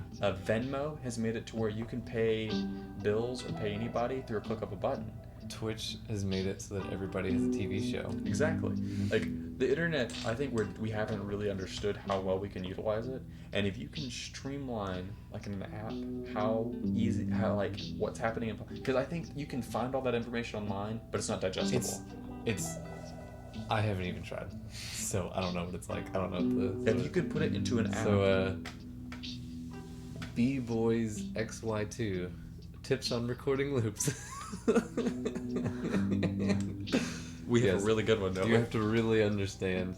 Yeah, we made this one earlier. You can like watch the video back when we made it. It took us a long time. It wasn't all that efficient. Well, okay. But yeah, this is what we're going over right now, is tips on recording loops. Yeah, as you can tell. Unless you really want them, B-Boys. This particular loop, I'm actually a very big fan of. It's grown on me a lot. It is excellent talking loop. I think what made it turn out so well is we did a lot of layers of very small things. Yeah. Like a lot of this was really just like a single note, or layers of single notes. I'm trying to think about like serious tips on looping. Biggest rule, or the biggest thing that I had to overcome, is not adding a melody too soon. If you add a melody like on your second layer, it's practically done. It's practically stamped, and like it doesn't really have anywhere to go, and you just gotta like start over. But having a beat helps. I usually like to start with a beat or a bass note, and then kind of go to more rhythms or straight just like chords. A bass line early on, I think, kind of sets the tone of the loop. Yeah. And then a lot of texture helps. Yeah, put a little happy little tree right in the middle there. Happy trees. That's the way I'm staring at the amp, as if like I'm looking at something, like thinking about the sound, like really looking at the amp. It's like whenever people just had the radio. He's just staring at the radio. I think also this lighting, you can't tell, but we have like a lighting Yeah, on the that's app the to make best. it look really That's dramatic. a good tip. It does look really dramatic.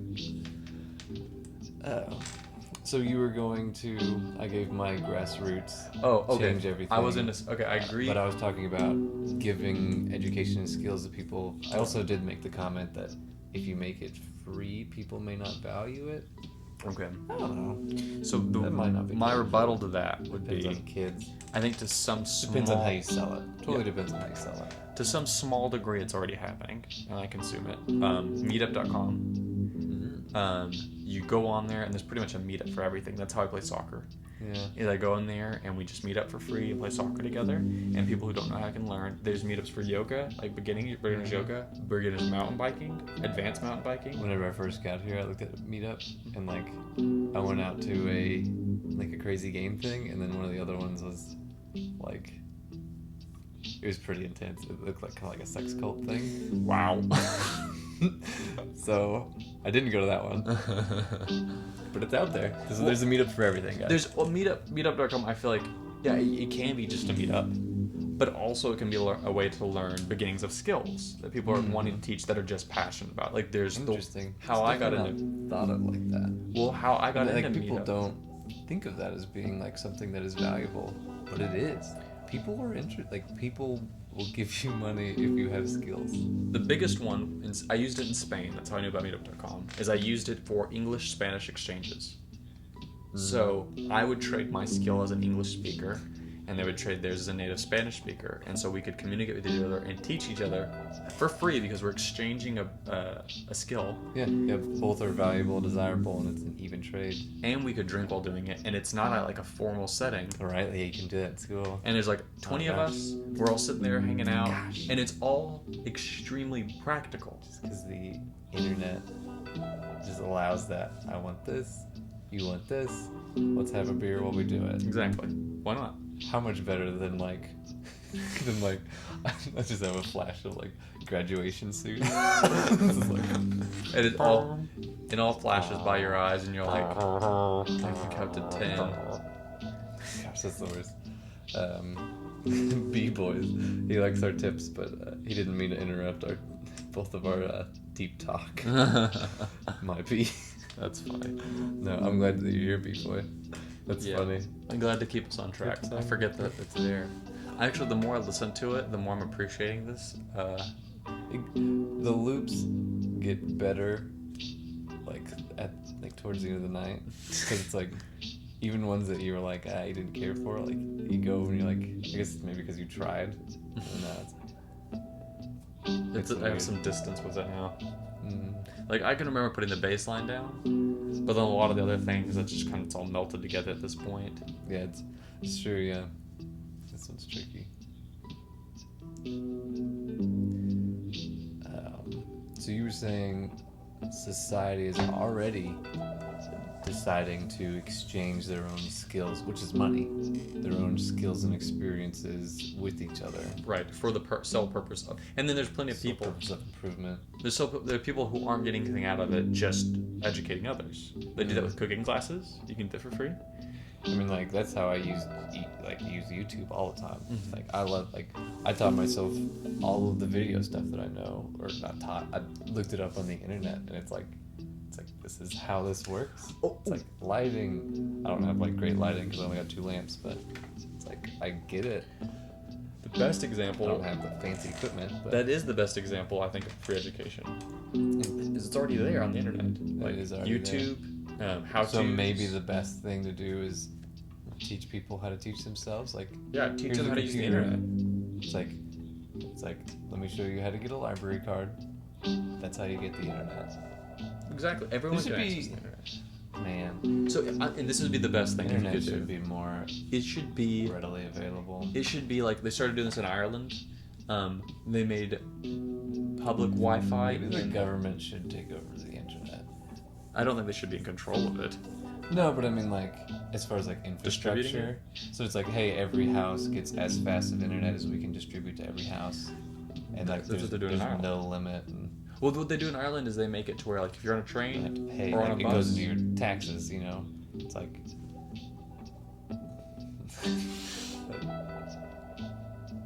I've never been more like pro-government or like. I was discussing this with a friend of mine It's so weird. a few days ago, and we were discussing because I'm reading this book called On Anarchism. It's by Noam Chomsky, whom I adore. And I minored in philosophy in college, and philosophically, I'm an anarchist. In that, I don't think the government has any inherent right over me. Okay. I don't think that the government has the right morally to do to. What are you doing? I'm gonna show boys what I'm using. RCXL. So this is just the hardware that I'm using for the loops. I like having the stop buttons separate. It is nice. It also makes it It's look a little cool. old, so it's like it's only got 11 banks. That's it. Which is it's actually kind of a I wonder what nice it looks like instrument. now. I haven't even thought about what the new models would The look new like. model looks like this, but it's got like different buttons down here that'll like allow you to do things like all I have is reverse, but they've got things like flanger and phase and freeze and Oh man, I like that. reverse is really cool. Let's keep it on that for a bit. It's very like hold your breath when it's going though. Yeah, it's got more inputs as well. Yeah, that has more direct. So that's what I've used. I've used it for a long time. I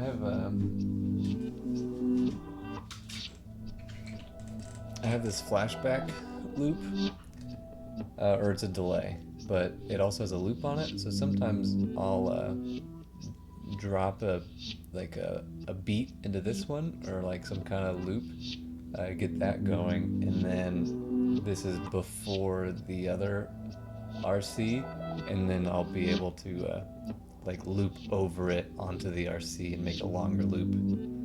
I like that a lot better than like beatboxing for 16 measures for the loop, and then like start looping. It's like beatbox for 2 measures, play it 8 times, and then it's like, oh, I like that.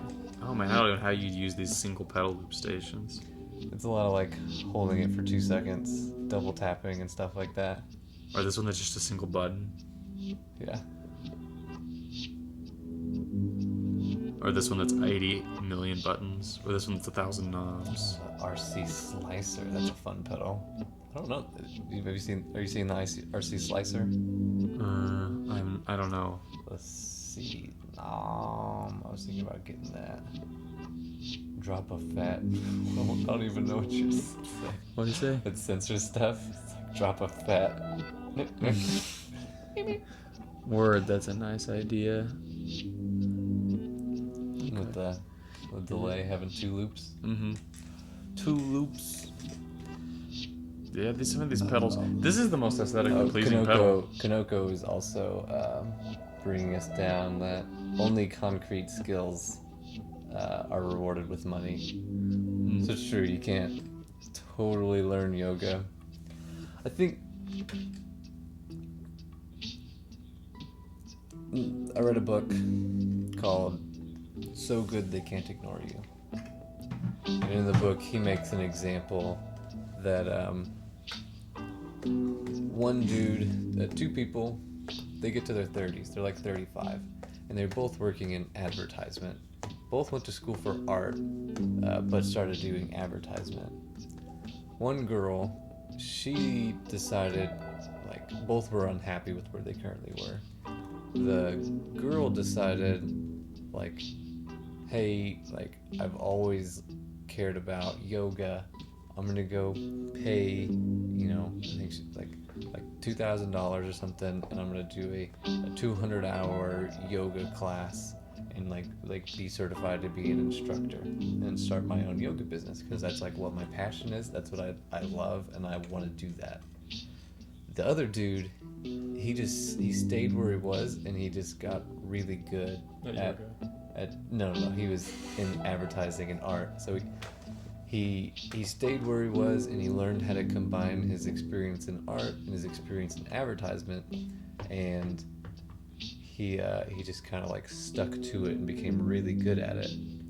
the girl ended up on food stamps later on because because she only had 200 hours of experience of doing yoga. Like, she's not the best, and she doesn't know how to run a business. It just wasn't a part of her experience. Like, she was not playing to her strengths. She was playing to her passions and wants. Right. Where the other dude was like, I know art, I know advertising now because I spent the years doing it, and he's the guy who designed stuff for like Coca-Cola, Pepsi, and all the stuff, and so like he just got really good at it, so good that like he could work for whoever he wanted, and he could set his hours, and now he has like this like huge acreage, and like he sets his hours, like he has a job that a lot of people would want.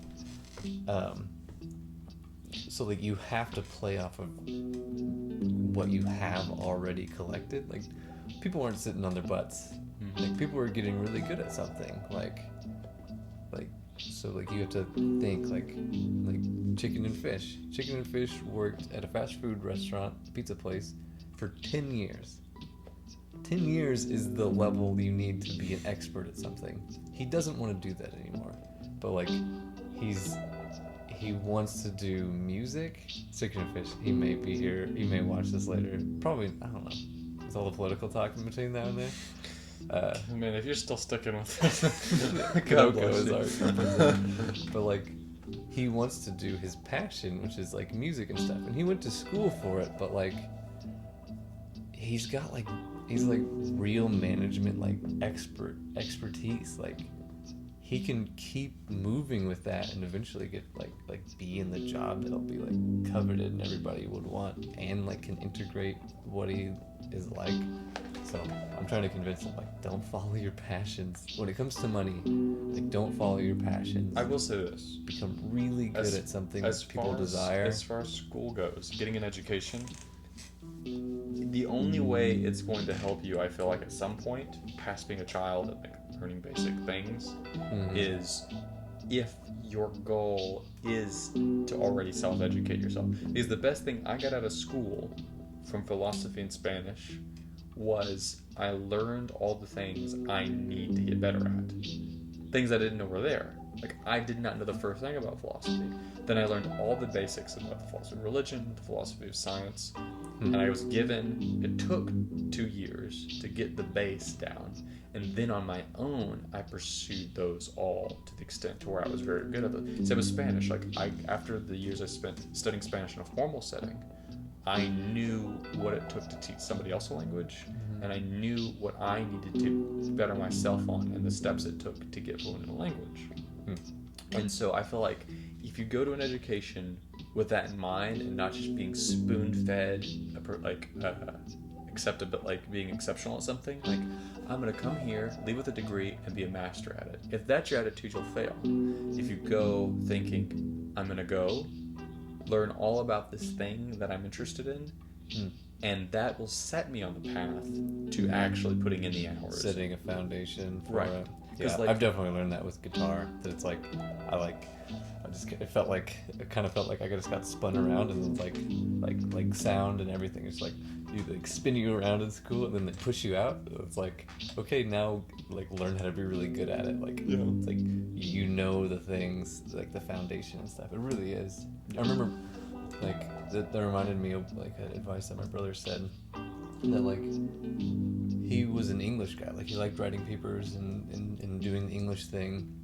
And so when he went to school, he did English. But like, he got to the end of it, and his advice for me was like, he wished that he had taken classes on things he didn't know. Right. Because it's like, I know English, he knew English, and like, so it was whatever. But like yeah, college is totally a way to find out what you don't know. Yeah. So I took horticulture, sign language. Like, I avoided all the music classes that I could. Yeah, that's exactly. Whenever I left SPC, whenever I was going to SPC, after only one semester, mine just started when I was 16. I had only done music, and I thought, I'm going to leave here with a music degree and be a professional musician. And then after one semester, I realized, the people that have been here for 4 or 3 years, they're still terrible at writing music. Like, some of them. Yeah. Most of them. Yeah, And I was looking at them, and I was like, Don't what? be that. And I thought to myself, okay, what can I get out of this? Because I'm learning a lot. I was like, I was never. Really does blow your mind. It's like, oh, I don't know what I'm. Live Sound 101 changed everything. Yeah. But, oh my goodness, I can't believe that's not like. Taking a jazz Totally class required. changed everything. For like never being ever at all associated with it, how it's played. It made me understand music theory.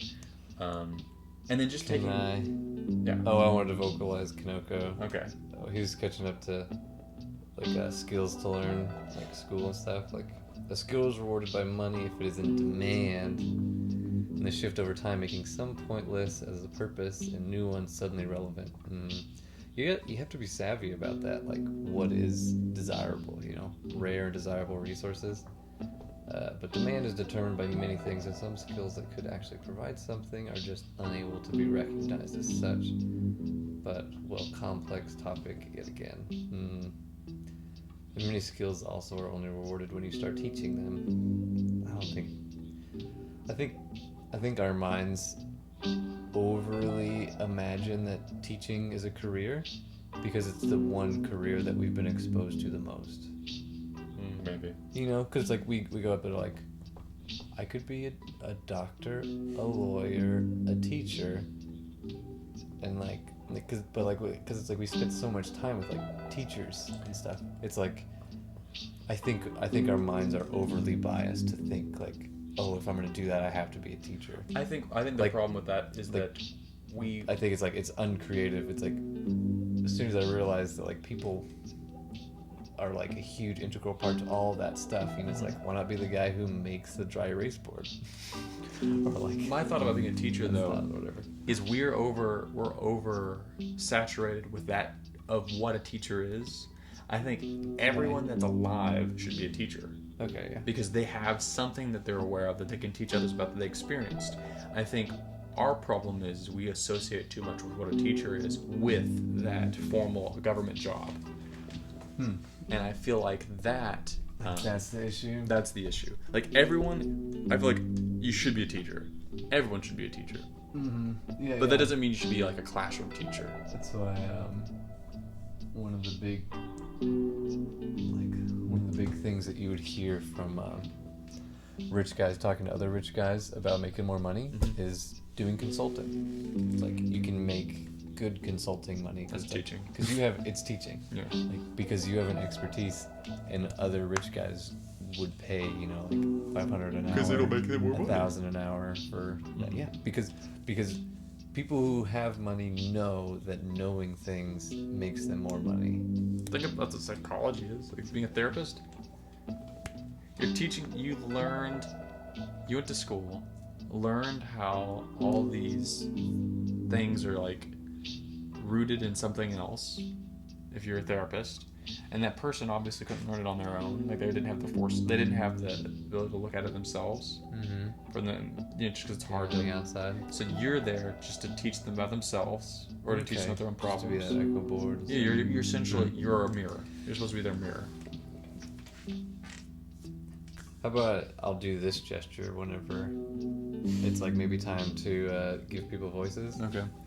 But when you don't follow your passions, you end up partially alienated in this reality and find it bad. I just disagree. I think you follow your strengths, and if you're good at it, you're gonna have a good time.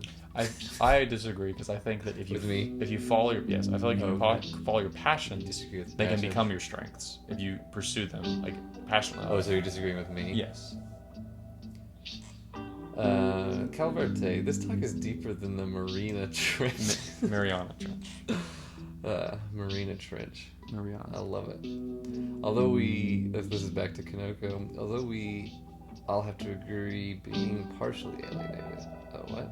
Although we all have to between who we are as individuals and the commonplace we all share that is called society culture. Do you find that looper music hinders songwriting? Well, it's hard to move from a loop if you become accustomed to it. Addressing that real fast, I feel like if use me as an example. Well, no. I feel like depending on the type of music you're writing is completely relative to that. If you're trying to write a song, it was helping us earlier in trying to figure out where a song I was using as a tool to aid in a song I was writing by playing it over and over again instead of just me physically playing it. There's that heartache. What? Oh, you're saying using the looper Yeah. to aid. Also, like having a repeating rhythm, that's a very common like element in a lot of genres. Like, okay, I would highly recommend, mostly because I'm just stuck on them lately, Radiohead. Their last 3 albums, almost every song is a repeating melody and drum line throughout the entire song, and it's gorgeous. So if you find yourself more writing music like that, you can make it beautiful. And I think Radiohead's last 3 albums are the best way to see that. Kanoko poses the question. I said that the reason that we I think that we overly imagine that like we should be a teacher as a career whenever we're kids. And like, oh, what do you want to be? It's like, oh, I'll be a teacher. Is because we're overly exposed. Kanoko, well, I don't think it's just because we are exposed to teaching a lot, but like, say you're an expert in history. What do? Unless you become a researcher, the only thing is to teach. I think that's just out of being unimaginative. And like if you're into history, you have other skills. The ability to combine them are huge. I feel like personally, one thing, the biggest realization I had in my 20s as an adult. I do want to address 2 things. Frotty Fix 2. I don't have any so like this. It's like exclamation song request. Like you enter something like that, and like you can have a program that'll like list like what songs you have or something. I don't do covers. Me and Levi are gonna have to argue about that, but we don't have things set up. I prefer originals, but I was just saying maybe 1 or 2 covers. Maybe, yeah. And then El Coco 78 is asking where Kobe is. I can try to open my door. God, I love Kobe. Keeping it quiet. Kanoko, I agree with Levi. Moon-shaped pool boy. Oh yeah, that's from the Radiohead album. Yeah, B-boy likes the Radiohead. Yeah, Talking Heads have great loop bits, especially. Yeah, I think it's just what you find yourself right. Like I think everyone has writing styles. Like personally, when I'm writing songs, and I've probably written about 100 songs in my life. And currently I'm playing 10 of them, so maybe like 12 of them have been any good, maybe a little more. I have never written 2 songs the same way. Like sometimes I find myself playing guitar and then I play a melody that I really like. I'm like, I really like this melody, and I just play it over and over again. And then I have like a song already written with no lyrics or vocal melody at all. And I'm like, well, I wonder if I could throw some vocals and lyrics on there, and I just do that. Sometimes I have a poem that I've written as a poem with no musical thoughts at all, and then I try to write music that is at the same feel as that poem, and then try to sing to it. And then other times I do them both at the same time. I just like, all at once. The melody, the lyrics, the voice, and it's just however, you just gotta follow with whatever seems to be working. Don't try to force anything. Just be mindful of there's lots of ways you can write a song, and a looper is a good way to write a song. An acoustic guitar. I typically write my songs on acoustic guitar so I can hear my own voice singing, and it's just more accommodating. And then what I was going to say earlier about one of the realization in your 20s. Yeah, was I remember reading a lot about Leonardo da Vinci, and kind of being obsessed with the fact that this guy was what we call Renaissance man. Like, It's true. I haven't thought of that concept in a while. And I kind of got obsessed with the term of Renaissance person, like somebody who's good. A Renaissance person. Well, so PC. Yeah, I got obsessed with the idea, and it's kind of I think it's just a defining part of my life. Man just sounds better. Yeah, Renaissance man. I'd say a woman can be a Renaissance man.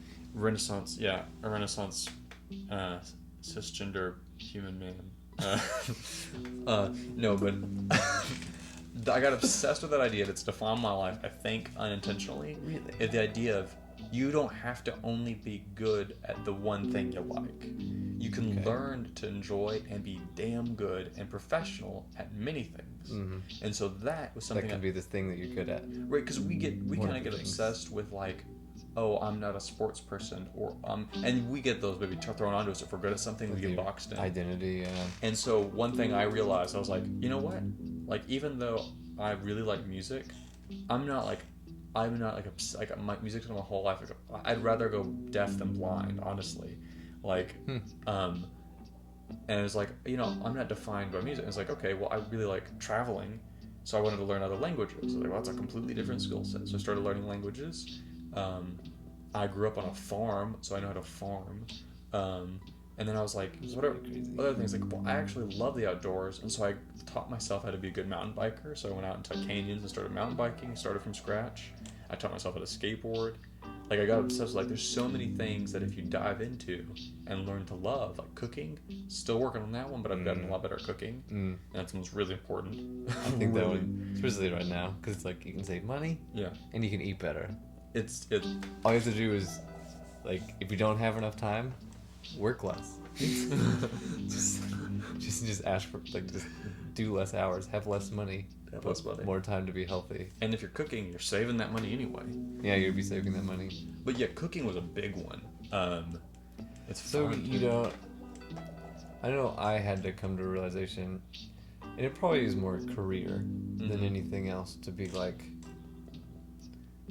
this is it. Like, this is what I'm going to be good at. I had a conversation with my brother, who, like, has like an issue of, like, oh, I could be good at so many different things, and I like this, but, like, it's not that I'm, like, really great at it. And like at the end of the conversation, I was, you know, he ended being like, it's like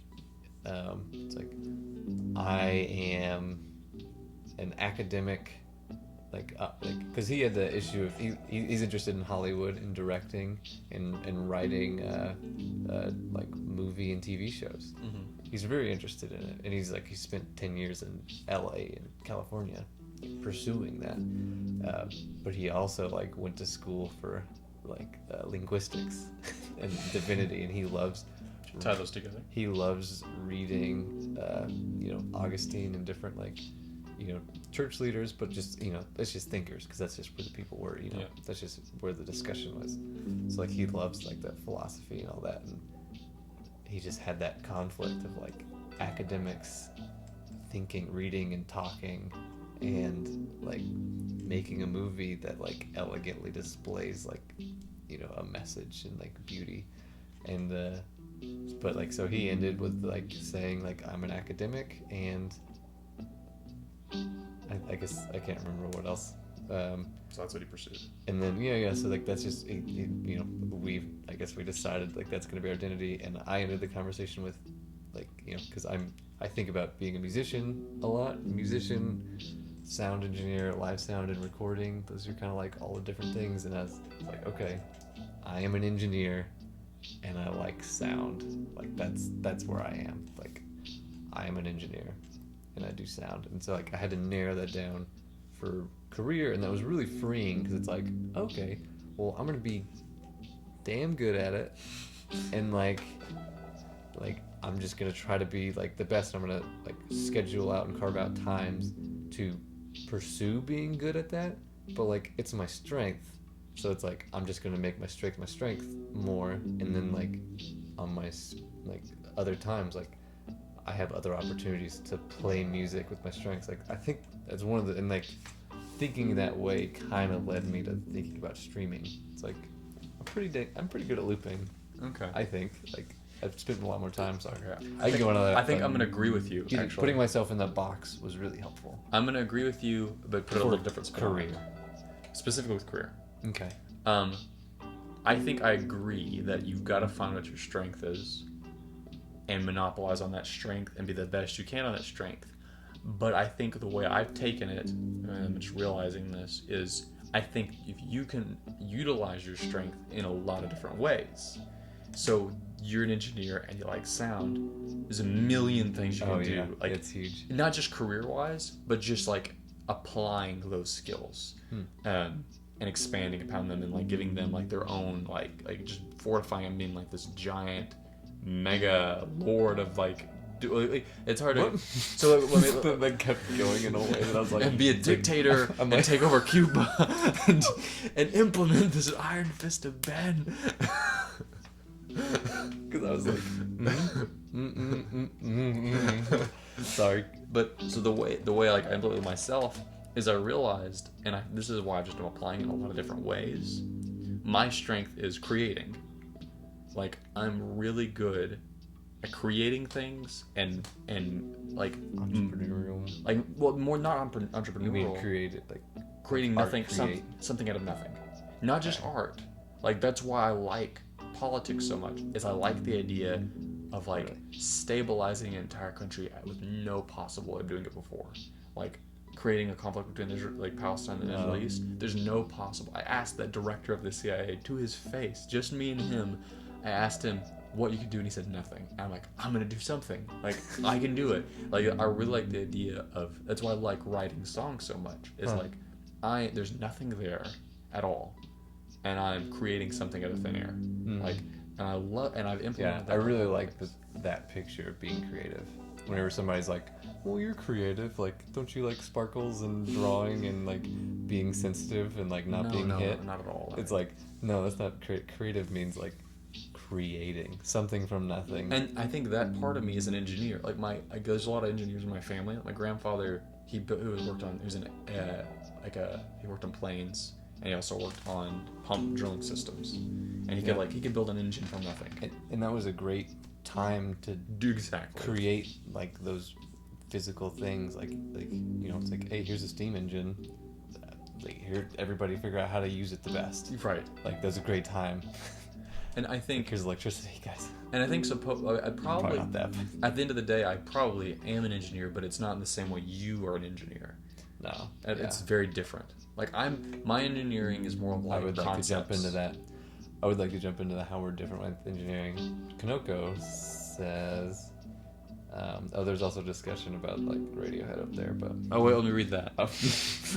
as a drummer, I figured repeating. Oh, it says, I prefer Radiohead when it was less electro. I disagree, but just a quick snippet. Old Radiohead is of course great. It's timeless, but new Radiohead, I feel like they're one of the few bands at all to have evolved, like expanding their sound and taking it directions that like are still true to themselves but completely new. And I think that's almost impossible to do as a band or as an artist. So it's like I always wonder kind of like how a band should mature. Exactly, it's a difficult thought. It's like Radiohead's a good I think example Radiohead did it of- better than any other band that's ever existed. I think because they're still relevant and they've been around since the early 90s. And they didn't have to die when they were 27. Right, and like I think the way they did it, Tom York, like the way they're doing it is they release an album like every 7 years now when they want to, and they don't advertise for it. They told us about it 3 days ago, and now it's out.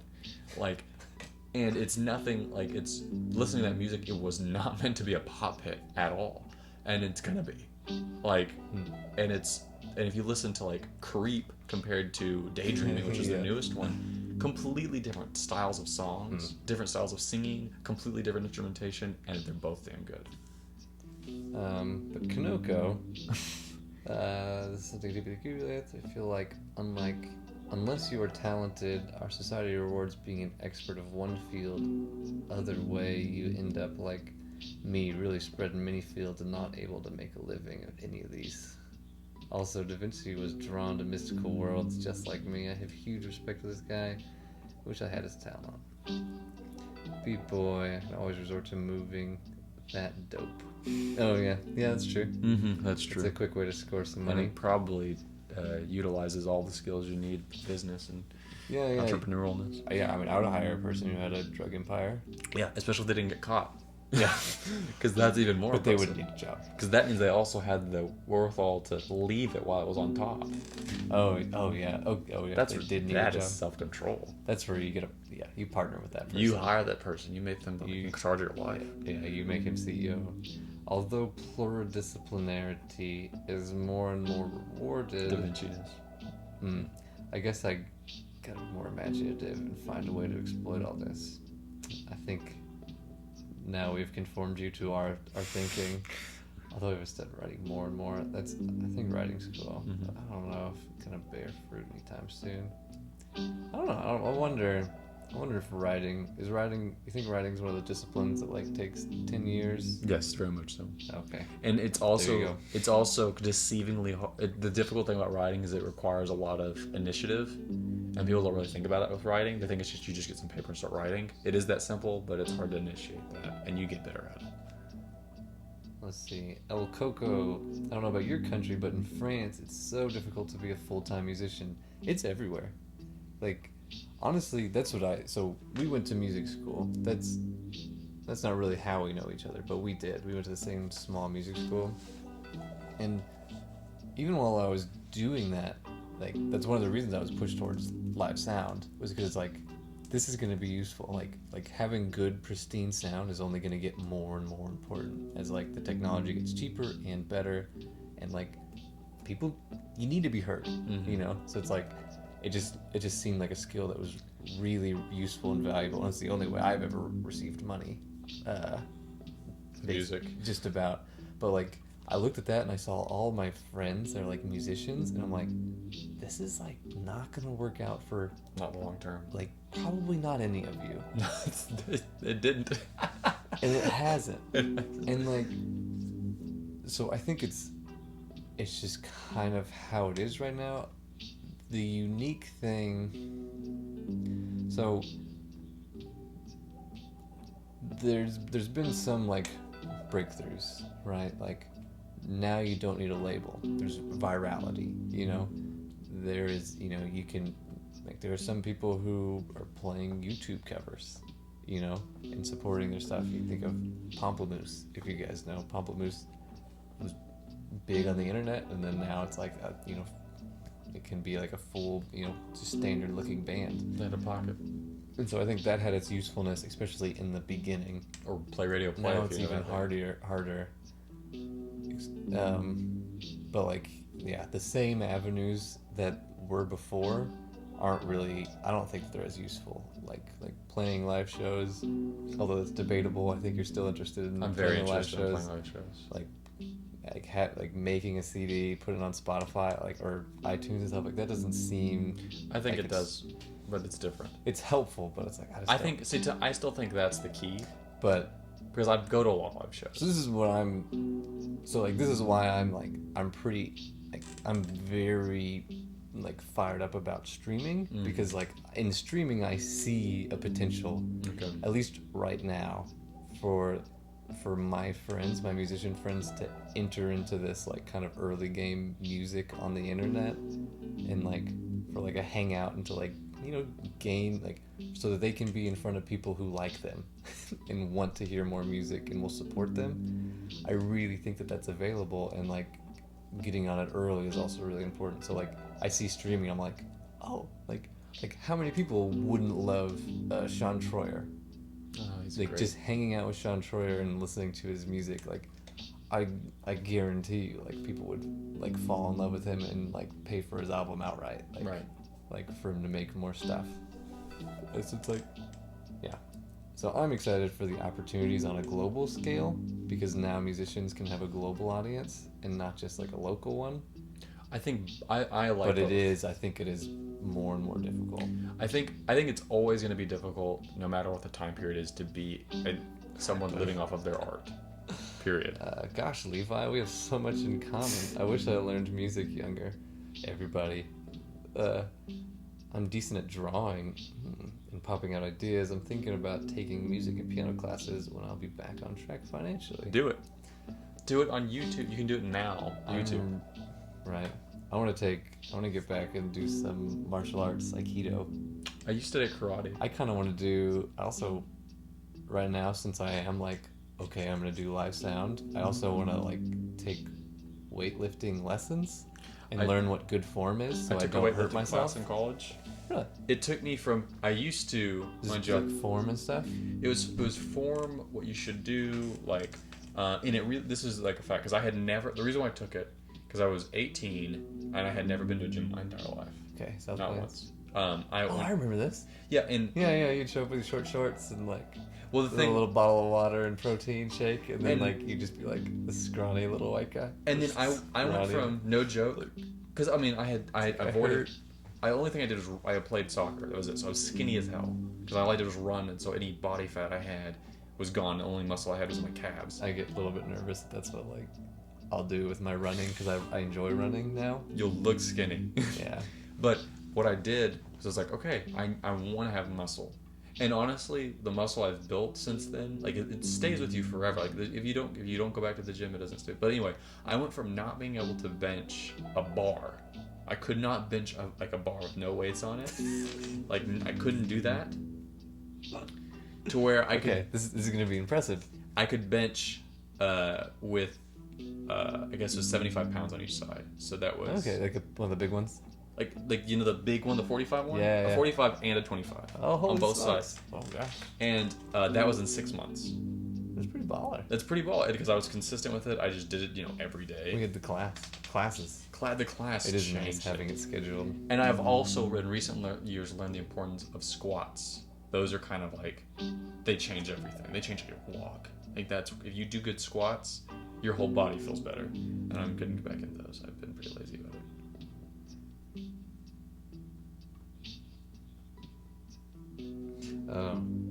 Pretty far behind on comments. Yeah, well, we had, let's see, B-Boy I don't like math enough to be an engineer. doesn't like math after being engineer, which reminds me of the topic I wanted to come back to. Okay, absolutely. He's talking about Radiohead hasn't bad finished. Yeah, Boy says Talk Talk finished strong. No Talk Talk. I've never heard of Talk Talk. And El Coco says in France there's a band called Les Wampus that everybody knows, and the singer still works as government employee. That's dope. And then I guess El Coco is asking if we still pay for music. I haven't paid for music. I would like to, and I think I'm starting to get where I could budget out a little bit of money. Before I would like budget out like $30-$40 to like buy some music. I like having either the physical CD or I went to like this one ecosystem where I can buy high-end files, which is like, I don't know if it's totally worth it, but I like the thought of it as a sound guy. Okay. So I was buying, but I wasn't buying modern records because modern records are like,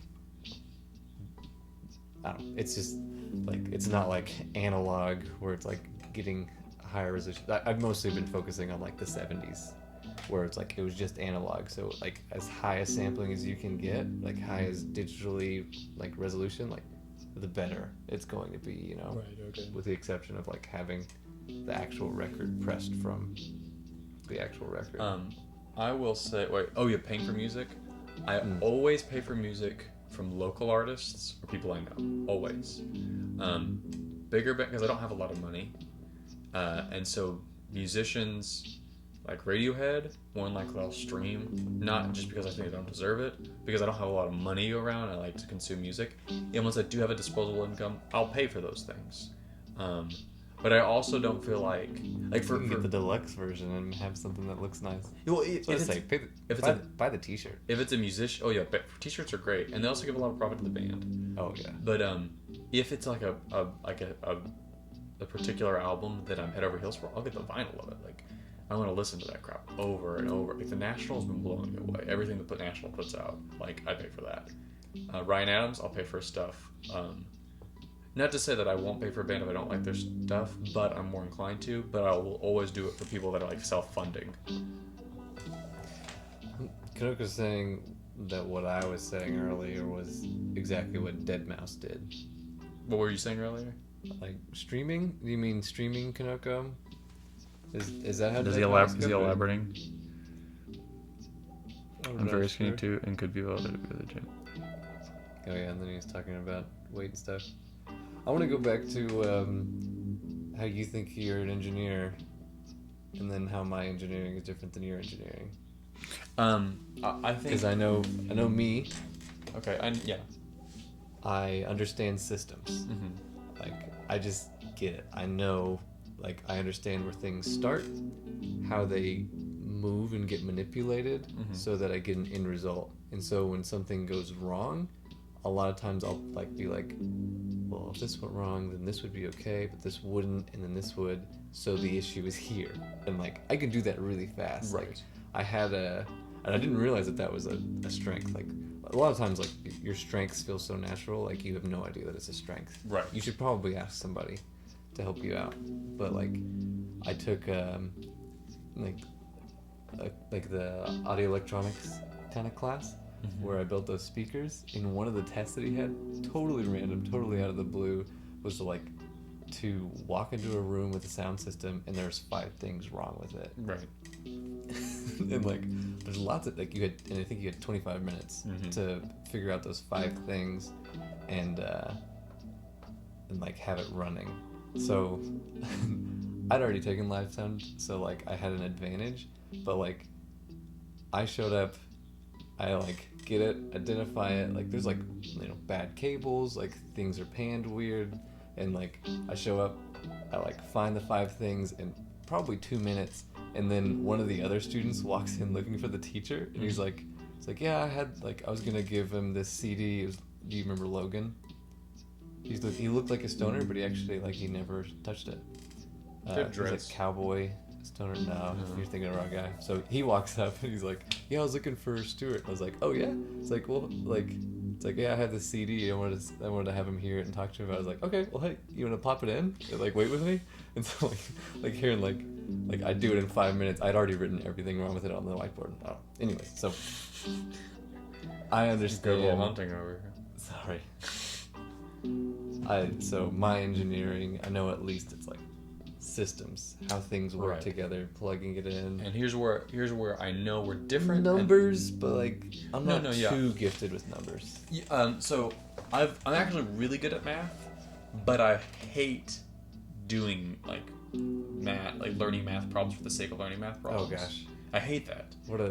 That's like because I just the wrongest way because to teach anything ever. Well, because I had to for the GRE, I had to get a certain math score. This is the way we teach math. In order to get into grad school, I had to have a certain GRE. I had to be at least in the top 70 percentile. That means I had to be better than 70% of people at all who want to get into grad school. So that means at least have a bachelor's at math to get into this program. Okay.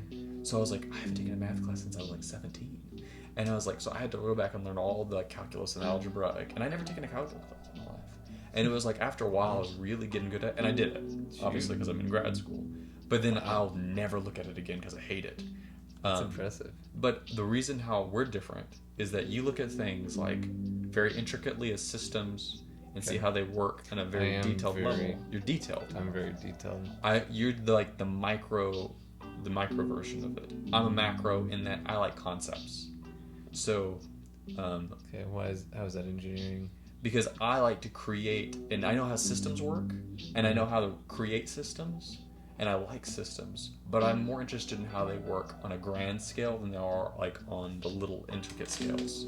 So whenever I think about things, and also the way of thinking is I'm very streamlined.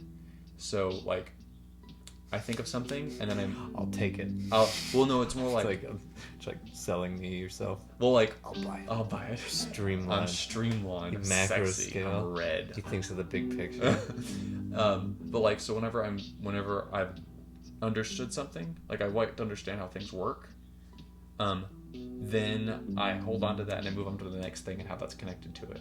So I get stuck on kind of chain reactions of thinking a lot.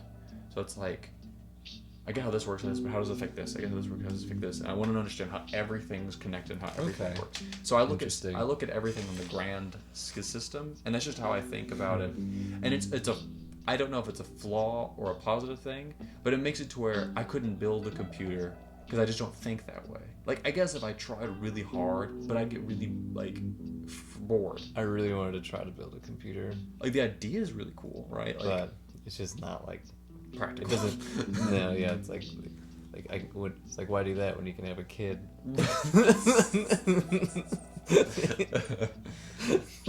Oh, yeah, not the same effort. Yeah, yeah, because like your strength is going to make it to where you can set up all these things, and you're interested. You're going to know how they run these things. I mean, so I guess like I would like an example of I'm guessing like large systems interacting with each other, because I also know that I can get concepts really fast. Mm-hmm. So like the bigger picture concept, like so like it's like okay, electricity and magnetism are 2 sides of the same coin. Right. Like that, I get it. Like I kind of picture it. Like okay, like microphones have a pickup pattern. It's not something that you can see. It's not labeled. Like you can't tell. But like I Right. get it. I So- can see it. I can play out those things. What in my I'm mind and saying have the is, concept. isn't that you can't do those things. And what I'm saying is, it's not that I can't figure out how an amp works. Or, like, obviously I know how to engineer because I created my own album. Like, I completely did everything. Like, and I didn't know anything about it at all before. I never took an engineering class in my life. I created it from scratch, and that was that. What I'm saying is, that's not how I think, though. And that's not how you think that way. You think about the intricacies. Like, that's naturally Okay. your concept and what you're inclined to. Okay. I'm naturally inclined to think about things like how magnetism, electricity are the same. That's just immediately something I would come to. Like, that's what I'm more inclined to think of a way to do something.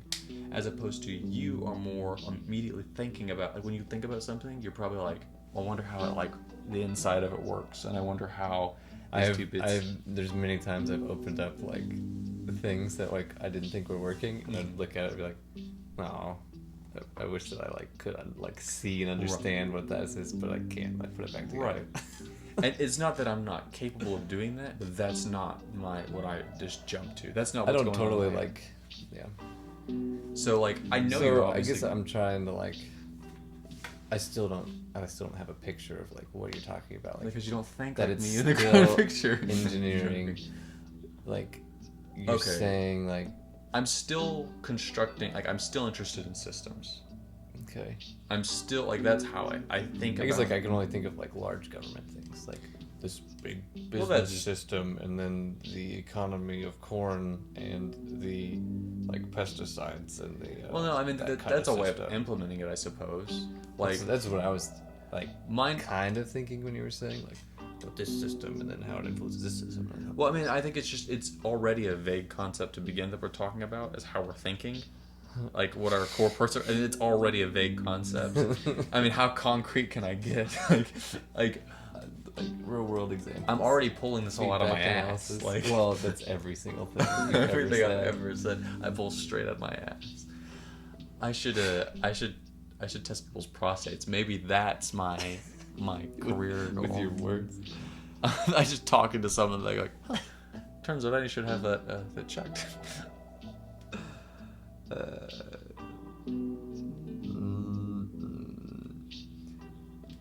Talking about MP3s, Oh man, that was a long time ago. FLAC files.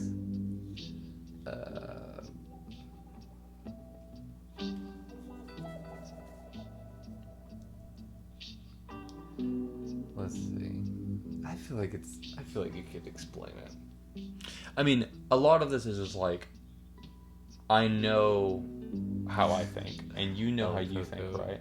Okoko's playing bass on our beat right now. It's a cool way to watch you talking. So I'm like Levi. I think about the bigger patterns a lot more than how things relate to each other, which is why I try to be a software quality assurance engineer tester, and why I keep thinking about systems like last FM architecture was really bad, or how metadata are dealt with, etc. This is also why I'm not in sociology and such, because they are bigger patterns. Interesting. So this is the one thing I'm trying to. It's probably why it's difficult to. I know. I know, but it's like, wait. So were you lying when you were like, it's like whenever you were saying like, oh, I get how you think, and you're telling me how I think. No, I said How come I can't understand how you think? I get how you get how you think. Maybe that's I'm like, you know how you think. So you're better than me. You know how you think, right? Yes. And I know how I think, right? Uh-huh. So I'm trying to express the best way I can by the way you've been expressing how you think, right? So you've tried a way to express yourself how you're an engineer. Don't try to spin this in some kind of like.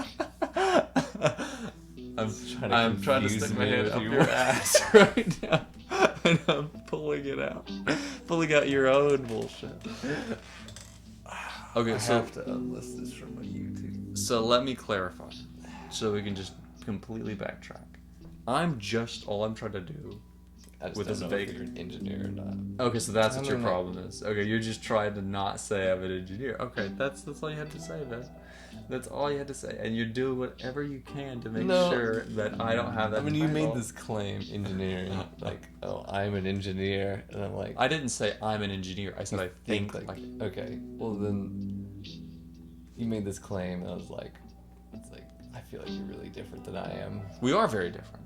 Yeah. But I think that's a personality thing, like not how we think. Like, So let's see. Let's go the opposite. What is like miles different from an engineer, and how is that different from both of us together? so when I think of an engineer, just a blanket term, Mm-hmm. somebody who creates ways of solving problems, Okay. and I feel like that's probably it. Like that's I'd the say most it's like- basic term, Like people who want to understand how the world is right? and how it works. Which also could just be a scientist, because that's exactly what science is. Figuring out how things are, the truth of how things are. Yeah, I think you are correct with that. Where an engineer is going to solve some of those issues, Correct. like put it to work, Right. So yeah, a scientist is going to be someone who's just concerned with the way things are, discovering. and an engineer is interested in discovering how to create things for solving problems. I was gonna use discovering for scientists, and then solve problems. Well, for discovering engineer. would, I think they could just the term can use both ways, just because the way. I know, English but is. like, you gotta make some distinctions with linguistics and stuff. Okay. Okay, so different from an engineer would be like what, like an artist? What is? Well, I suppose at this point we'd have to figure out there's only a certain amount of ways of thinking. I guess this is probably a big problem, huh? Yeah, I mean, we would need like an aptitude test or something. I mean, I'm sure like we all fall I like on a certain scale. I like the personality system: pace, Mm-hmm. practical, action, social, emotional, Mm-hmm. and those are like the four things are like the motivations, the desires, the kind of like mindsets of different people. Mm-hmm. So just four, and it's like it makes it really simple. So it's like practical, like practical, like so a practical person or a person action, they gotta be doing something. So if you want to motivate them to do something, like I know this now, I know that I have to talk to my lady friend in Utah. If I want to talk to her, like it needs to be like setting things to do. Like it's not gonna be like, oh, I want to talk to you today. It's going to be like, hey, I'm talking about going, like I want to take a trip and go to Utah. I want to go camping. I want to like make music. I want to go and do this. And like she just responds really well to that because it's like her motivation. Like, social, it's like you got to convince them that people are going to be there and like they can meet somebody or something like that. And emotional, like that's it's like you got to convince them that it feels good. So yeah, okay. I think this is probably where the distinction is. Okay. It is our personality in the sense that maybe you're more type A, like in the sense that you don't consider yourself type A. It depends on how we're thinking. When I think of type A, I'm thinking like somebody who has a planner Okay, so and like you don't like organized. You don't like there to be like the way things are. You're not black and white. I'm in a weird shift, I think, because it's like I guess I think of somebody who can like I don't know, keep going with the So type A. on top of all this that we're saying, I am in a weird shift of there is a huge variance effective to-do scale list. on all of this. Mhm. So you don't have to. Very rarely are people 100% one or the other. I think that's actually pretty rare.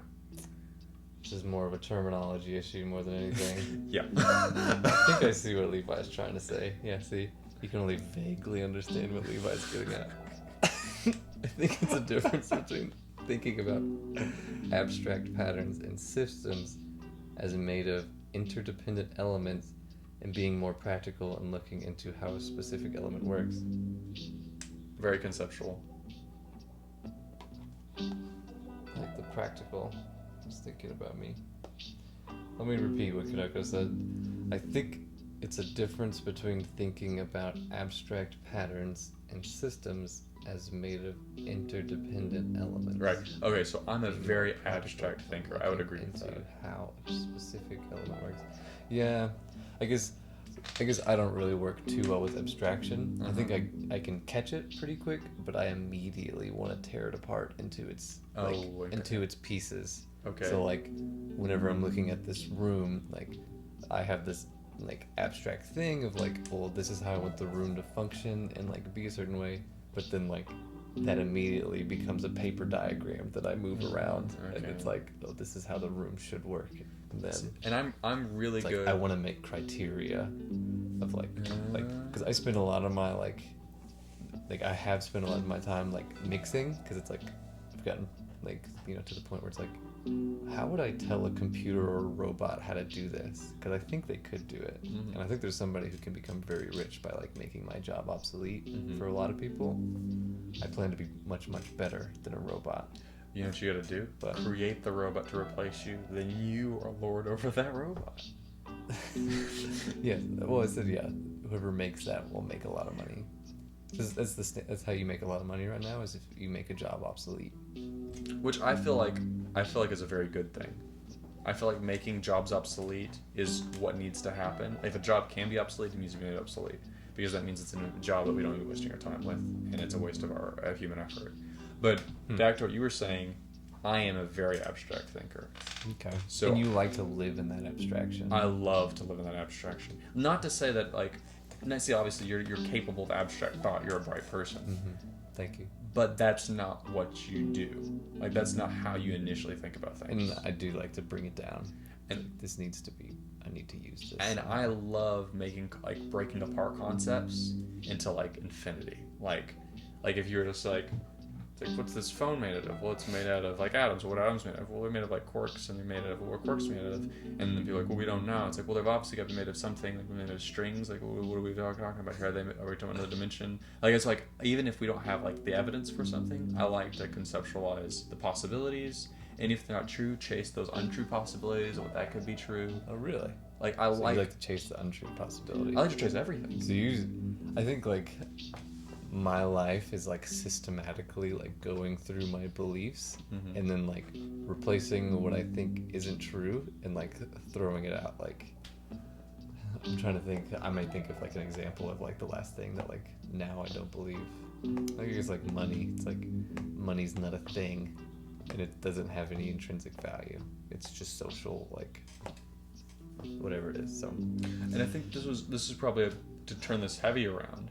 This is a big thing about turn this heavy around. like a religion with me, was that I think to me religion is inherently an extremely abstract concept. And to me, to put it into a system like a denomination or a single religion just seemed very contradictory to the way I would handle it to begin with. So it's like, I think of the concept of what happens after you die as extremely abstract. Whereas someone like yourself who maybe likes to systematic things would like, well, this is how it is, like this is how we structure things, like it should be like this and this and this. There's this and this. But I always like, so I'm a sucker for thoughts that are older and thoughts that are simpler. So like I like going all the way back. So it's like, I'm no love of tradition. No, I'm not saying tradition.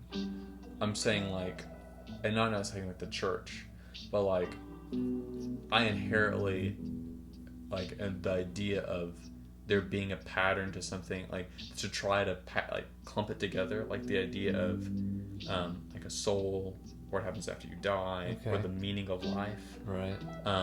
I think trying to capture those things is impossible, and I like trying to chase them down. Like, not trying to put them in a box, but like wrestling with the idea of, okay, there's no way at all for me to know what happens after you die because I'm not dead. The only way, if there is anything, is when I die. Right. And when I die, it won't matter anymore. So it's like, and I like looking at what other people think happens, because, you know, there's a whole scale. You can look at what everybody thinks, nothing to very particular, more many things.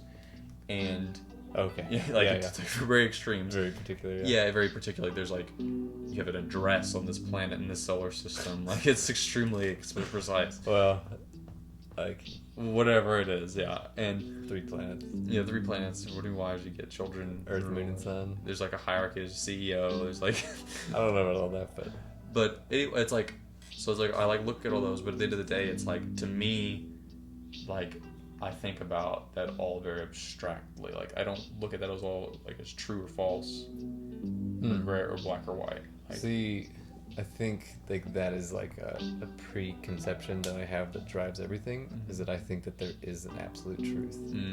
I think if things, Yeah, I think that's like the one thing that I take for granted is like there is a truth. So like whenever somebody's saying something, like you go into court, it's like one person is lying or not telling the truth or whatever it is, and likelihood is they all aren't telling what the truth is, because the truth is in like the statistics of what happened, like where every atom is and like the time that it happened, And see, my initial thought Everything's would be like velocity. in a trial would be like the truth is relative. Like what actually happened is like one thing. Like, but what was the context behind that? Like, so like maybe he murdered her, but maybe she was like, I don't know, like him as a person, like beyond it being like something good or bad. It's like what led him to like wanting to kill that person to begin with. Like, I think probably led in a lot of different ways. At this point, we're probably just going down a really deep bunny hole that's not even related to what we're talking about. No.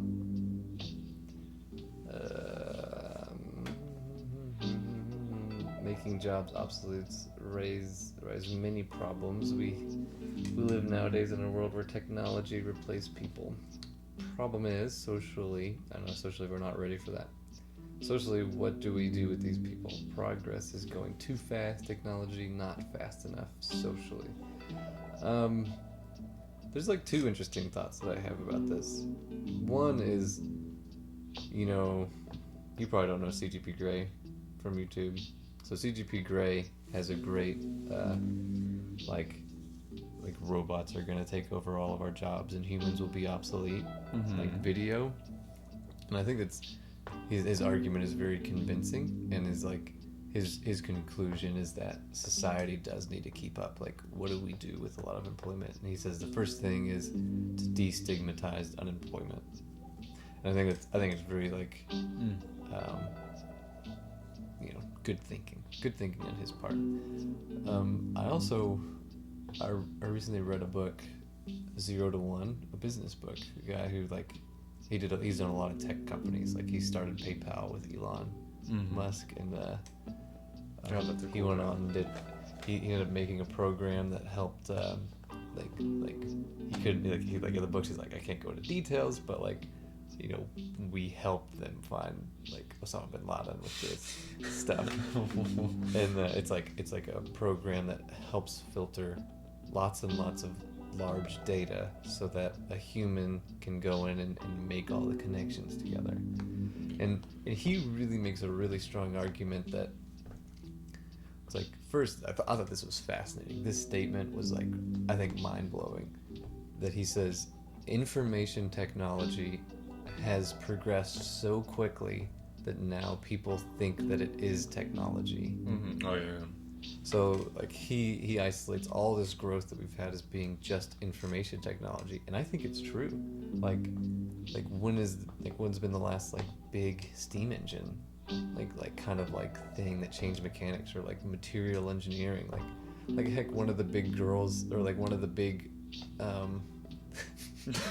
Wait, big girls? One of the big girls. One of the big girls. The big the White House had the kids top science projects. Okay. And one of the ones that they were showing all the time was this girl that was talking about hey, I'm really into cement, and I researched what went wrong with the BPA water or oil spill, and I found out that if I mix this certain clay in the cement, it hardens faster, and that wouldn't have happened.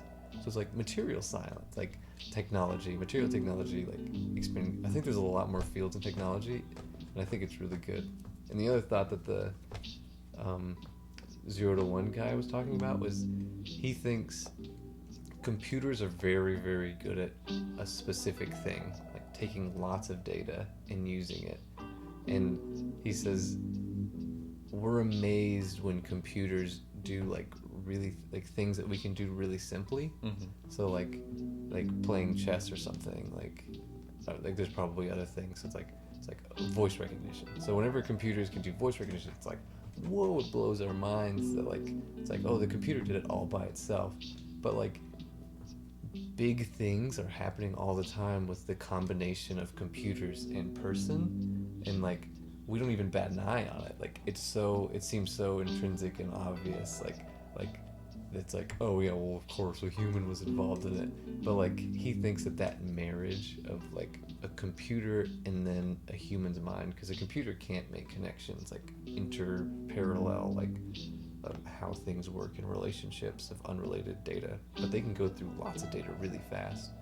One of the solutions he made for PayPal and like started integrating it into the finding, ISIS members is like having the computers go through lots and lots of data. They have criteria to see if something is like bogus or fraud for PayPal, like credit card fraud.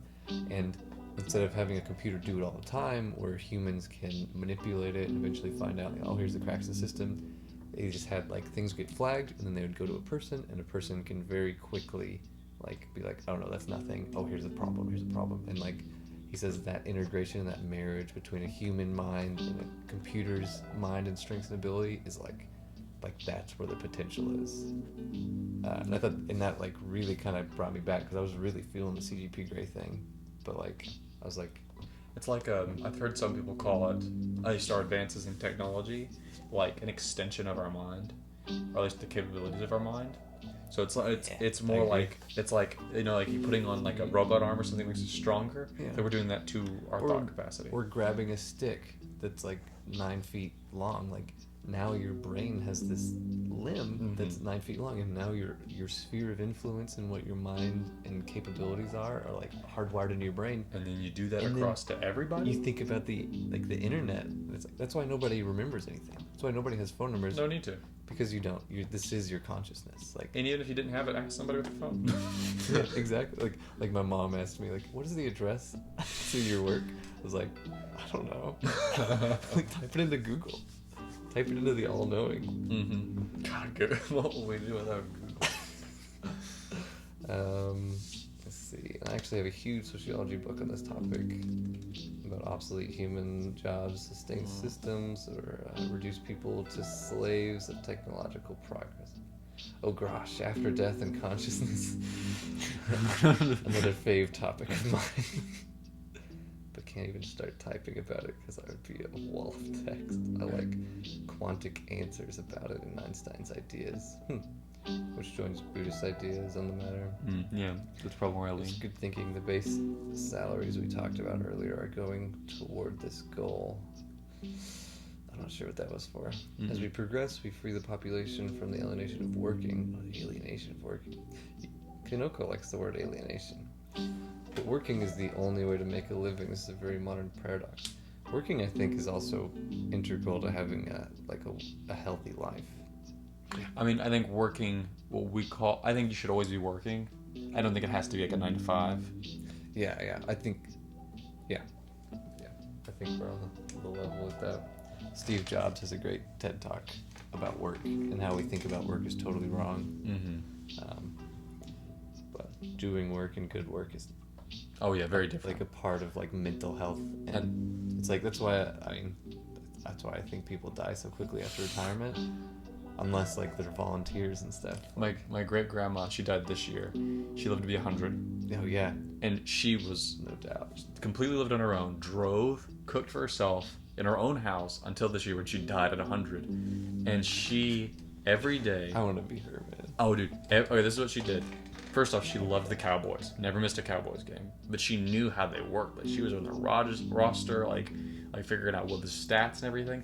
And every day she said she woke up and did like 4 crossword puzzles. Spent 2 hours doing crossword puzzles every day for the last like 4 years. It's like, and her mind was like, you could have talked to her the day before she died and had a very in-depth conversation about anything. Like, her mind was sharp. I was like, I need to do more crossword puzzles.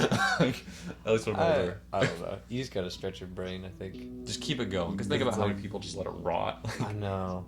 In front of a TV. I'm nervous about it, man. Because it's like, I don't know, plenty of like, like nearly like every single 26-year-old or 20-year-old is like, probably more 26-year-olds are like, oh yeah, like I'm working out, I'm eating healthier. Like I can't tell if this is like a social thing or if it's just like that's what happens when you're 20. Is like you're optimistic about stuff. It's like I've got life down, and then you have like you have all this like dreams and hope, and it's like, oh yeah, that's gonna be great, and then like like you just imagine I just imagine seeing pictures of people like their 20s and like they're all happy and smiling and like fresh skin and stuff, and then you see a picture of them now and they're like, as you're talking, frowning. I imagine somebody having a cloud above their head that's like all shiny, and like they don't see there's like a thunder cloud behind them, like this giant storm like coming, and like this little happy cloud that's coming. I guess I can't tell if the reason things have gone sour is because like it's just natural. Like 26 is just overly optimistic, and like that's the time that your body is peaking, and like that's when you can do stuff. Or is it like, hey, we understand health a lot better, and we're not telling people that like cholesterol is bad, and we're not telling people, I'm projecting into the future, like we're not telling people that like you can survive off of McDonald's, like, sorry, what am I saying? Or has like society changed enough that like we understand health, and like is our mindset of like, you know, like I think like as a whole our generation isn't as interested in collecting as many things. Like We're I more feel interested in sharing. we're very realistic about like I want less things, but like yeah, like more like relationships. And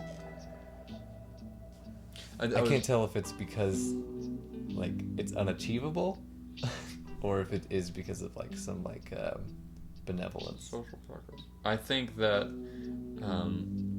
were we talking about how our generation is more interested in kind of as community sharing things rather than owning them, like as opposed I to went into that. well, okay, so maybe we we're talking I love about the idea of a thing library or stuff library. well, I think that specifically because of like phones, that kind of is existing, like the idea of like Uber.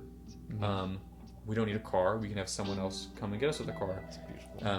With Instacart, what I'm doing, we don't need to go to the grocery store. Someone can bring us our groceries, and we don't have to go to the grocery store if we don't want to. We could be third world country kids. Me. But like the idea of it making more accessible for us to like be trading, like it's very common it's like almost back to bartering, Yeah, but in a very good way, like in a very good way. and It is very exciting. it's like our generation is very interesting, like in our 60s, like what's going to be behind us, like, I am interested. Like what blind sites did we have that like everything fell apart? Is that that's where everybody else started, right? Oh. In philosophy, work is considered an inherent alienation of the human condition. I don't love this word, but it comes often in myself. I don't need to work to be happy. I love having free time to look into all these knowledge and studying things that would not be useful in my job. That going into knowledge and studying is the kind of work that I'm kind of talking about. Like, I don't think it can be art, but I think making things, getting things done, you know, like there's just lots to do, you know. Yeah. And like I think studying is work, totally. well, even more so. I think like the work of like work that is alienation and stuff, like I think because most people are just indentured slaves. Like they have debt, they have to pay it, so they have to sell their free time, like they have to sell their time and their skills to get that money. I think that's a terrible trade, and like if you have the debt, that's like that sucks. That sucks bad. But like so like people are, you know, I don't know, they got into that debt for that car, they got into that debt for the house so they can afford that place, and they got into debt like now college, and like yeah, they have to sell their time, and it's like that is like literally being in debt, like that's a, you know, it's a liability, that's something that you're responsible for, and it's just indentured servitude, like it is. And that's not the work that I'm talking about. I'm talking about like the creating things. Like in my job, there's all kinds of different people that want to do things. Like I'm working a musical because parents like seeing their kids sing songs about like indoctrinating Christian messages. So like I'm going to facilitate that, and like there's lots of work to be done, and it's like satisfying that it's like, yeah, we'll get this done. Like it'll be cute and everybody will be happy about And it. even work can be as like simple as, okay, I only did it for an hour, but I sat down, went to a coffee shop and had a lot of noise around me to try to finish writing a song. Like, and that requires work. It doesn't just come to me. I had to make an effort and go through a process to create this product, like to create this thing that I had envisioned in my head, and I had to actually put in the effort, and that was work. I'm not getting paid to do it. No one's asking it of me. No one's requiring it of me. It's something that I have decided I want to do and that I want to create, and it didn't just come to me. I had to, and I still have to. Like, that's how I write my music, is I have to sit down and be intentional about it, and that's work. I think so. Let's see. Kanoko, he kind of reveals what he's saying by work. I myself don't need to work to be happy. I love having free time to look into all these knowledge studies. Yeah, okay. This is one that we kind of referred to. Would not be useful to my job and that I wouldn't have time for. So to me, the lowest your job is, the truer it is. Work is an alienation. Unless it's something you like developing your whole self to it. Devoting your whole self to it and leaves you time on the side for other preoccupations. Yeah, it's good thinking. The base salaries we talked about earlier. Oh, he was telling us what this is based out toward this goal. This was when you were talking about that YouTube channel. What do we do with people whose jobs become obsolete? Oh, okay. So we talked about earlier, going towards that. Yeah. Yeah, what happens whenever people's jobs are obsolete? CGP grade. Social has to catch up. Let's see. Like the work as an alienation is defined as part of the human condition. I feel like as I'm reading this, you should be looking at the camera. I have been. Well, I think. Wait. Keep watching. Wait for it. Before you said anything, wait for it. I'm gonna look up at some time. I'm looking up. Okay. I feel like it was just I'm before not you even said looking it. at my phone. There I am. You can see I'm kind of glancing up. I mean like this. Keep talking. Okay, I'm gonna read. Like the work as an alienation is defined as part of the... What kind of voice do you have, Kanoko? Is it deep and sultry? I don't Is it even know like... if I can... Is it like, what's his name? Barry White. Barry White. Is it like Barry What it White? sounds like. It is a really deep, sexy voice. Part of the human condition is what I meant. Let's see. Like the work is an alienation. I'm really not catching alienation too well. How would you read these? Okay. I'll look at the camera. Look at the How I camera want then. to. Like the work as an alienation is defined as part of the human condition is what I meant. Yeah, you meant work in larger scheme. Terminology issue again, haha. But I get what you're saying. And therefore, I love this kind of work. Many people can't access such jobs. Yeah, something you do for yourself, exactly. But jobs tend to alienate you from doing things for yourself. Lamau, haha. That's why. Yeah, you know the Lamau? Yes, laughing my ass off. Okay, thank you. Crying right now, ha ha ha. Like a Rolf. deep voice. Raffle? Raffle, sorry. A deep voice. Rolf. You'll hear it if you Rolf, scat I me. guess something different. Okay.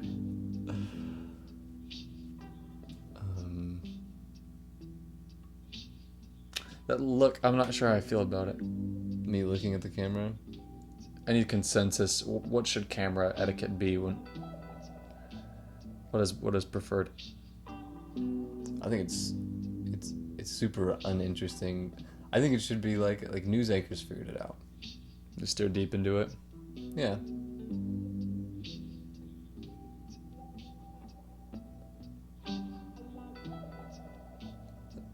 I think we need to smile.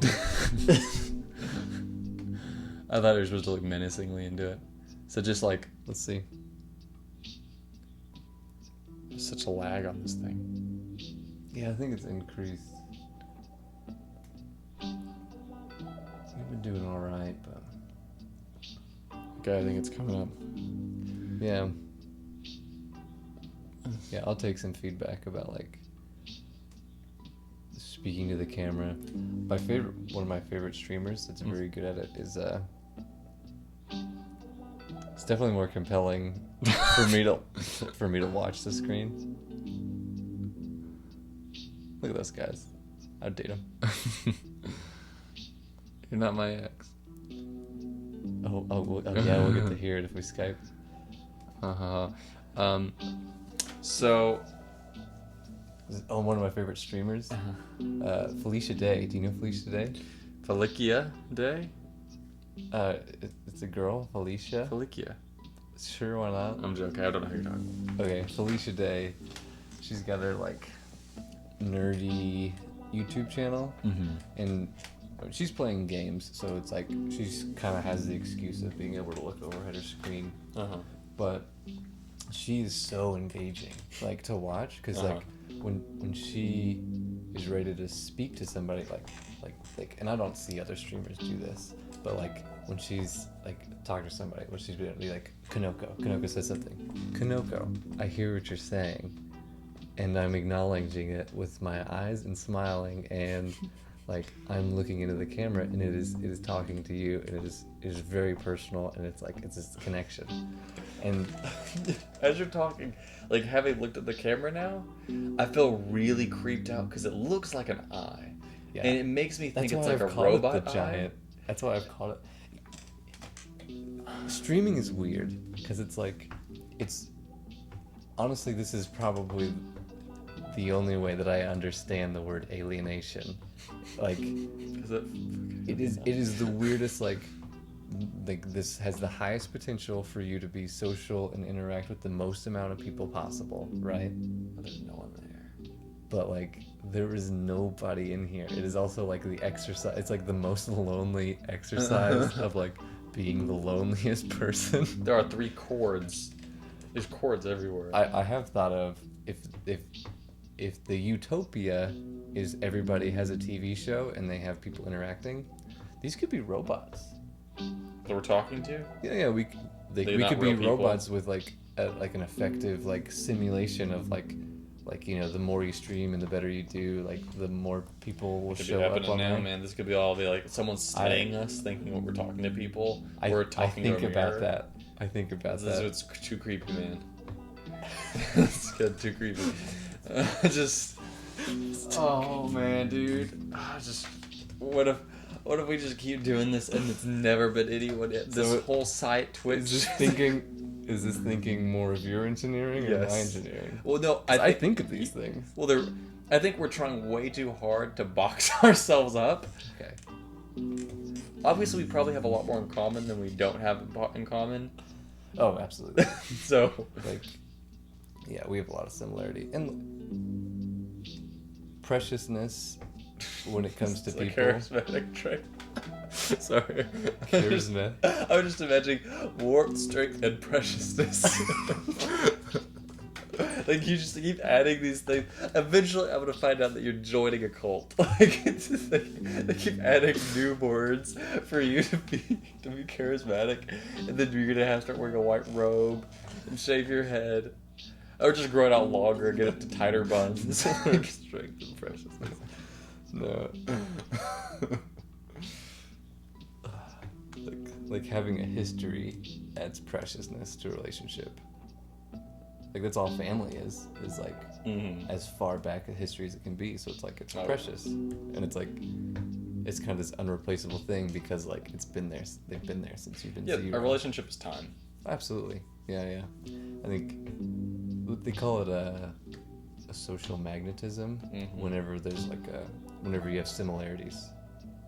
That's why they try to pick people who it's ambiguous what race they are, because that's the most amount of people will see themselves in that person and be like, oh, that's the same person as me, I can trust them. Yeah, I'll buy your dentistry. Which is another reason, if I ever know someone a close friend has started a romantic relationship. I think he's asking us to lean in and stare at the camera some more. Do you want it to be a serious stare or a smile? Just don't talk. So he knows Felicia Day from The Guild. You can watch it on Netflix. It's kind of a guilty pleasure. I feel the connection, bro. No worries. I'm very advanced Google bot to talk about philosophy and alienation. What's creepy is I believe you. Okay. I'm curious to see what this looked like. Oh, I thought we were gonna. I already did it. You missed it while you were phoning. Well, you took up the center. The light hasn't. I made my. So last time you were here, spooky. The last time you were here, the camera was a lot worse, and I.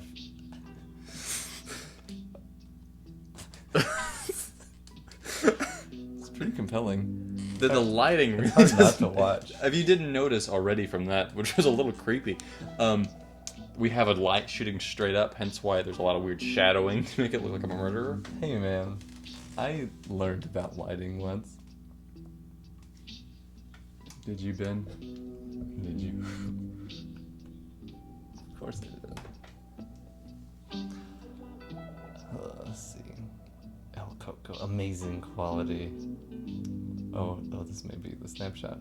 This time reminds me about my ex and how frustrated I am that it seems I won't have been able to share my 20s with the person I share my I used to worry about that, but then I'm like, every time I get a year older or past another honestly. relationship, I'm like, that was mostly just a learning process. There it is, on the internet. This is like the picture they flash. Like it's gonna be all over foreign news. Mass murderer and it's internet sensation. Once had dreams of political rule. Was governmental. Found Nearly 300 immigrants bodies massacred in his basement. Oh. Yeah.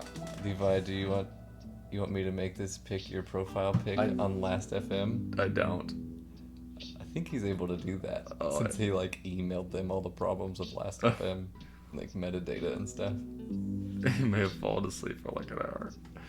Nothing at all happened. Nothing happened at all. No, just this music and That's what I think the reason why we kept talking is the drone of the music. It's possible. I mean, we were really slowing down, and then we started that, and then it's suddenly everything. I could fall asleep to this music. That's honestly, I think that's what my fault. The people who follow me are hoping for. Is this music to fall asleep to? More sleeping, yeah. I think that's why sometimes a good good rating is. I think I have a little bbit of an edge that if I can put half of my viewers to sleep, the ratings just then then my concurrent viewers they're gonna be there for hours. Yeah. Because they're asleep. The funny thing is we put the music on, I think 3 hours ago to sign off. We did.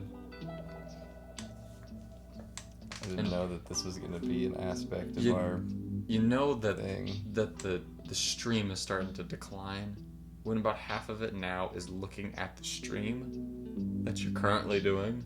Because we spent quite a bit of time looking at ourselves doing that. Yeah. Looking. Usually that's reserved for the beginning of the stream.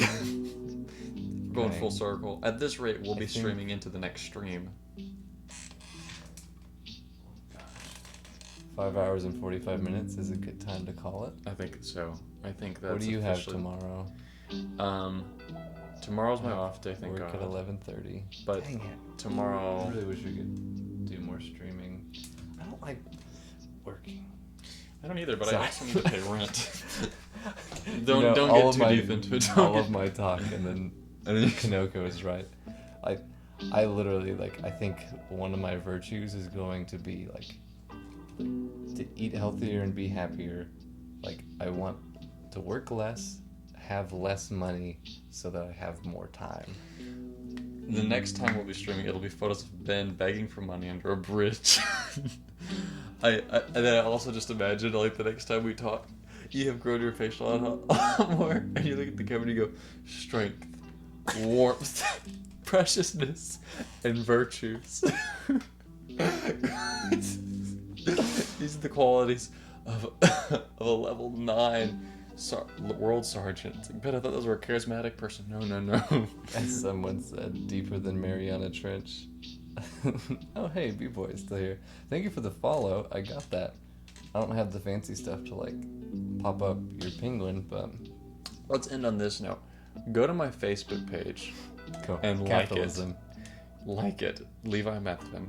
I think it's just facebook.com/Levi Methvin.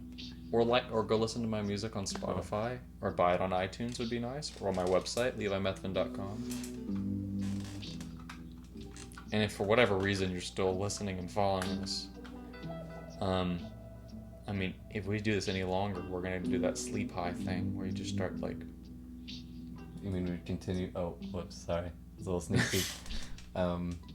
Good night, everybody. Calverte saying whenever we played it in reverse, it was cool. So we're gonna leave you with that. It's been great. You guys have a lovely night. Go check out like Levi's Facebook page so that he knows that streaming works, and we can convince other people. Yeah, it's been great hanging out with you guys. Thank you for sticking around this week. Let's do a live like. I'm looking at my Facebook page right now. Do they get a reward for it? I'll give them a call out. Okay, yeah. Ooh, then if you like his Facebook page, he'll let you know. If you want your real name said on the stream. Yeah. Maybe say right there in the comments if you don't want me to say your real name out loud. I'll say your there's a lot of anonymity gonna disappear right now, but it's for the best. Oh, Kanoko's getting you links. Dang. I think it's still linked down below in the guest thing. Oh, that's funny. The first. Oh, here's the Facebook from Kanoko. Kanoko is trustworthy. Oh, nice, Kanoko. You're on the ball. Ah, damn. I love this talk part, guys. It was really interesting to learn more about your views and find things in common. This is the third deep talk I've had in 3 nights. I stayed up till 3 in the morning with Kanoko, texting this stuff. I stayed up till 3 in the morning with Chicken and Fish last night, talking about not quite this. And then yet again, I want to wake up. I want to have a good morning. It's too late for that now. I want to run in the park. That ain't gonna happen. It's 3 in the morning. You're about to hit into that second sleep cycle where you don't go to sleep. Good night, guys. It's been really great. Enjoyed it. Until next time.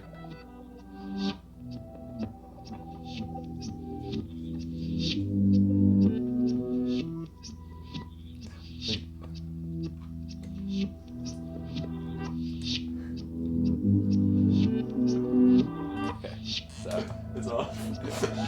I liked how that ended. Now I want to see how it ended. I turned it off first. Oh, you did? And then... Did you turn it back on?